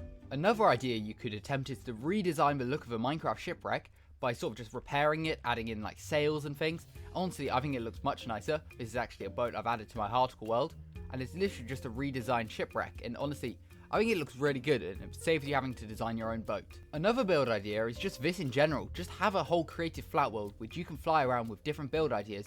So if you ever need to start a new project in your world, you can just look around and be like, oh, here's a windmill, I could definitely add this somewhere. Or maybe you redesign this somehow, like changing the blocks out. I definitely recommend just having one creative flat world for you to do all your build planning in. Here's a way in which you can create a simple starter base. All you need is a red mushroom, place some ladders along the stem, add some trapdoors as a floor, and you can actually fit in a crafting table, furnace, chest, bed, and even a fox apparently. I did not realise there was a fox in here when I built it, but oh, he's sleeping now, that's quite cute. But yeah, it's just a simple starter base, all using just a mushroom, which you could spawn in yourself by bone mealing, or if you just go into a dark forest, you'll be able to find loads of them. Here are some cool ways to add detail to different types of terrain. For example, this is like an overgrown beach biome. We've got the sand, we've got some sort of like sandy rock pool areas, moss everywhere, mangrove roots, dead coral, buttons and dripstone scattered around. I think that looks really nice. Similarly, I did something here with a gravelly sort of beach, adding some like coal ore, some more rock pools, mangrove roots, sea pickles as well. I think these look really good as sort of their own like foliage item, as obviously they don't glow when on the ground, but if you place them in water they can glow, which is another great use of them, as you'll be able to light up your builds more. And here's a really cool cliff design I designed ages ago, simply just merging from the diorite right at the bottom. Sort of this would be intended to go like by the ocean or something, sort of going up into the cobblestones, into the tuff, into the deep state, into the smooth basalt. I think this just looks really nice, and I should definitely add it to my Harticle world at some point in the future. Here's a cool berry farm idea you could add into your world, just simply placing the berries in like a row, then adding different leaves and fences around it to sort of make it look like a more natural sort of way in which berries would grow.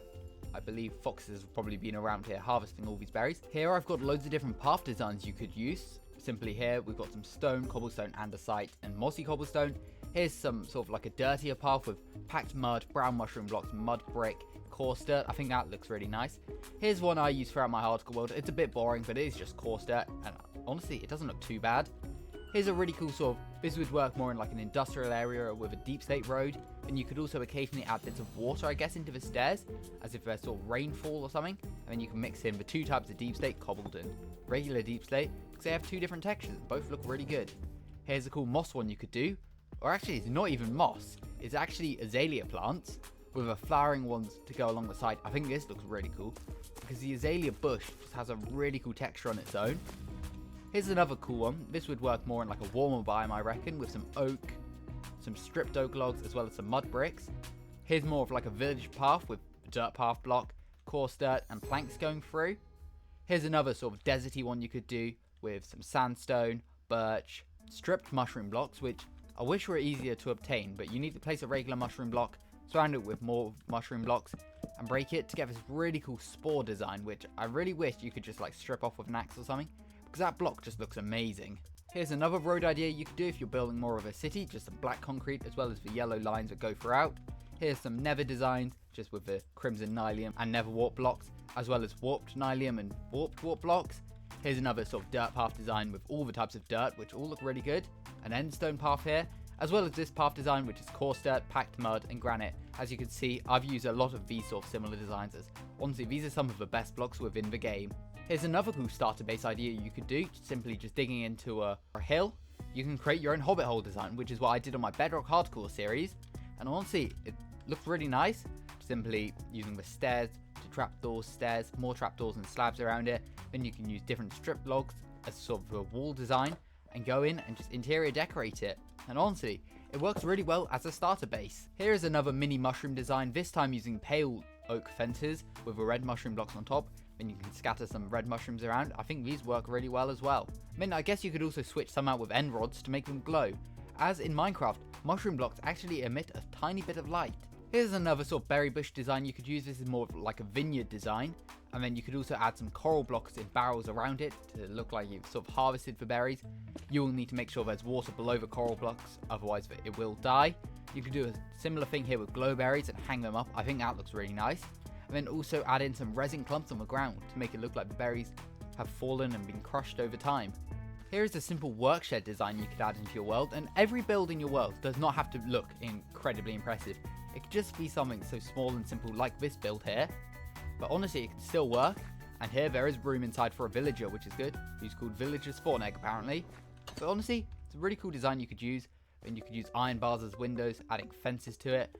This is something I like to add on almost all of my builds. Simply an oak log, then add an unlit campfire next to it. So it sort of just look like you're collecting logs. And you could also add an axe onto an item frame on top of it as well to look like you're chopping the logs.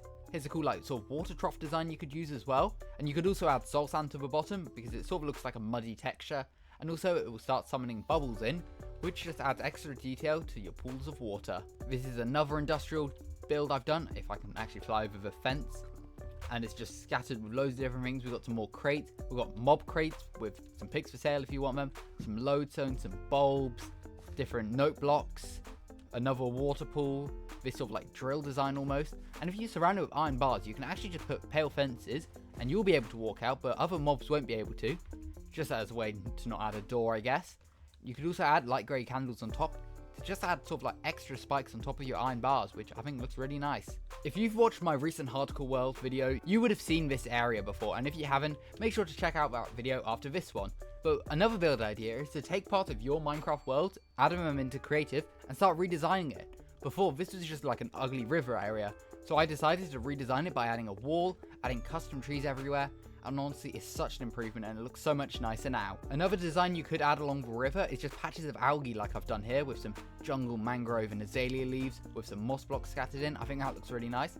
And around the river banks, add in some mud, muddy mangrove roots and coarse dirt, as well as like sugarcane, peonies, firefly bushes, leaves, just to add sort of like an overgrown feel to the rivers in your world. I think that looks really nice. Another thing you could do is when you're adding in foliage such as bushes, only add them in patches rather than scattering them everywhere, as it just makes it look much nicer and much less sort of like messy. So over here we've only got the bushes, but if we fly over here we've got some ferns scattered around as well, but they're not everywhere, so it just adds some more subtle variation. Same thing you can do with sweet berries or cornflowers or any type of flower really. Same with dandelions, which you could also add wildflowers to now because wildflowers just look so good. Just wish we could have other colour variants in the future. A bit of a spoiler over here for one of my next hardcore episodes, but here's a really cool custom tree you could use. Basically all you need to do is bone meal an acacia tree, replace the logs with oak logs, add some spruce fences as well as some stairs, then adding in some oak leaves as well, and you get this really cool custom tree, which doesn't necessarily need to be an oak tree because oak trees don't really look like this in the real world, but it could be a really cool design. Honestly, I think it looks a lot better in the savanna biome as the acacia wood stands out a little bit too much. Here's a cool fountain design you could use simply using mud and mud bricks, and then you could also add the mud into the bottom, scatter some candles around, some flower pots, a lightning rod on top maybe, as well as a bell if it is the center of a village. Here are some more desert ideas you could add into your world simply using cactus with new cactus flowers. You could even add the cactus flowers on the floor as well. And then also using sea pickles as sort of like mini cactuses. I think these look really good and work really well next to the cactus. Here's one of my favourite designs to help add variation to the desert, and it is simply just to use the underneath texture of the sandstone stair block, because it looks so much nicer than the regular top of a sandstone, which is simply just a very smooth block. Just using this to add some extra detail to the desert biomes, as if they're maybe like rocks or something and the like rest of the sand's been blown away or something. It just works really well in my opinion. And a bonus of that is you're able to waterlog it and then add sugarcane around as sort of like a hydrated crop throughout the desert, although maybe don't add it everywhere because the desert seems not to have much water in general. And obviously for more decoration you could add in the new dry grass and tall dry grass as more details. But there we go, these are a bunch more build ideas that you can add to your Minecraft world. If you enjoyed today's video, make sure to subscribe and let me know any build ideas you have in the comments down below. July was the month that everything changed as I uploaded my most popular video ever, showcasing secret name tag tricks in Minecraft Bedrock Edition's Actions and Stuff. Actions and Stuff is Minecraft Bedrock Edition's best resource pack due to all of the animations it adds to players and mobs, along with all of the custom textures. Along with this, Actions and Stuff comes with a load of custom name tag tricks that you can use on different mobs in the game, which is what I'll be showcasing today, starting with the villagers. In fact, there are 2 different name tag tricks you can use on villagers. First of all, we can grab out a name tag, naming it Bunny, and name a villager, and as you can see, it gives it a pink dress with rabbit ears, which, yeah, it looks kind of strange, but it's a cool addition, and it does work on any biome villager. For example, these are all in the desert, and it just turns them into a rabbit villager. If turning your villagers into rabbits isn't really your style, you could also name tag your villagers Villager 32 to give it a completely different texture. This is sort of a missing texture file in Minecraft, the purple and the black, and you could just simply transform villagers into this sort of cursed villager, which is pretty cool, and it also gives them all a farm hat, which I think is quite cool. And once again, this does work on every type of villager as well. Iron golems are seen as the protectors of villagers, so why not give them better designs? For example, name tagging one Dapper will give it a suit with glasses, which I think looks really good. Alternatively, you could call it Agent as well to give it the same design, just so you have 2 different name choices. And I think these guys look really cool. They look a bit like spies. Yeah, I just think it's a really nice design. There are also 3 different name tag tricks you can use on pigs. For example, you can name a pig Muddy to turn it into a muddy pig. Alternatively, you can name one Mucky to turn it into a muddy pig again, or you could use Mudster to turn it into, yet again, a muddy pig. And as we just saw, this works on all the different pig variants as well. With the pigs and other mobs that I will be showcasing in today's video, these textures can actually spawn naturally as well. This pack just allows you to name tag them, just so you can more easily access these mobs. As well as this, the name tag tricks don't actually affect the actual mobs, it just changes the texture, so an iron golem will always attack as normal. The pig will still have the same drops and do everything as normal. Next, we can look at some of the name tags for chickens. For example, you can name a chicken Baby to turn it into its small form. This is actually the same with pretty much every mob with a baby form, with actions and stuff, which we'll probably take a look at later on. Alternatively though, you could use Chick instead of Baby, and it turns it into the different forms. And one of the coolest parts is, all 3 of the new chicken variants have these different baby forms, which, yeah, they look so cool. My personal favorite though has to be this one, for just the temperate design. I love his yellow chick design. Wish we had that in default Minecraft. However, if permanently having chickens as babies isn't really your thing, you can actually name the chicken something else. If you grab a name tag and name it Chicken Jockey, it will spawn a baby zombie on top. Although this is just cosmetic, so it won't actually spawn a baby zombie and you can't punch the baby zombie. It's just a nice little design. And once again, this does work on all 3 variants of the chicken as well. Which, yeah, it looks really cool. I love the temperate one, and the cold one also looks really nice. Before I move on to any other mobs, if you're enjoying today's video or are learning something new, make sure to subscribe, as I want to see how many subscribers I can be on by the end of the year. Plus, let me know in the comments if you'd like to see me do some more actions and stuff showcase videos in the future. The Creeper is probably Minecraft's most iconic mob, you know, the green with the black face. However, did you know it was originally a mistake? It wasn't supposed to look like this, or even intended to be in the game, as it was originally supposed to be a pig. However, the developer at the time got the model mixed up, which is why you can name tag a creeper Pig with actions and stuff to transform it into a pig, and I think this is such a cool design. Love the ears it has on the side, as well as just all the detail it has. Yeah, it's a really cool design, but obviously, once again, this does work just like a regular creeper. If I grab out a flint and steel and light it, it will just work how a normal creeper would work. But to be fair, it could work as a great way to prank your friends. Parrots are some of the only birds we have in Minecraft, which I definitely think we need more. But with actions and stuff, we do. If you name tag one of your parrots Crow, it will literally just turn it into a crow design, which is pretty cool. And it works on all 5 variants of the parrot as well. And it allows you to have a pet crow in your world. You know, in case you ever wanted a pet crow for any reason. Husks are the desert form of zombies, and they do look a bit like sort of mummies or like ancient sort of Egyptian mobs. However, they don't exactly look like it, which is why you can name tag a husk Mummy to give it all bandages. Alternatively, you can nickname one Dusty to have the same design. And honestly, it's just such a cool design, having a husk be a mummy. Yeah, it just looks so good. Wish we had these mobs as well in Minecraft, perhaps spawning in the desert temple or something like that. And once again, similar to some of the other mobs we've covered, the mummies can actually just spawn naturally inside of the game, although they are slightly rarer variants of a husk. Similar to the husk, when a witch spawns in the world, it actually now has a chance, with the actions and stuff resource pack, to be green, although, as you can probably see, I've had no luck getting it so far. So I spawn a few more in. There we go, we finally got a green witch. However, using a name tag, we can get this one 100% of the time. And all you need to do is to simply name tag a witch Emeralda to turn it green, which I just think is a really cool design. It also changes its cape a little bit, it looks like. Although, it's quite hard to notice. Yeah, like the legs changed from brown to blue. That's quite a cool detail. Next up, we have a new texture for bees, as you can spawn them in, and if you name tag them Smol, S-M-O-L, it will turn them into a little baby bee, which I think is a really cool design. And honestly, it would be really cool to have bees in Minecraft just this size. And this name tag trick will also work if you name tag a bee baby. Another flying mob you can name is Violet, as you can simply name it Goldie, and it will turn it into a gold design. Just make sure you don't hand it a name tag. I actually think that's such a cool design. I believe this is from Minecraft Legends.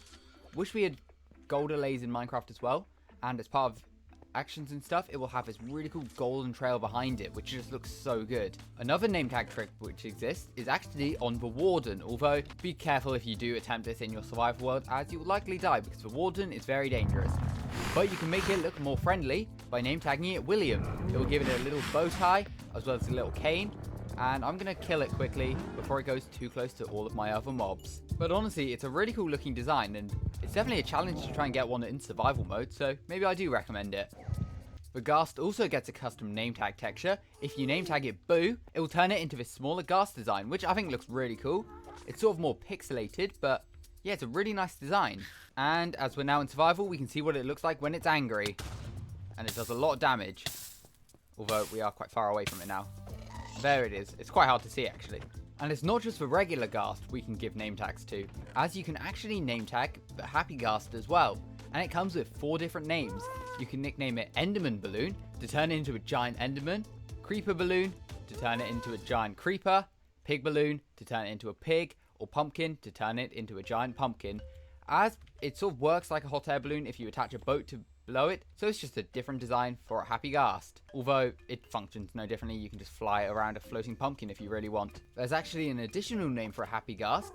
If you are to give it a harness, you can nickname it Saddleless to just remove the harness completely, although it will still allow it to be flown around by the player, which is quite cool if you don't really like the design of the harness on the Happy Ghast. As you can see, the harness still exists. The Enderman has a load of texture changes as well, so if you spawn in an Enderman and use the Ender Child name tag, and as long as it doesn't teleport away from you, you will see that it actually is now a baby. This is the same for nicknaming an Enderman Endy, or nicknaming it Baby as well. You just get a smaller Enderman design, which I think looks really good.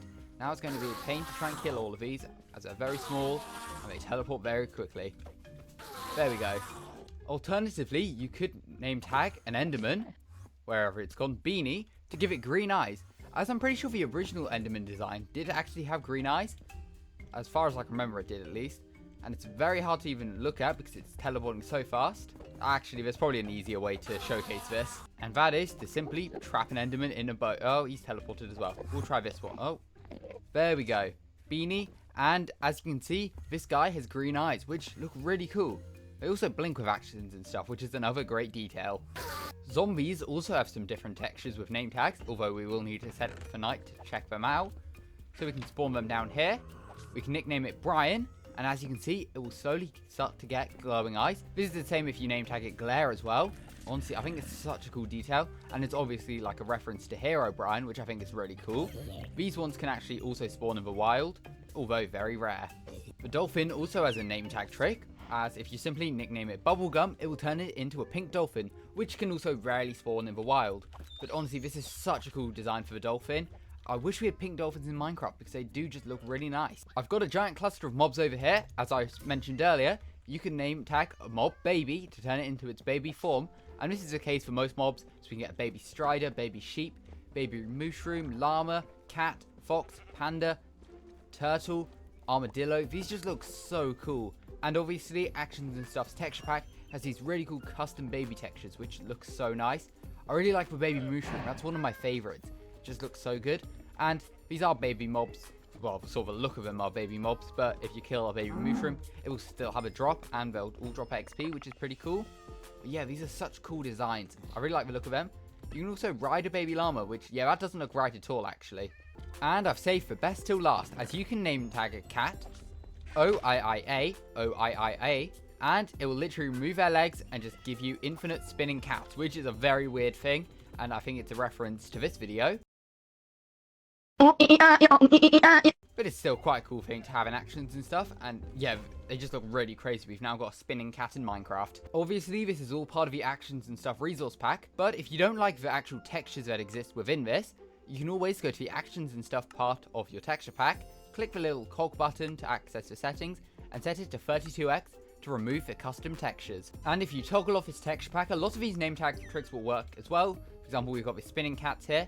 Lots of the baby ones work, although for some reason it doesn't work with pandas or armadillos.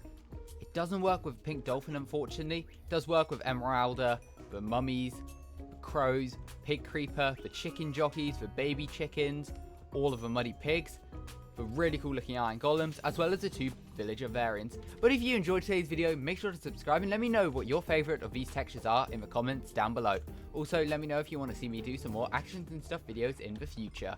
I uploaded some of my best videos in August, but one underrated one was transforming a village inside of my Minecraft world. This village has existed in my Minecraft hardcore world for over 3 years, so it's finally time to transform it and the surrounding area. But to begin, I'm going to have to destroy all of these houses. Luckily, as they're made with very basic materials, it shouldn't take too long.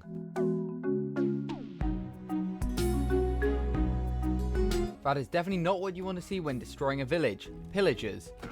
Luckily, as of 1.21, they're really easy to handle with, as they just drop an ominous bottle now, so you don't even need to worry about getting bad omen anymore. But there we go, I've done some progress on destroying the village. I think I've destroyed 4 or 5 houses already, which isn't too bad. I didn't realise there were this many houses though, I'll be honest. And one of the main reasons I'm actually destroying this village is due to it preventing me from terraforming any further. I've terraformed this whole savanna biome. As we look underground, that's the normal level it would be at, and I've just extended all of this grass upwards. But right now I can't extend any further due to this village being in the way, which is the main reason why I'm destroying it today, as well as rebuilding a much better village on top of it. And also because I've wanted to transform this village for over 3 years now, so it makes sense to finally be doing it. And despite only destroying 5 houses, I'm already on my second shulker box of materials, which is actually quite a good way to gather materials, although I'm not going to need many of these materials at all for the village I have in mind. Anyway, it's time to continue destroying this village. One of the coolest parts about this village is the fact there are actually 2 zombie villagers right here, which I believe were the original villagers from this village. Pretty sure these are the only ones alive now, as a lot have died in the past, including maybe a couple by me. I can't exactly remember, but my plan for later on in today's video is to revive these guys, as well as bring loads of villagers from my villager breeder over there in order to repopulate this brand new village. I'll also have to light up the area, as destroying those houses has made it so much darker. And as I've lit up most of my hardcore world, a lot more hostile mobs will begin to spawn. Luckily though, I did find an iron golem in one of the houses I destroyed, so we could potentially protect the area for now. Another thing I'll have to do to this village is just get rid of all this dirt path. I think the quickest way is just to till it with my hoe, as it has no access to water, which means it will just turn to dirt, and then eventually grass will spread back onto it. It's probably the most effective way, to be honest. Otherwise, I'm going to have to place loads of blocks on top of the path and then remove it. I think this way, it's a lot quicker. As I don't really need dirt path, because honestly, I don't really like the look of it. But I will be using a coarse dirt path later on, obviously, to connect all the buildings up together. And obviously, I've got some more plans for this village as well, including loads of custom trees, as well as collecting some mobs that I've not actually collected in this world before. But in the meantime, I guess I'm going to continue destroying this village.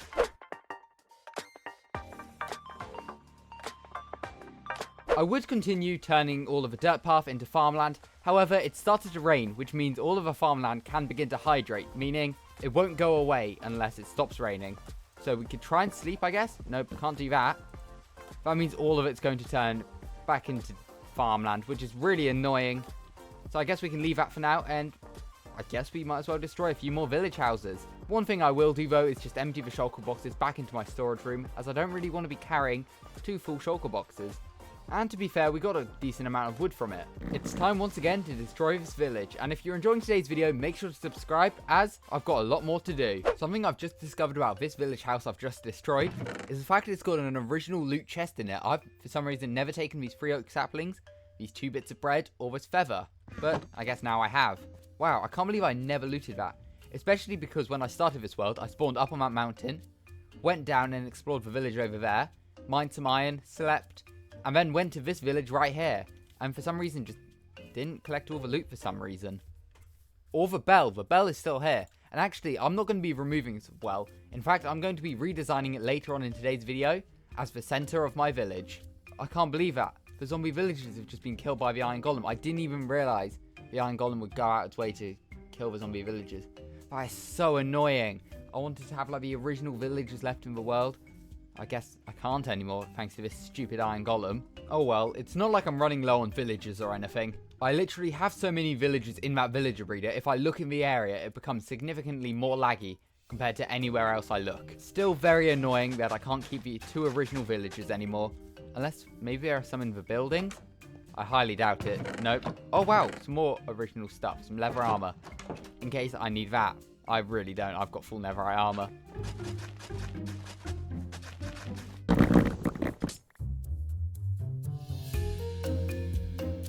I actually didn't realize how many of these village houses still had chests left in them. So what does this one have? Some acacia wood, an acacia sign. I don't know why I'd have an acacia sign. It's not something I would really build with. What would I have been naming? Is there something around there? Around my spawn area with acacia? I don't think so. That's actually really strange. I should probably go and have a look. Yeah, that's strange. The area where I built my, sort of first chest and it's actually got my first tools in, doesn't have an acacia sign anywhere. So if anyone knows why there's an acacia sign, let me know in the comments. I actually can't remember at all. Anyway, it's time to continue destroying this village.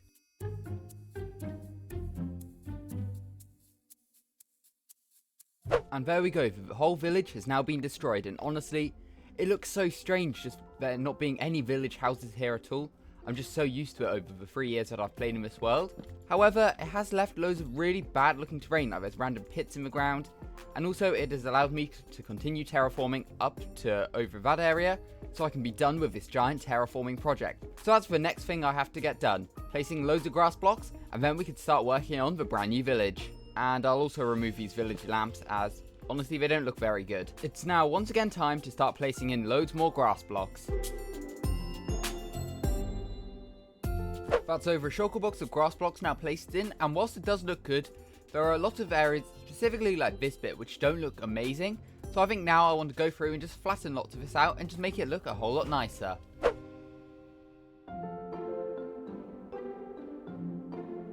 There we go, that's all the terraforming done, and I think this area looks a whole lot better now.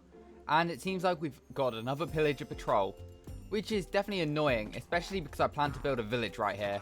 But then again, I'm not sure if they do spawn once villagers are in the local area, or at least I'm pretty sure they won't anymore.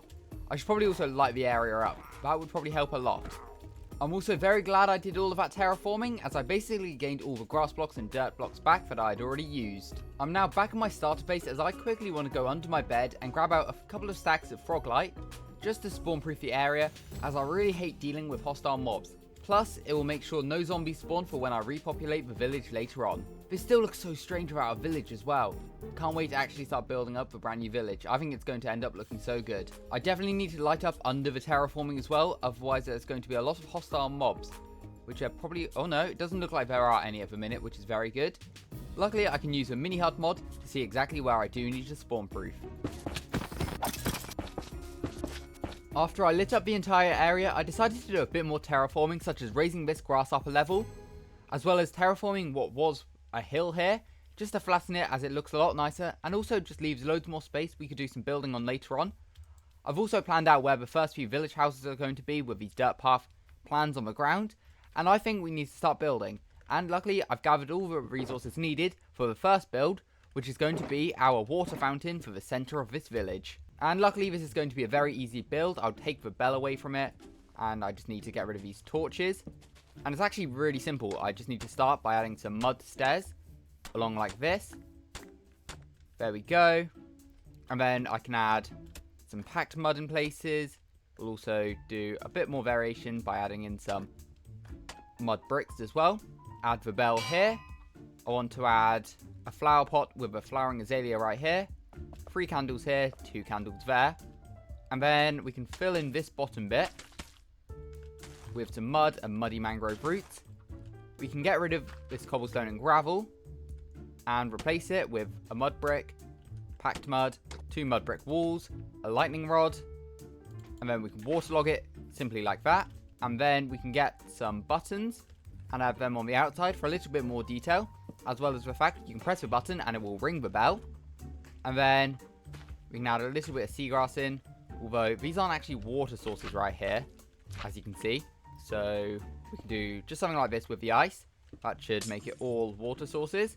So we can add a couple of sea pickles there, sea pickle there, and I guess we'll just add grass along like this. There we go, a very simple fountain design. I think it looks very good though. I also added a lightning rod on top, as this was the village I first got the surge protector advancement from, which involves getting a lightning rod struck by lightning in a village. So I thought, just a little nod back to that, we might as well add it to this well. It's actually now a thunderstorm, so all we need to do is place a copper lightning rod in a village and get surge protector. One last detail I will obviously do is just light these candles, so a little bit more light is around this area. But with the centre of the village now planned out, I think it's time to build one of the first houses. And for that, I'm going to need a lot of building materials. And I am using the Light Matica mod, so this is all of the resources that I'm going to need. And yeah, there's quite a few.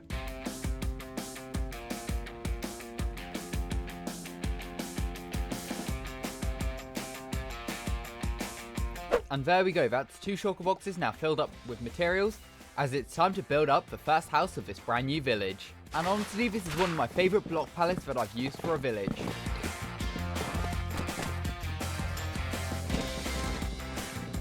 If you want to support me and my channel, consider becoming a channel member. This way you get to see previews of upcoming videos, as well as being able to share your video ideas. Members will be featured inside of my Minecraft world by being written into a book, and for $5.99 a month, you can be named after a mob inside of my world. Simply press the join button or the link in the description. And there we go, that's the first village house built, and I really like the design of this one. I really like what I've done here with the pale moss and the pale moss carpet. And obviously we've got the beginnings of a path which is going to lead around this area, all around the fountain, and to different points around this village. Now, one thing all villages need is a food source, and whilst I will be building some crop fields later on, I want to build up some animal pens first, and I think right by this first house will be a great place. So all I need to do is just place some stone in sort of a rough circle. I think this sort of outline will look good. Yeah, I think that will be a good size for like a pig pen maybe. And there we go. Obviously this is missing a few details. I want to add some coarse dirt and mud inside, as well as loads of custom trees, which we'll get onto later. As well as the fact that I'm missing some pigs. However, I don't want to fly around this area to collect pigs, as I'm sort of bored of seeing all the same old pink ones around. And as this village is right next to a savannah, I think it's best if we collect some new warm pigs. But to collect some warm pigs, I'll need to head off to a further away savannah biome, where I've already found a load of warm mobs. And here I am back in the savannah. If you've been watching my videos for a while, you may have remembered when I updated my game to the Spring to Life drop 1.21.5 and just explored out this way in order to find some of the mobs, such as these warm chickens. They look like they've laid an egg actually, which I will take with me, as I do want to collect some later on.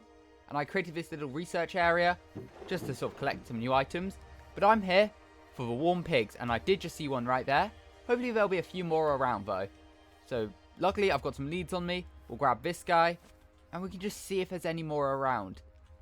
I actually can't see many, and maybe we'll try and collect some cows later on as well. Although, if I remember correctly, they're a lot further out than these pigs were. Although, it doesn't seem like there's many pigs around in general. There we go, there's some warm pigs. Okay, yeah, there's quite a few around this area, which is quite nice. One of the best parts about the Chase to Skies drop is the fact that I can just untie this pig from this fence, and all the leads will actually just go into my hand straight away, which is really useful. Have any chickens laid any more eggs? No, doesn't look like it. We'll have to come back to this area later on then. But I'm going to try now and get these pigs through the portal. It might be just slightly easier if I just turn a lot of this into obsidian, because I don't really want to get a load of cooked pork chops right now. I've got enough. Luckily, they should all just go through the portal. There's one. Are they going to be annoying? Like that. Why is he up there? Why is my pig now floating? I don't think pigs are supposed to float. Let's just go through here. Go on. And one more pig to pull through the portal. Now I simply need to drag all these pigs back across the nether roof to get them to my village. Somehow I've managed to lose a few leads in the process, but I now have warm pigs back into my main area of this hardcore world, which is crazy because this hardcore world is so old, so it's never actually had these mob variants spawning. But it's really cool that we now have them, although I'm at the top of a mountain, so I've got to carefully maneuver my way down and avoid any of these pigs dying, as right now they're very rare. I've not properly got them yet, so I'm going to try and keep these ones alive. And then maybe eventually we could reintroduce these into the overworld. But there we go, I finally have these warm pigs collected inside my hardcore world. despite the update being out for almost 4 months at this point. But there we go. Yeah, these guys look so cool. I really like the warm pigs. We'll definitely need to breed them as well, but I'll also decorate the area around them as well. And now I want to see how lucky I can get. Can I spawn a chicken in with its brown egg? Because just throughout this video, every time I picked up an egg, I've just thrown it on the ground, and we've just been getting loads of chickens spawning in. So can I just get lucky and get a warm chicken? No, of course I can't. Why would I? Oh well, I've got myself a couple of carrots, so I'll just feed it to all of these pigs, just so they're all bred up, which means I can slowly expand this population. I think it'd be a cool idea just to eventually release a few in the savannah, just so I have these warm pigs just accessible at all times. Anyway, pig shenanigans out of the way, I think it's time to build up a few more houses, as the whole point of today's video is to be building a giant village. I should probably get on with building some more features of this village, as I plan on it being a lot bigger than this one house and this pig pen for now. Anyway, it's now time to gather up all of the resources that I'm going to need. And there we go, I've gathered up 2 shulker boxes worth of materials so we can start building up the next house. And if I just look at this shulker box quickly, and then zoom out, the building is done. And honestly, I'm a massive fan of this house. I love the oak on the top, and it actually has room inside for 2 villagers. Obviously, I do need to do this little bit of floor, completely forgot about that. But I forgot to mention earlier, this house also has room for a couple of villagers. So later on in the video, we will be transporting some villagers, or attempting to at least. Luckily, I do have loads down there, as I mentioned earlier, so it shouldn't be too difficult to get loads of villagers in, so I can have some living in the houses, and then some just roaming this area. Honestly, I also think these houses really fit in the area, and I have started laying out some leaves just for where I plan to build some fields, and I'm thinking for this area, I mainly want to do wheat fields, just because it sort of makes sense with the mud brick roofs, as you'll need wheat to craft mud. But maybe I'll do like a potato one here, just so I can always breed up these pigs, as I've been expanding them slowly, and there's quite a few of them now. Also, I should probably build somewhere for loads of these cats to go, as these are some of the original cats to this village, so I think they deserve a home. In fact, we'll take this guy here, and I guess we'll move him into this house. If you have any name suggestions, let me know in the comments. Let's just move him in here. Now, I don't know if these bunk beds will actually work with villagers. I haven't actually properly tested it. I don't know, I just assume it might do. They should link to it at least, maybe he can't get in, but oh well. I then decided to build up a few more crop fields to give the future villagers a source of food. And I think they look really nice. I love the details I've added as well with the wheat fields, adding some short and tall dry grass. I think that looks good. There are a couple of firefly bushes in there just for some extra detail. I've also bred up a load of pigs, as well as placing loads of fences and wall blocks around the area, as that's where I want to build up some custom trees in a bit. However, next up I want to build a couple more village houses, which means it's time to gather even more resources.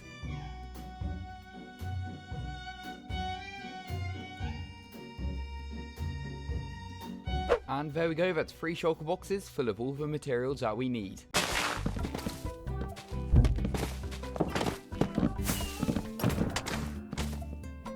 And there we go, another village house has been built up, and all I need to do to finish it is just light these 3 candles in here.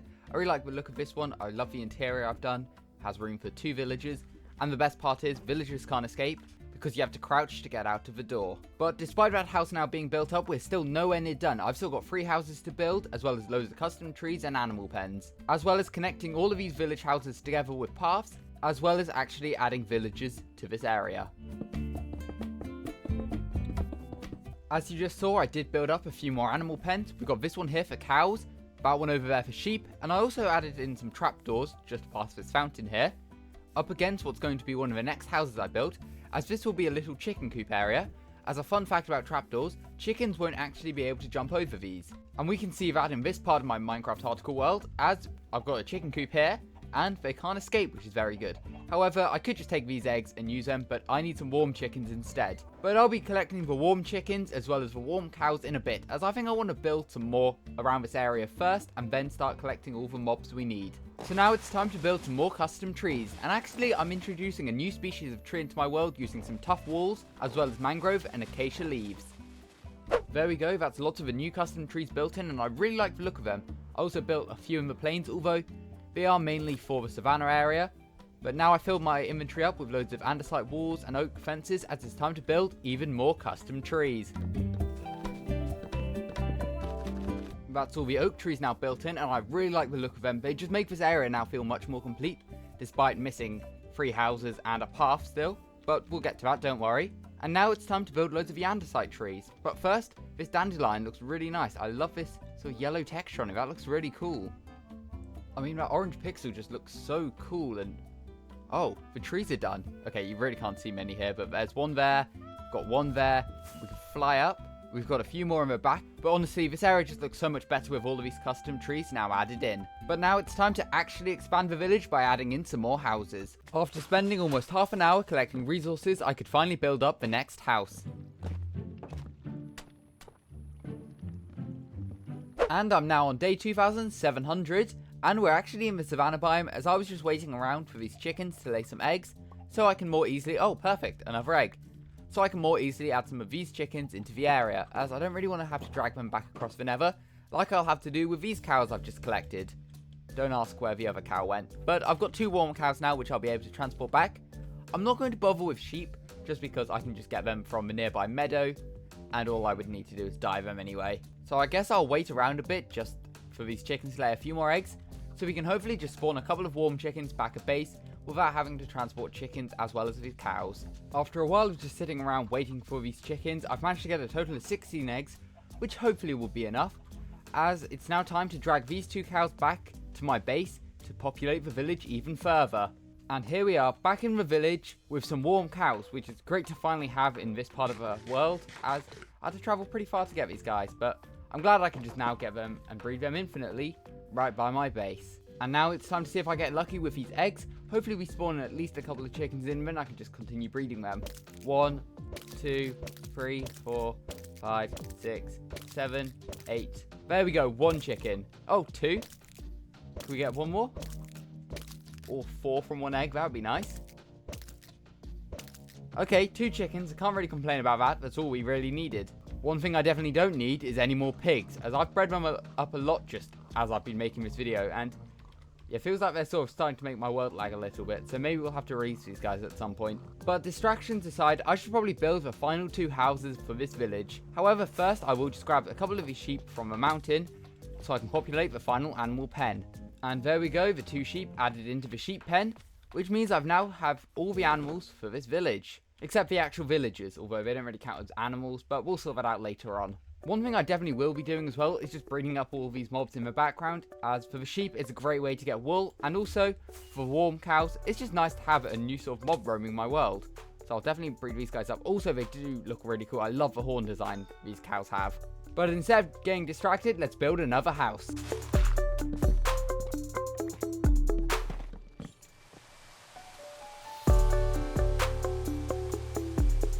There we go, that's the next house finally added in, which means we've only got 1 more building to add to this village, and then obviously we just need to connect everything up with paths, and then add in all the villagers. And although this is a very simple design, I really like the look of it. It's literally just this house here with a wooden tower removed to just add some more variation to the village. Sort of inspired off of default Minecraft villages, as lots of the time they have sort of very similar looking houses anyway, so I thought might as well make them all look fairly similar, which is why the last one is going to be very similar to this building. But it means that once again I'm going to have to spend half an hour gathering resources, which is always so fun. But at least I can get that done and then not have to worry about adding in any more houses to this village, which is a pretty exciting thought, so I better continue and gather some resources. Oh, no more chickens. So once again it's time to place down shulker boxes and start gathering all of the materials for the final house.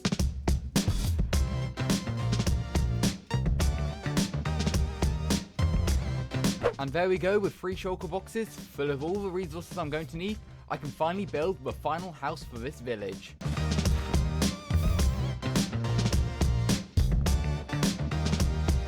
Cross my name off the list. This is without rivalries. And there we go, the final house has been added in. And I also added a wheat field to the side because the area looked really boring and I think it deserved at least 1 more wheat field, and I think that looks really good. Got some firefly bushes around. And I've also added the first mob to this village. No, it's not that wandering trader over there who had rubbish trades. It's actually inside of this house here. We've got a pillager who doesn't have a crossbow, as I sat in a boat for about 20 minutes waiting for him to break his crossbow. But we've got Passive Pete the pillager. No idea how the villager's going to react to him. Probably be terrified, to be honest. But we've got a cool untamed pillager. That's the first time I've ever got one of those. And he'll literally just, I guess, just roam around here. I'm always surprised this is an actual mob as well. I'm surprised they don't just go and hit you after their crossbow breaks. I believe like if a piglin's crossbow breaks, they just end up punching you. It's a bit strange that this pillager won't do anything to me, but he's quite a cool mob to have. Anyway, now that all the houses have been built, it's time to connect all these village houses up with a path. And I'm very glad I have a load of coarse dirt. Just realised I'm going to need some spruce slabs as well. And that's the entire village now connected up with paths, and obviously it is quite basic, especially when we look around the houses where I have detailed already with rooted dirt and packed mud. I think I'll go through eventually and just start adding that in, but that can be done another day, as I've been recording this video for nearly a month now, although maybe looking around it doesn't seem like it. I've still been taking a lot of breaks, I've not been playing every day, but I still want to get this video done, so I want to add some villagers to this area.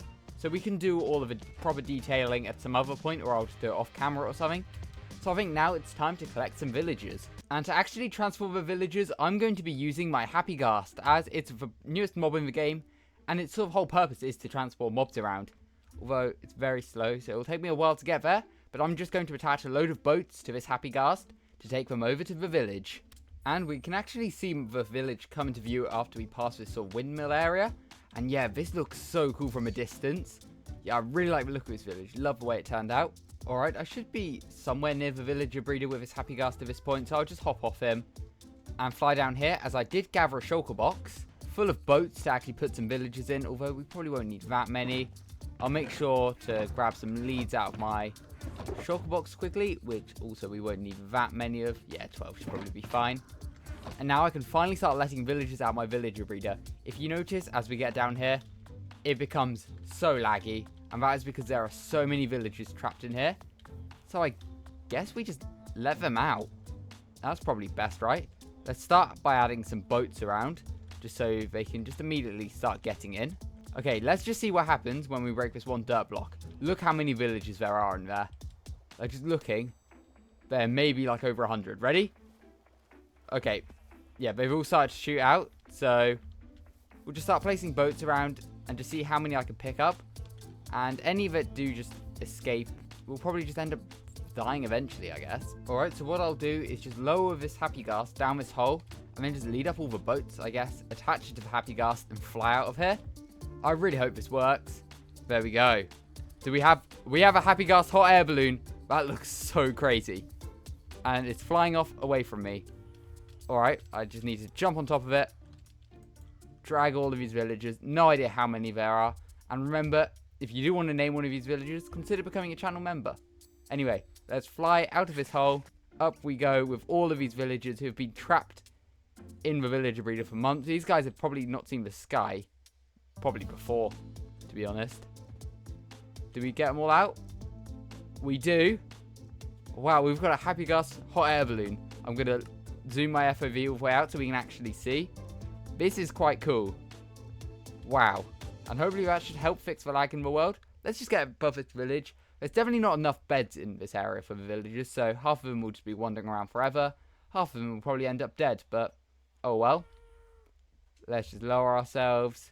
It looks like they're all sort of linking to beds and things now. Okay, here we are. We're above. Now, do I just... Yep, we can snip the leads off. Wow, we just have a massive pile of villagers in boats. So I guess... just break all the boats. Oh, I've just murdered a villager. Oh, I'm about to murder another. Oh, just murdered another. Whoops. I hope I don't need to trade with these guys anytime soon. There. And there. We've now got villagers roaming around this village. Finally.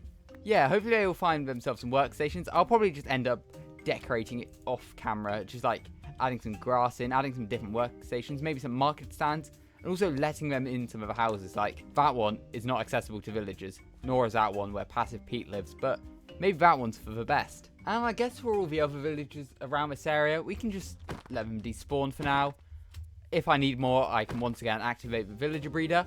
It is now day 2729 and I've added a few more details onto this village. For example, we've just got some random decorations around here, like a couple of log piles. I've added in a potato field right here, as well as a market stand with a farmer villager inside, which I am able to trade pumpkins to.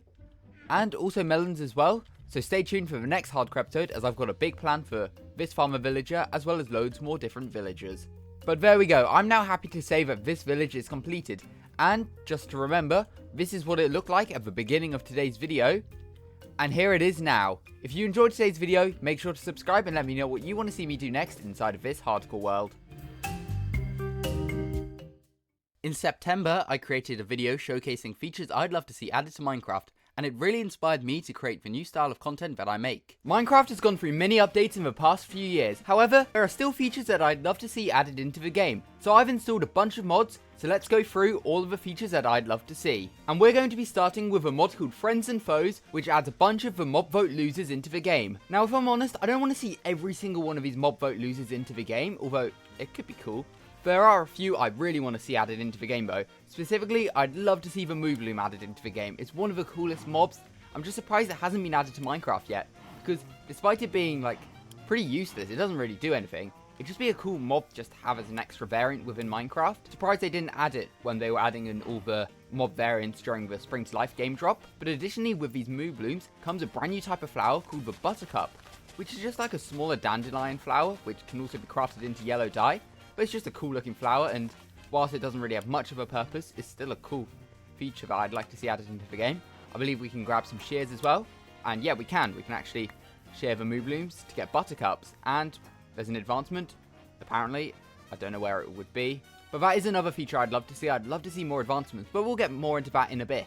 As another mob I'd love to see added to Minecraft is another mob vote loser, the penguin. Now, I actually don't know in this mod what the penguins do. It looks like we've got a penguin egg item as well, but they seem to just roll around on their stomachs, but they do look pretty cool. What happens if I hit one with a sword? Oh, they drop feathers. And you know what?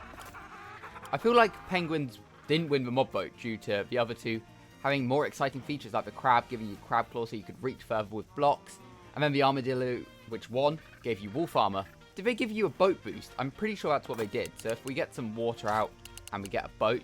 Alright, now that there's a massive pool of water, I want to place the boat down and we'll spawn a few penguins, not in the boat. But do they boost the boat? Oh wow, yeah, the boat feels like it goes a lot faster compared to a standard one. Yeah, that's quite slow. What happens if we spawn a penguin around it? Yeah, we go so much faster now. And they seem to follow the boat as well. That's really cool. So I definitely love to see penguins added to Minecraft. Although, they have now stolen my boat. They do look really cool. But additionally, this Friend and Foes mod adds so many other features, such as these beehives, which we'll take a look at in a little bit. As well as loads of other mobs. We've got the crab, the copper golem, which will be added soon. We've got loads. Let's just take a look at them, even though I don't necessarily want every single one of these to be added. I mean, maybe. We've got the tough golem. Oh, drop some tough. A rascal. Oh, he's disappeared. Wildfire. Oh, it looks like he's got the shields. Why don't we kill this guy? I do have max strength, by the way. What do we get? Wildfire crown fragments. Interesting. We've got the crab as well. Oh, and it drops a crab claw. I don't really know what we do with that, though, I'll be honest. But we've got loads of other things. A wildfire crown, a music disc, copper buttons. That's another thing I'd like to see in the game. Oh, and they click pretty fast. That's fun.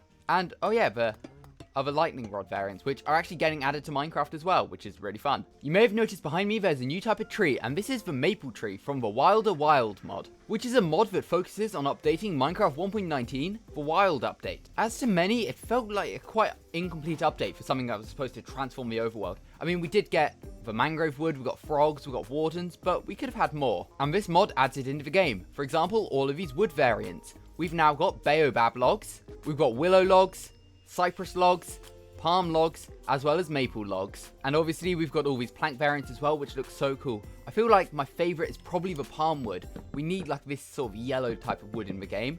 But I really like these greens and these greys as well. They look nice. And then, is this maple? Yeah, it's sort of like a paler mangrove. That looks good. And then, probably my least favorite is the baobab, but that is just because it looks quite similar to acacia planks. Although there is a bit of a contrast, so maybe it could work in some sort of build. But obviously this mod comes with loads of new types of leaves. We've got all of the different colour maple leaves, which I want probably the most. This is the feature I'd like to see most into the game. It's just autumnal leaves. We've got the orange, yellow and red. They all just look so good. I'd love to see these added into the game, because they just make building custom trees so much better. And if you've seen my videos before, you know how much I love custom trees. So just having some more colours of leaves to build with would just be so good. And obviously these wood variants all come with their own trapdoors and doors as well. Well, those palm doors look good, as do these willow trapdoors. But additionally, this Wilder Wilds mod also adds in loads of new biomes, but we're in a flat world, so I can't really showcase that for now. But I believe it adds in some new mobs as well. We've got the Firefly, which is now in Minecraft. We've got Jellyfish. We've got a Butterfly. That would be a cool mob in Minecraft. What else do we have? The Ostrich. Oh, I forgot about the Ostrich. Let's just spawn a couple of these in, I guess. The Firefly. Oh, they are just like mini particles. Oh, which you can kill. The Jellyfish looks quite cool. Oh, we've got the Butterfly. Oh, they would be so cool in Minecraft. Just imagine we had like different colors of butterflies and they could just spawn throughout like the flower forest. That would be so cool. Do they come with anything else? Oh, you can get a butterfly in a bottle. That's nice. And then, yeah, just spawns a butterfly and you aren't able to drink it, funnily enough. But just look at all the ambience we now get with these butterflies. That's another thing I'd love to see, ambience. But once again, we'll get onto that. And we'll take a look at the Ostrich. Now, that's cool. And we can ride it looks like, as well, which would be a fun feature. What is a... we get a baby Ostrich? Oh, yeah, we can. They look terrifying. And it looks like we also get the Ostrich egg as well. You know what? I didn't actually take a look at all the new tree variants. So let's just quickly... we'll get a willow, cypress. We've got the maple already. What about a baobab? Does that come with a sapling? Oh, it comes with a nut. I assume that's what we need. I'd love to see a willow tree added. Although it looks quite similar to a mangrove tree. But I feel like they are similar trees in real life anyway. But they do look really good. And the logs look like they're quite easy to get. That's my biggest pet peeve with the mangrove logs. It's just so difficult to get. What else? Do we have to place a 2x2 of these? Oh, maybe not. Do a 4x4 maybe? No, I don't really know why this isn't working. Oh, there we go. Oh, wow, that is a massive tree. Just imagine all the logs you would be able to get from that. I mean, this part of the idea was supposed to be wood variants, but look, we've got like these really cool trees and loads of new mobs. Honestly, the Wilder Wilds mod is just such a good mod, so let me know in the comments if you'd like to see me do something with it in the future. Also, make sure to subscribe. Moving on from variants of woods, we've got variants of crops. Now, these are from Farmer's Delight, which is a mod I showcased in a recent video, so we'll go through this quickly, but it adds loads of brand new crops into the game, such as tomatoes, cabbage, and onions. And honestly, I just love more food variants in Minecraft. They don't necessarily have to make all the expansive amount of food items that Farmer's Delight mod adds in. If we take a look, it adds loads of new meals. I don't necessarily want to see all of that in Minecraft. I'd like to just see some more crop variants though, like the tomato or a piece of rice or something to maybe make a little bit of food, or to trade with villagers, or just to decorate with, because honestly, I'd love some tomato plants planted across my world, or some onions, or some cabbage, or something like that. Now, we've taken a look at more log variants, however, I'd like to see more wood variants in general. And these features are added in with a collection of mods called More Variants, which simply adds in more chest variants. So we've got the cherry one and an acacia one, more chiseled bookshelf variants, which I feel like is a must-have, because like, just decorating with the oak ones seems like a little bit boring, so I'd love to see some more wood variants. We've got composters as well. I really like this bamboo one. That looks like a bee nest. And obviously we've got beehives. This is from the Friends and Foes mod, which I mentioned earlier, as well as wood variant barrels. Now, does every wood item need a wood variant? No. I feel like some features make sense without one, like the tools don't need wood variants, or the crafting table doesn't need wood variants, or things like that. But I feel like for some things like chiseled bookshelves, regular bookshelves, chests, they need wood variants. Same with beehives. Maybe not the composters and barrels, because it make like villager things a bit more complicated, but I'd just love to see some wood variants for chests as well as bookshelves. Now, the only downside to this mod is the fact that it doesn't add variants for modded items, so you can't get the maple chiseled bookshelf or the maple chests, unfortunately. However, it is still a great mod and just adds what I'd love to see in vanilla Minecraft. On a similar note with wood variants, I'd love to see a brand new block added into the game, which is similar to one we already have. Obviously, we've already got the stone cutter in Minecraft. It's used to, well, cut stone. So if I get some cobblestone out, you can put it in the stone cutter. You can get slabs or stairs or walls for much cheaper. However, I'd love to see a wood cutter or like a sawmill block added into the game, which simply allows you to cut up your wood into different blocks. For example, I put my oak logs in here, so I'm now able to get composters or fences for much cheaper. Can we do it with planks as well? Okay, we can. So if I put one plank in, what can I create? I can create 3 signs from a plank. What about another plank? So these ones are marked out, so I can't create a boat until I put 2 planks in. Interesting. So it's much cheaper, which is nice. And then 4 planks into 1 chiseled bookshelf, which is a birch variant as well, which is quite cool. But honestly, a wood cutter would just make building so much easier, especially because lots of wood items are fairly expensive, mainly trapdoors. I have such an issue with crafting trapdoors because it's 6 planks for 2 trapdoors, whereas it's 6 planks for 3 doors. So realistically, it should make 6 trapdoors. Now, how many does this mod create? Okay, 2 from 1. So if I put 6 in, how many do I get? Would that be 12?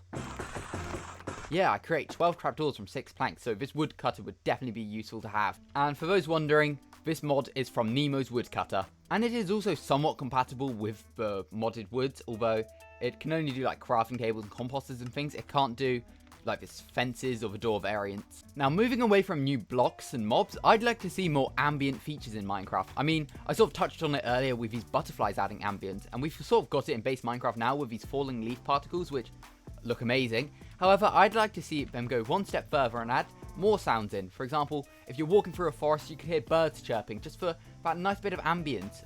Like, they don't even need to add birds into the game. I just think birds chirping would be so nice, similar to how like the cave sounds function. Or if you go into a cave, you could suddenly hear like echoes underground. I think that would be another nice feature. And obviously there's loads of mods out there that actually adds these features into the game, such as the ambient sounds mod. Now, next up, item frames are a really useful Minecraft item because you can just display different items in it, obviously, including an item frame, which is quite funny. However, they do have some limitations. For example, they are made out of one color, so I'd like to see some dyeable item frames added into the game. And this is using the fast item frames mod, which simply adds colored item frames into the game, as well as if you place an item in and you crouch and click on the item frame, it will go invisible, which is another feature I'd love to see in the game, just invisible item frames, just for some more detail and ambience. For example, you could just hang something on the wall and make it not look like it's got a massive border around it. Now let's go back onto block variants with the Stoneworks mod, which is a mod I've been wanting to show off on my channel for a long time, as it adds so many good blocks into the game. As you can see, just scrolling through the creative inventory, we have so many brand new and unique blocks added in with this mod. So let's just take a look at a few. For example, we've now got stone tiles, which are the stone variant of a deep slate tile, stone shingles, which are a stone variant of a prismarine brick, which is so cool, stone plates. What else do we have? Mossy cobbled granite. We got cracked granite tiles, granite pavers, diorite bricks, cracked diorite bricks, chiseled diorite. Let's just take a look at some of these placed down. Yeah, these look so cool. The diorite has like a wither on it. That's really nice. I like that block with like dark prismarine, but it's granite. What else do we have? Let's scroll down a bit. We've got netherrack bricks. That would be a fun block, actually. Netherrack bricks. That looks good. What's it? Cobbled endstone. Yeah, all of these blocks look so good and would just help make building so much nicer. Like, this is built pretty much out of vanilla block. I mean, I have added some Farmers Delight stuff recently, but like, if we can just get some diorite variants, for example, let's get the diorite brick and maybe some mossy diorite, and we can just add it to the build, and that just fits in really well, especially this mossy one, actually. If we just do something like that, and then we can even just create a big wall, something like this, and then you can add the mossy diorite, like sort of traveling up it. That looks so good. It would just be a great block to be added. I feel like it needs to be added as well, especially these diorite, andesite, and granite brick variants, because we've got the polished variants, but we've also got polished deep slate, polished tough, and polished blackstone. So we need the brick variants for diorite, andesite, and granite, which may hopefully come in a future Minecraft update. And I mean, do we need every single one of these blocks? Maybe not, because it would make building so much more complicated, but lots of these we should. Like, polished calcite would be nice, but also like calcite brick. Do we need a mossy calcite brick? Not really. But to be honest, I feel like I'm not doing this mod justice by just showing a few of these blocks out. So if you'd like to see me do a whole video on Stoneworks, let me know in the comments. Now, in the past year, Minecraft has added in so many brand new paintings into the game. However, I'd like to see a few more, which is where the mod, Macaw's Paintings, comes in, which adds in a ton of brand new paintings. Alright, I've collected loads of new paintings, and oh, that one's not, but we've got like a pufferfish one, that's cool. Now, do these paintings, like these actual designs, need to be added in? Probably not. That axolotl one's cool though, but I'd just love to see more paintings in, and this is a really popular mod which adds the new paintings in, so I'd love to see something similar to this added. Now, I love to farm in Minecraft. However, the most annoying thing with farming is the fact that you can jump on a crop to trample it, and it just ruins your farms, because then you have to go back through to till the ground and then replace the seed and wait for it to grow up for it to look nice, which is really annoying. However, the no feather trample mod fixes this by simply making it so if you trample on a crop with feather falling boots, it won't actually break the crop, which is just such a nice feature, and something we should definitely get in Minecraft. Is feather falling somewhat of an endgame enchantment, so by the time I have it, I don't want to be breaking my crops accidentally. So it's just a feature I'd love to see, because then it would make me really like farming even more, because I can go through like sprint jumping on top of my crops and not have to worry about breaking any of them. Now, I touched on this next feature earlier on in the video, but I'd love to see more advancements added to the game. I love the base advancements we have because it encourages you to do different things in Minecraft. Like, without the advancements, would I have tamed every cat? Probably not. Would I have teamed up with an axolotl and win a fight? Probably not, because I don't really use axolotls in endgame Minecraft, but the advancement made me do it. So I'd love to see more advancements added into the game, which is where this mod comes in, which is wood advancements. It basically just gives you advancements for completing different tasks in Minecraft, such as creating your first set of wooden tools or collecting different types of logs. So let's just go into the creative inventory quickly. Also, these hollowed logs are from the Wilder Wild mod. But let's just get a couple, like dark oak, let's get birch, let's get mangrove, let's get spruce, let's get mangrove, and see all the advancements we just got. And yeah, we get loads, and then you can collect all the plank variants, all the variations. That's a fun advancement, like getting the fences, the slabs, and all of that, as well as bamboo, obviously, the wooden tools and things. It'd just be so fun. That's what I love about mod packs such as Farmer's Delight, which adds advancements for almost everything you do as a sort of walkthrough.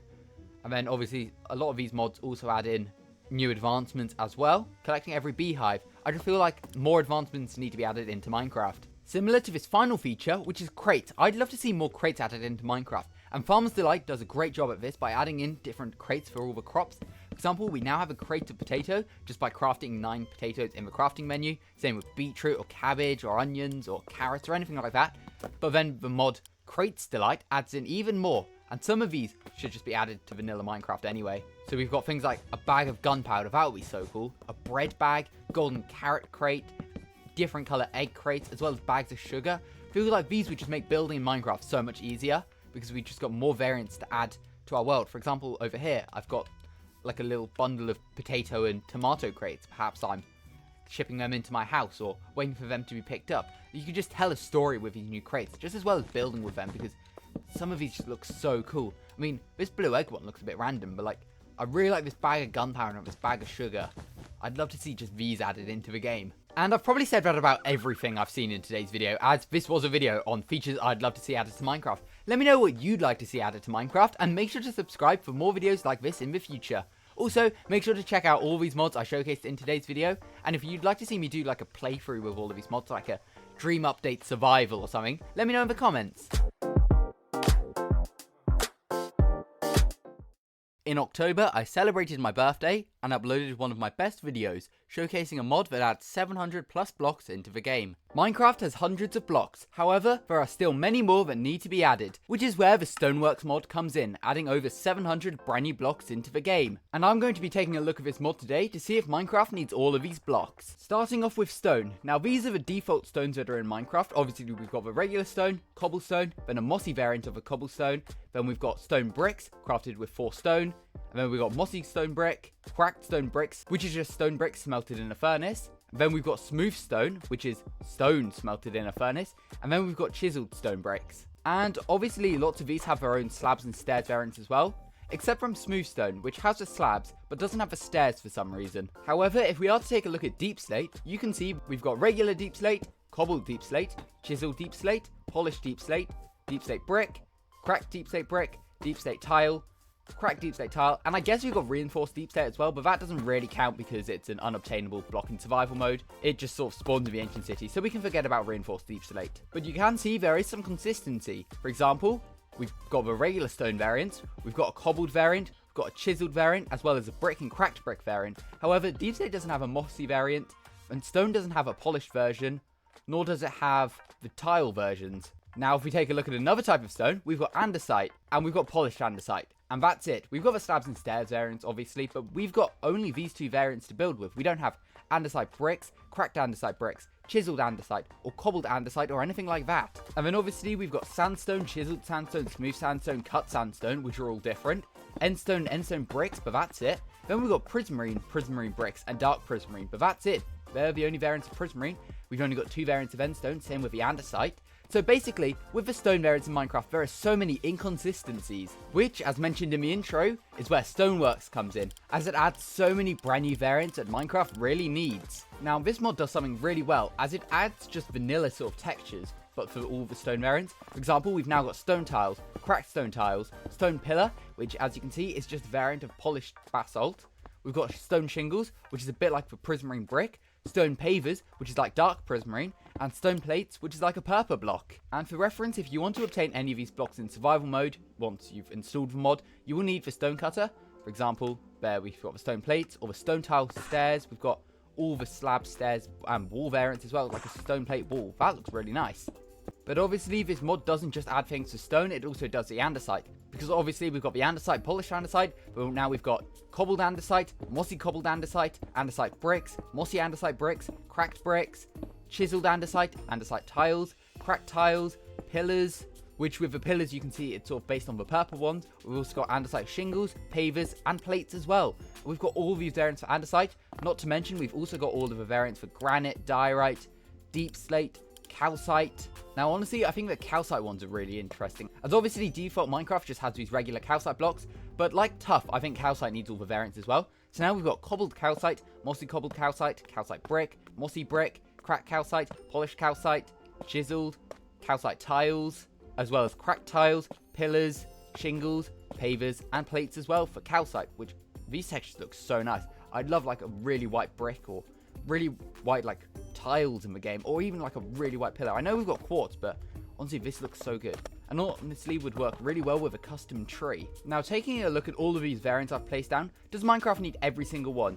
Honestly, maybe not. I feel like we don't necessarily need like a chiseled andesite like that, or andesite tiles, or like andesite pavers or shingles and things like that, but I'd just love to see basically andesite bricks would be amazing.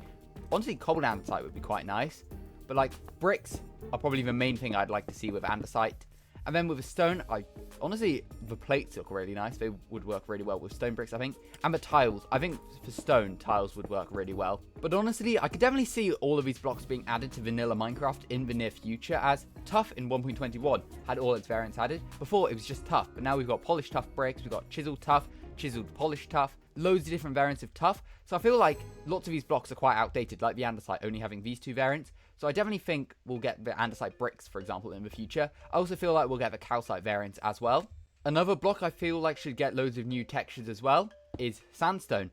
A cobbled sandstone would be great, as I really like the side texture of sandstone, but once you place it, it just gets a smooth texture like all of the other blocks. That can be fixed with placing like an upside down sandstone stair, but it'd be great to just get this cobbled texture, maybe just by mining sandstone normally. Then obviously sandstone bricks would be amazing. Cracked sandstone bricks would be a nice add-on as well. Sandstone tiles, cracked tiles. The sandstone pillars would be really nice for like a Roman sort of build.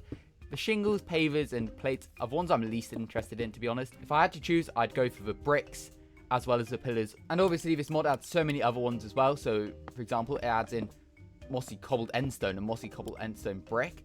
Do we really need mossy endstone? Probably not, to be honest, but it would be fun for building. Now in vanilla Minecraft, we've got mossy cobblestone, mossy stone bricks, and the regular moss block. And these are the only sort of mossy variants we have. We don't have mossy deep slate brick or mossy andesite or anything like that. And that's pretty much because the developers didn't want to add too many like mossy variants into the game. Instead, if they were to redo how like mossy cobblestone works, as obviously mossy cobblestone is a very old block, but if the developers were to redo it, I believe they'd do it as like a layer, sort of like glow lichen, where you sort of add it to the sides of blocks to make a mossy form of it. So for example, we get some cobblestone and just pretend, you know what, we could do it with vines even.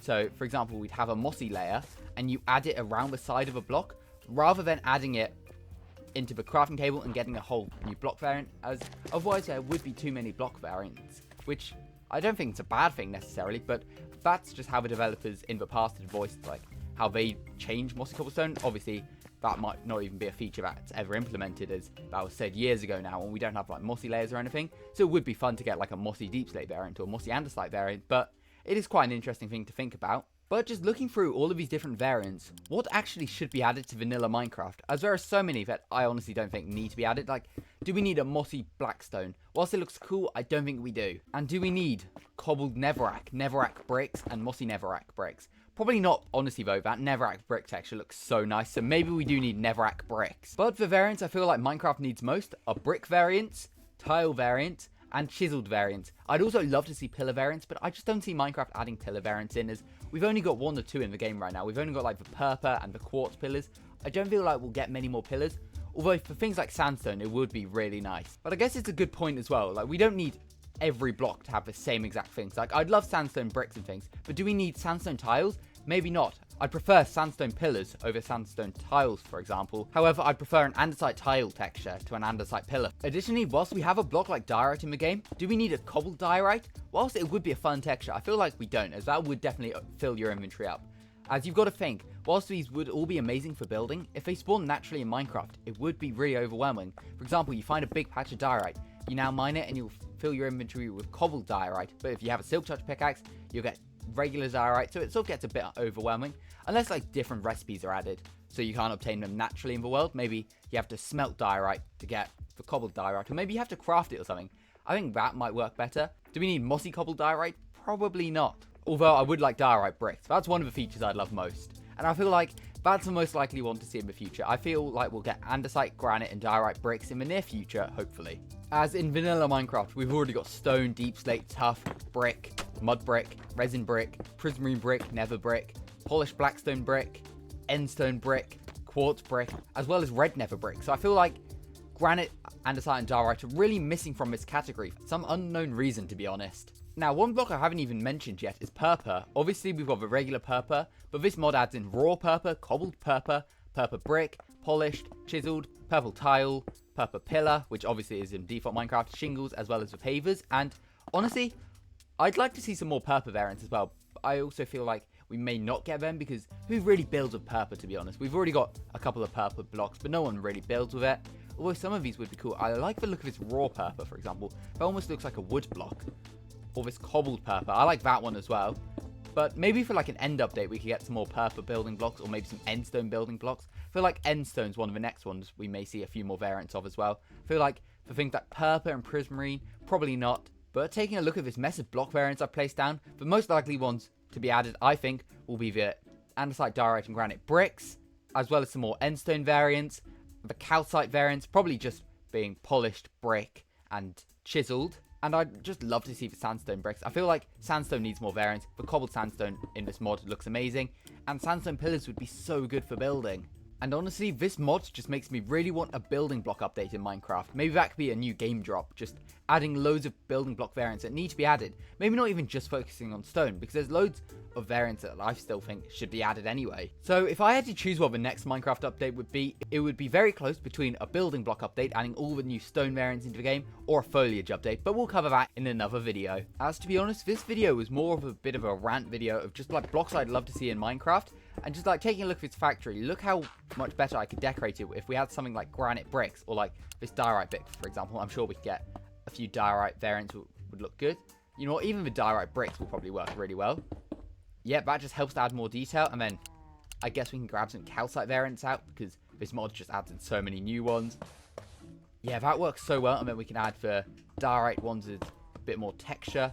Honestly, we just need more block variants in Minecraft, and that's what this whole video is about. Just me complaining that Minecraft needs more building blocks, and I hope you sort of agree, and definitely check out the Stoneworks mod, as obviously this video would not be possible without all of the brand new blocks Stoneworks adds into the game. But honestly, there are so many more blocks of this mod adds that I didn't even take a look at today. Like, we've got all the basalt variants, all the blackstone variants, all the like the nether brick variants. So if you'd like to see me do a whole video in the future, like building with all of these, let me know in the comments. I could definitely do so. Like, I didn't even look at a chiseled dark prismarine or mossy dark prismarine blocks. These just look so good.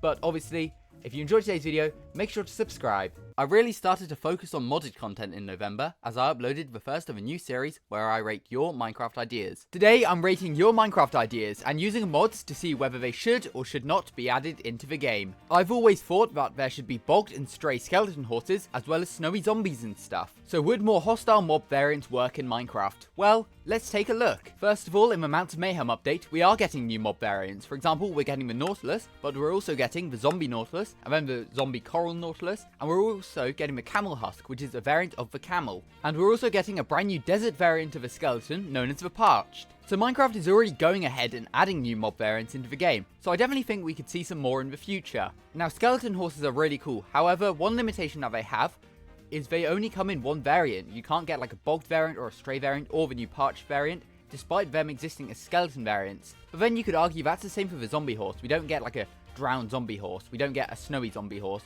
or we don't get a desert zombie horse or anything like that. So I feel like it would be cool to see skeleton horse variants, although it's quite unlikely that we'd see that, and we'd see different mounts instead. For example, we're getting the camel husk for the parched and husk in the deserts, and that's the mount for the desert biomes. Now, we don't have a snowy mount yet, but it would be cool to get like some sort of zombie polar bear or something, and then that could have the stray on it, and the next feature, frozen zombies, which the comment actually spoke about, and I've got a couple mods which actually add these zombies into the game. First, we've got the Gelid from the Variants and Ventures mod, and we've also got the Frozen Zombie from the Zombie Variants mod. And honestly, would frozen zombies be good in Minecraft? Yes, we've already got strays, so we need a snowy variant for the zombie. And both these mods actually have really cool designs. The Gelid's a bit more like a vanilla Minecraft sort of zombie would look like, but this frozen zombie design also just looks really cool. Although, I feel like if we were to get a frozen zombie, this would be the more realistic one. And it would probably have a name like the Gelid or the Ford or something like that, rather than frozen zombie. But both of these would be cool, and in terms of actual abilities, I reckon it would just end up throwing snowballs, right? Like, oh, yep, that guy throws snowballs and freezes me. That's great. I'll hop back into creative mode for now. And I don't think they have any unique drops, either of them. Nope, just some rotten flesh. But yeah, definitely want some more zombie and skeleton variants. Oh, these guys are fighting. Don't know why they're doing that. But yeah, we definitely need some more mob variants for hostile mobs. And I feel like the next one we will get is a frozen zombie. Flowers in the same manner as tropical fish. Random leaves, stem, flower shapes and colours, double tall or not. Bone meal to make more. Flower fields would become ridiculously sought after by landscapers. Now, flowers are one of my favourite blocks within Minecraft, so I definitely think they should get more designs, and luckily I've installed a bunch of mods which add new variants. For example, we've got the mod Wilder Wild, which adds loads of new variants. We've got Tiny Flowers, which is another really cool mod, as well as Biomes O'Plenty. So these are a couple of the Wilder Wild mods. We've got the Carnation and the Yellow Hibiscus. These are some cool flower variants. Then we've got Tiny Pink Tulips and Tiny Dandelions, which work just like the wildflowers and pink petals. And that is actually so cool. I haven't properly looked through that, so we'll take a look at a few more in a second. Then from Biomes O'Plenty, we've got Orange Cosmos, the Rose, which I'll also want to talk about in a second, as well as the Burning Blossom. That's cool. Does that set mobs on fire? Okay, yes it does. And then we've also got White Lavender, which also looks really nice. Just taking a look at these tiny flowers, these look so cool. That's a tiny torch flower. I love the design in like the height levels onto that one. We've got tiny poppies, tiny open-eye blossom. That looks so cool. Tiny wither rose, which I assume withers you. Oh, no it doesn't. That's quite surprising. Tiny closed eye blossom, tiny cactus flower, that's cool. Tiny orange tulip, tiny allium. I feel like these would be so good in the game. Or just like a similar sort of variant for like pink petals. I think with the wildflower, it was one of my favourite additions this year in Minecraft. I feel like we do need more colour variants, which is why this Tiny Flowers mod is so cool. It just adds so many more. And these would just be so good for building and decoration. And as a comment suggested, like landscaping. Now this comment also suggested random flower variants for the actual just default flowers, so we get different textures. Which is where the Flower Clusters resource pack comes in, as it adds loads of different variants to flowers. For example, we've got the orange tulips, as you can see. We get the regular one, but we also get some with 2 flowers, some with 3 flowers, and works with like dandelions as well. These ones look good. Same with cornflowers, as well as for poppy. And honestly, I'd love this in the game. If you've watched any of my videos before, you'll probably know that I always play with a random flower resource pack, normally the ones designed by Fwip. However, I don't think this would come to vanilla Minecraft, as Minecraft tends to stick with the same texture. For example, we don't get variated grass block textures at all. We don't get variated log textures or anything like that. We always stick to one design, which is why I feel like a resource pack or like a mod like this wouldn't actually be added, as Minecraft wouldn't want to take away from the default vanilla look of a dandelion by adding in some with 2, some with 3. However, I'd love it to be a feature, although I just doubt that this would be the way they'd implement it. Most likely, we'd just get new flower variants in the game instead. Now, the rose is a good example of a flower that I think could be added to Minecraft in the future. If you don't know, this actually used to be a flower in Minecraft until it was replaced by a poppy. However, I feel like it should still be added back, as it's quite an iconic Minecraft feature. Same way, Crying Obsidian was actually added back after 10 years, as it was once a removed feature, and it was quite an iconic feature. So I feel like the rose could be added in the future, and I feel like a cool way to get it would be to have a rose bush, and then you share it, and it drops a couple of roses, which you can then obviously decorate with. That way we give an existing block some more unique uses, and we get a brand new flower variant as a result, which just would be so cool. This comment also suggested bone mealing flowers to make more of them, which is a feature I definitely agree with, as we can do it to double tall flowers, as you can see. Click it and we get more. And in Bedrock Edition, you can bone meal a flower and it will spread. For example, I place this red tulip, bone meal it, it will spawn a few more around it. That needs to be added to Java Edition, as it's such a good feature and it allows you to get flowers so much easier than finding like a random area where they grow in the overworld and then constantly bone mealing that area. I think that would be a good way to get more variants. I also did just see bone mealing flowers creates these seeding dandelions with a Wilder Wild mod. That's quite cool, but it's sort of irrelevant. So should we get more flower variants in Minecraft? 100%. Just like you should 100% subscribe, as I want to see how many subscribers I can be on by the end of the year. End update. Now, the end update has been a big talking point in the Minecraft community within the past few years, but should we actually get an end update? Well, if I'm honest, I could make an entire video about why there should and shouldn't be an end update, but my answer straight away is, I'm not that bothered.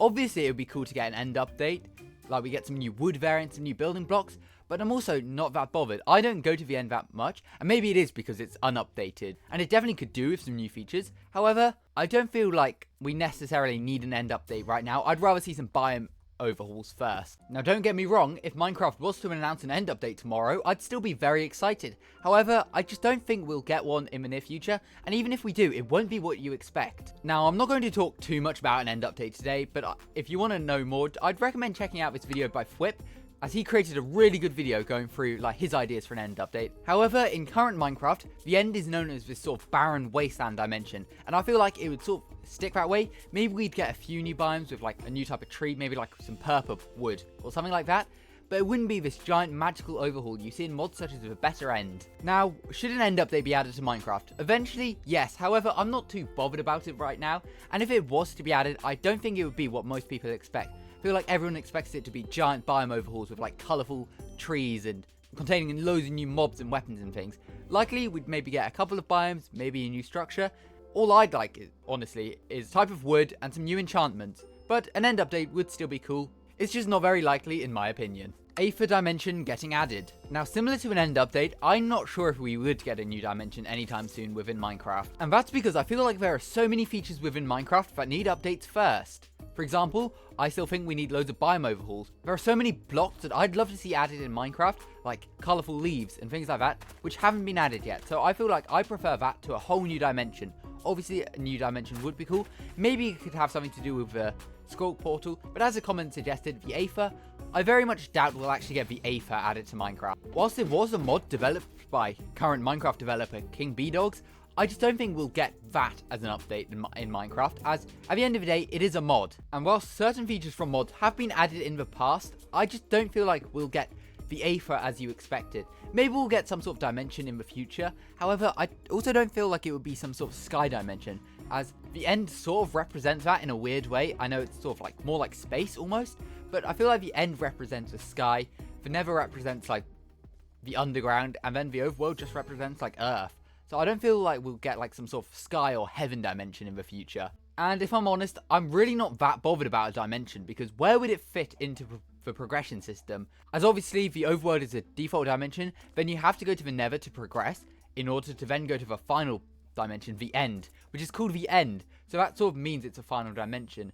And we could add some like massive post-game dimension, but I feel like then people wouldn't want to go to it, or people would be less likely to visit it, as you'd have to sort of beat the whole game first and like go to the end, defeat the dragon, get an elytra and all that. I feel like that's a bit unlikely as well. And if I'm honest, I feel like a new dimension is a perfect thing for a mod rather than a vanilla Minecraft update. Make zombie combat more interesting. Stuff like pushing other mobs towards you, flanking, and climbing onto each other. Now, we did touch on this earlier when we were discussing more mob variants, such as the zombies. And I feel like if we did get some more zombie variants, we may get some combat changes to do with the zombies. For example, a frozen zombie which could throw snowballs at you, or something like that.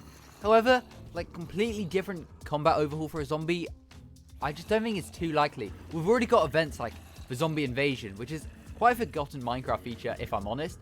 No one seems to remember that's a thing, as it is really rare, but I feel like that could become more common, and that could be the sort of zombie event.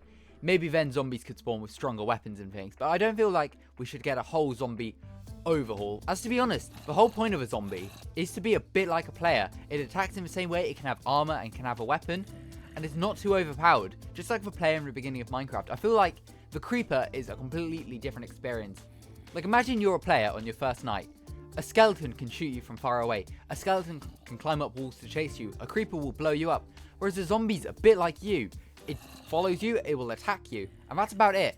The zombie doesn't have any like special abilities where it runs really fast. I feel like the default zombie should stay the same, as it is sort of a counterpart to the Minecraft player. However, I am quite a big fan of the climbing on top of each other idea. And this is actually a feature on Minecraft Bedrock Edition. If we take a look at the wiki, obviously we're all used to the chicken jockey. However, on Bedrock Edition, you can get an adult zombie jockey, where a baby zombie jumps on top of an adult zombie. Same way it works on a husk, but then the baby zombie can also ride on things like a zombified piglin, a pig, a cow, a mushroom, a sheep, a wolf, an ocelot, a stray cat, a horse, a panda, and a baby zombie on a spider. I feel like this should be added to Minecraft Java Edition. Obviously, it's already in Bedrock Edition, but I'd like a feature like this, where the baby zombie can ride more mobs to make it a bit more dangerous. I mean, it already is quite dangerous, but making it ride other mobs like an adult zombie would be quite cool. Making it ride something like a cat which can run really fast would be cool. And we're also sort of getting at, I guess, with the Mountain Mayhem update, where zombies can spawn on horses, as well as husks can spawn on the camel husk, which I believe baby husks will also be able to spawn, which is quite cool. So should we get an update to zombies? In a way, yes. A complete combat overhaul I'm not a fan of. However, I think certain updates which already exist in Bedrock Edition should be added, as well as what I covered earlier on in the video, more variants. Now, do we need variants for every type of biome? No, we don't need like mushroom zombies, although these guys look so cool, I would like them. However, obviously the Mushroom Island doesn't spawn hostile mobs. We don't need things like a pale garden zombie or anything like that. All we really need now is a frozen zombie, and I'd also like some sort of poisonous zombie for the jungle or for the swamps. In the same way, we've now got the bogged. There should be variants of the passive mobs like hogs for pigs and bulls for cow. Now, we already have this in Minecraft. Obviously, we've got the default temperate cows, but then we've also got the cold cows as well as the warm cows, which are sort of like bulls in a way with their giant horns. Then obviously we've got the default pig, and then we've also got the cold and warm pigs. So we've already got mob variants of passive mobs. However, I still do think it would be cool to get some more in the future, and actually in my previous video I did talk about loads of new mob variants I'd like to see in the game. So now that we have variants such as the warm cow, I don't think we actually need to see bulls in the game, and we also don't really need to see like hogs or boars in the game now that we've got pig variants. But what features would you like to see added to Minecraft? Let me know in the comments, as I might rate them in the next video. If you enjoyed today's video though, make sure to subscribe. We're finally on to December, where I have uploaded 3 long-form videos a week, so it was hard to choose a favourite. But nonetheless, enjoy me creating the perfect Minecraft update. Minecraft's recent updates have been great, however, there are still so many features that I'd love to see added, which is why using mods and resource packs, I've created my dream Minecraft game drop, Blossoms and Biomes. And obviously my goal with this update is to update Minecraft's nature theme, whilst also adding in a few new biomes. And this is actually our first biome. Using the mod Wilder Wilds, we have the Maple Forest, which is the biome I'd like to see most in Minecraft, mainly because of all of the colourful leaves, which is definitely a big feature of my update, as I'd like to see yellow, orange and red leaves added into Minecraft. Now obviously this mod adds so many really cool features into this biome, however do I want to see every single one of these? Whilst it would be cool, I feel like probably not. We don't need like every type of flower spawning in this biome. Maybe just have it so it spawns 1 or 2 new unique ones, as well as some new types of leaf litter, which we'll get into in a bit, as well as a brand new wood set. As did you know, it's been over a year since Minecraft's added a brand new block. This resin block was the last block Minecraft added, which is why I think in the next update, I'd like to see some new building blocks. And I think a new wood set would be perfect, such as maple wood. Obviously we get the log, the strip log, the planks, as well as the door textures.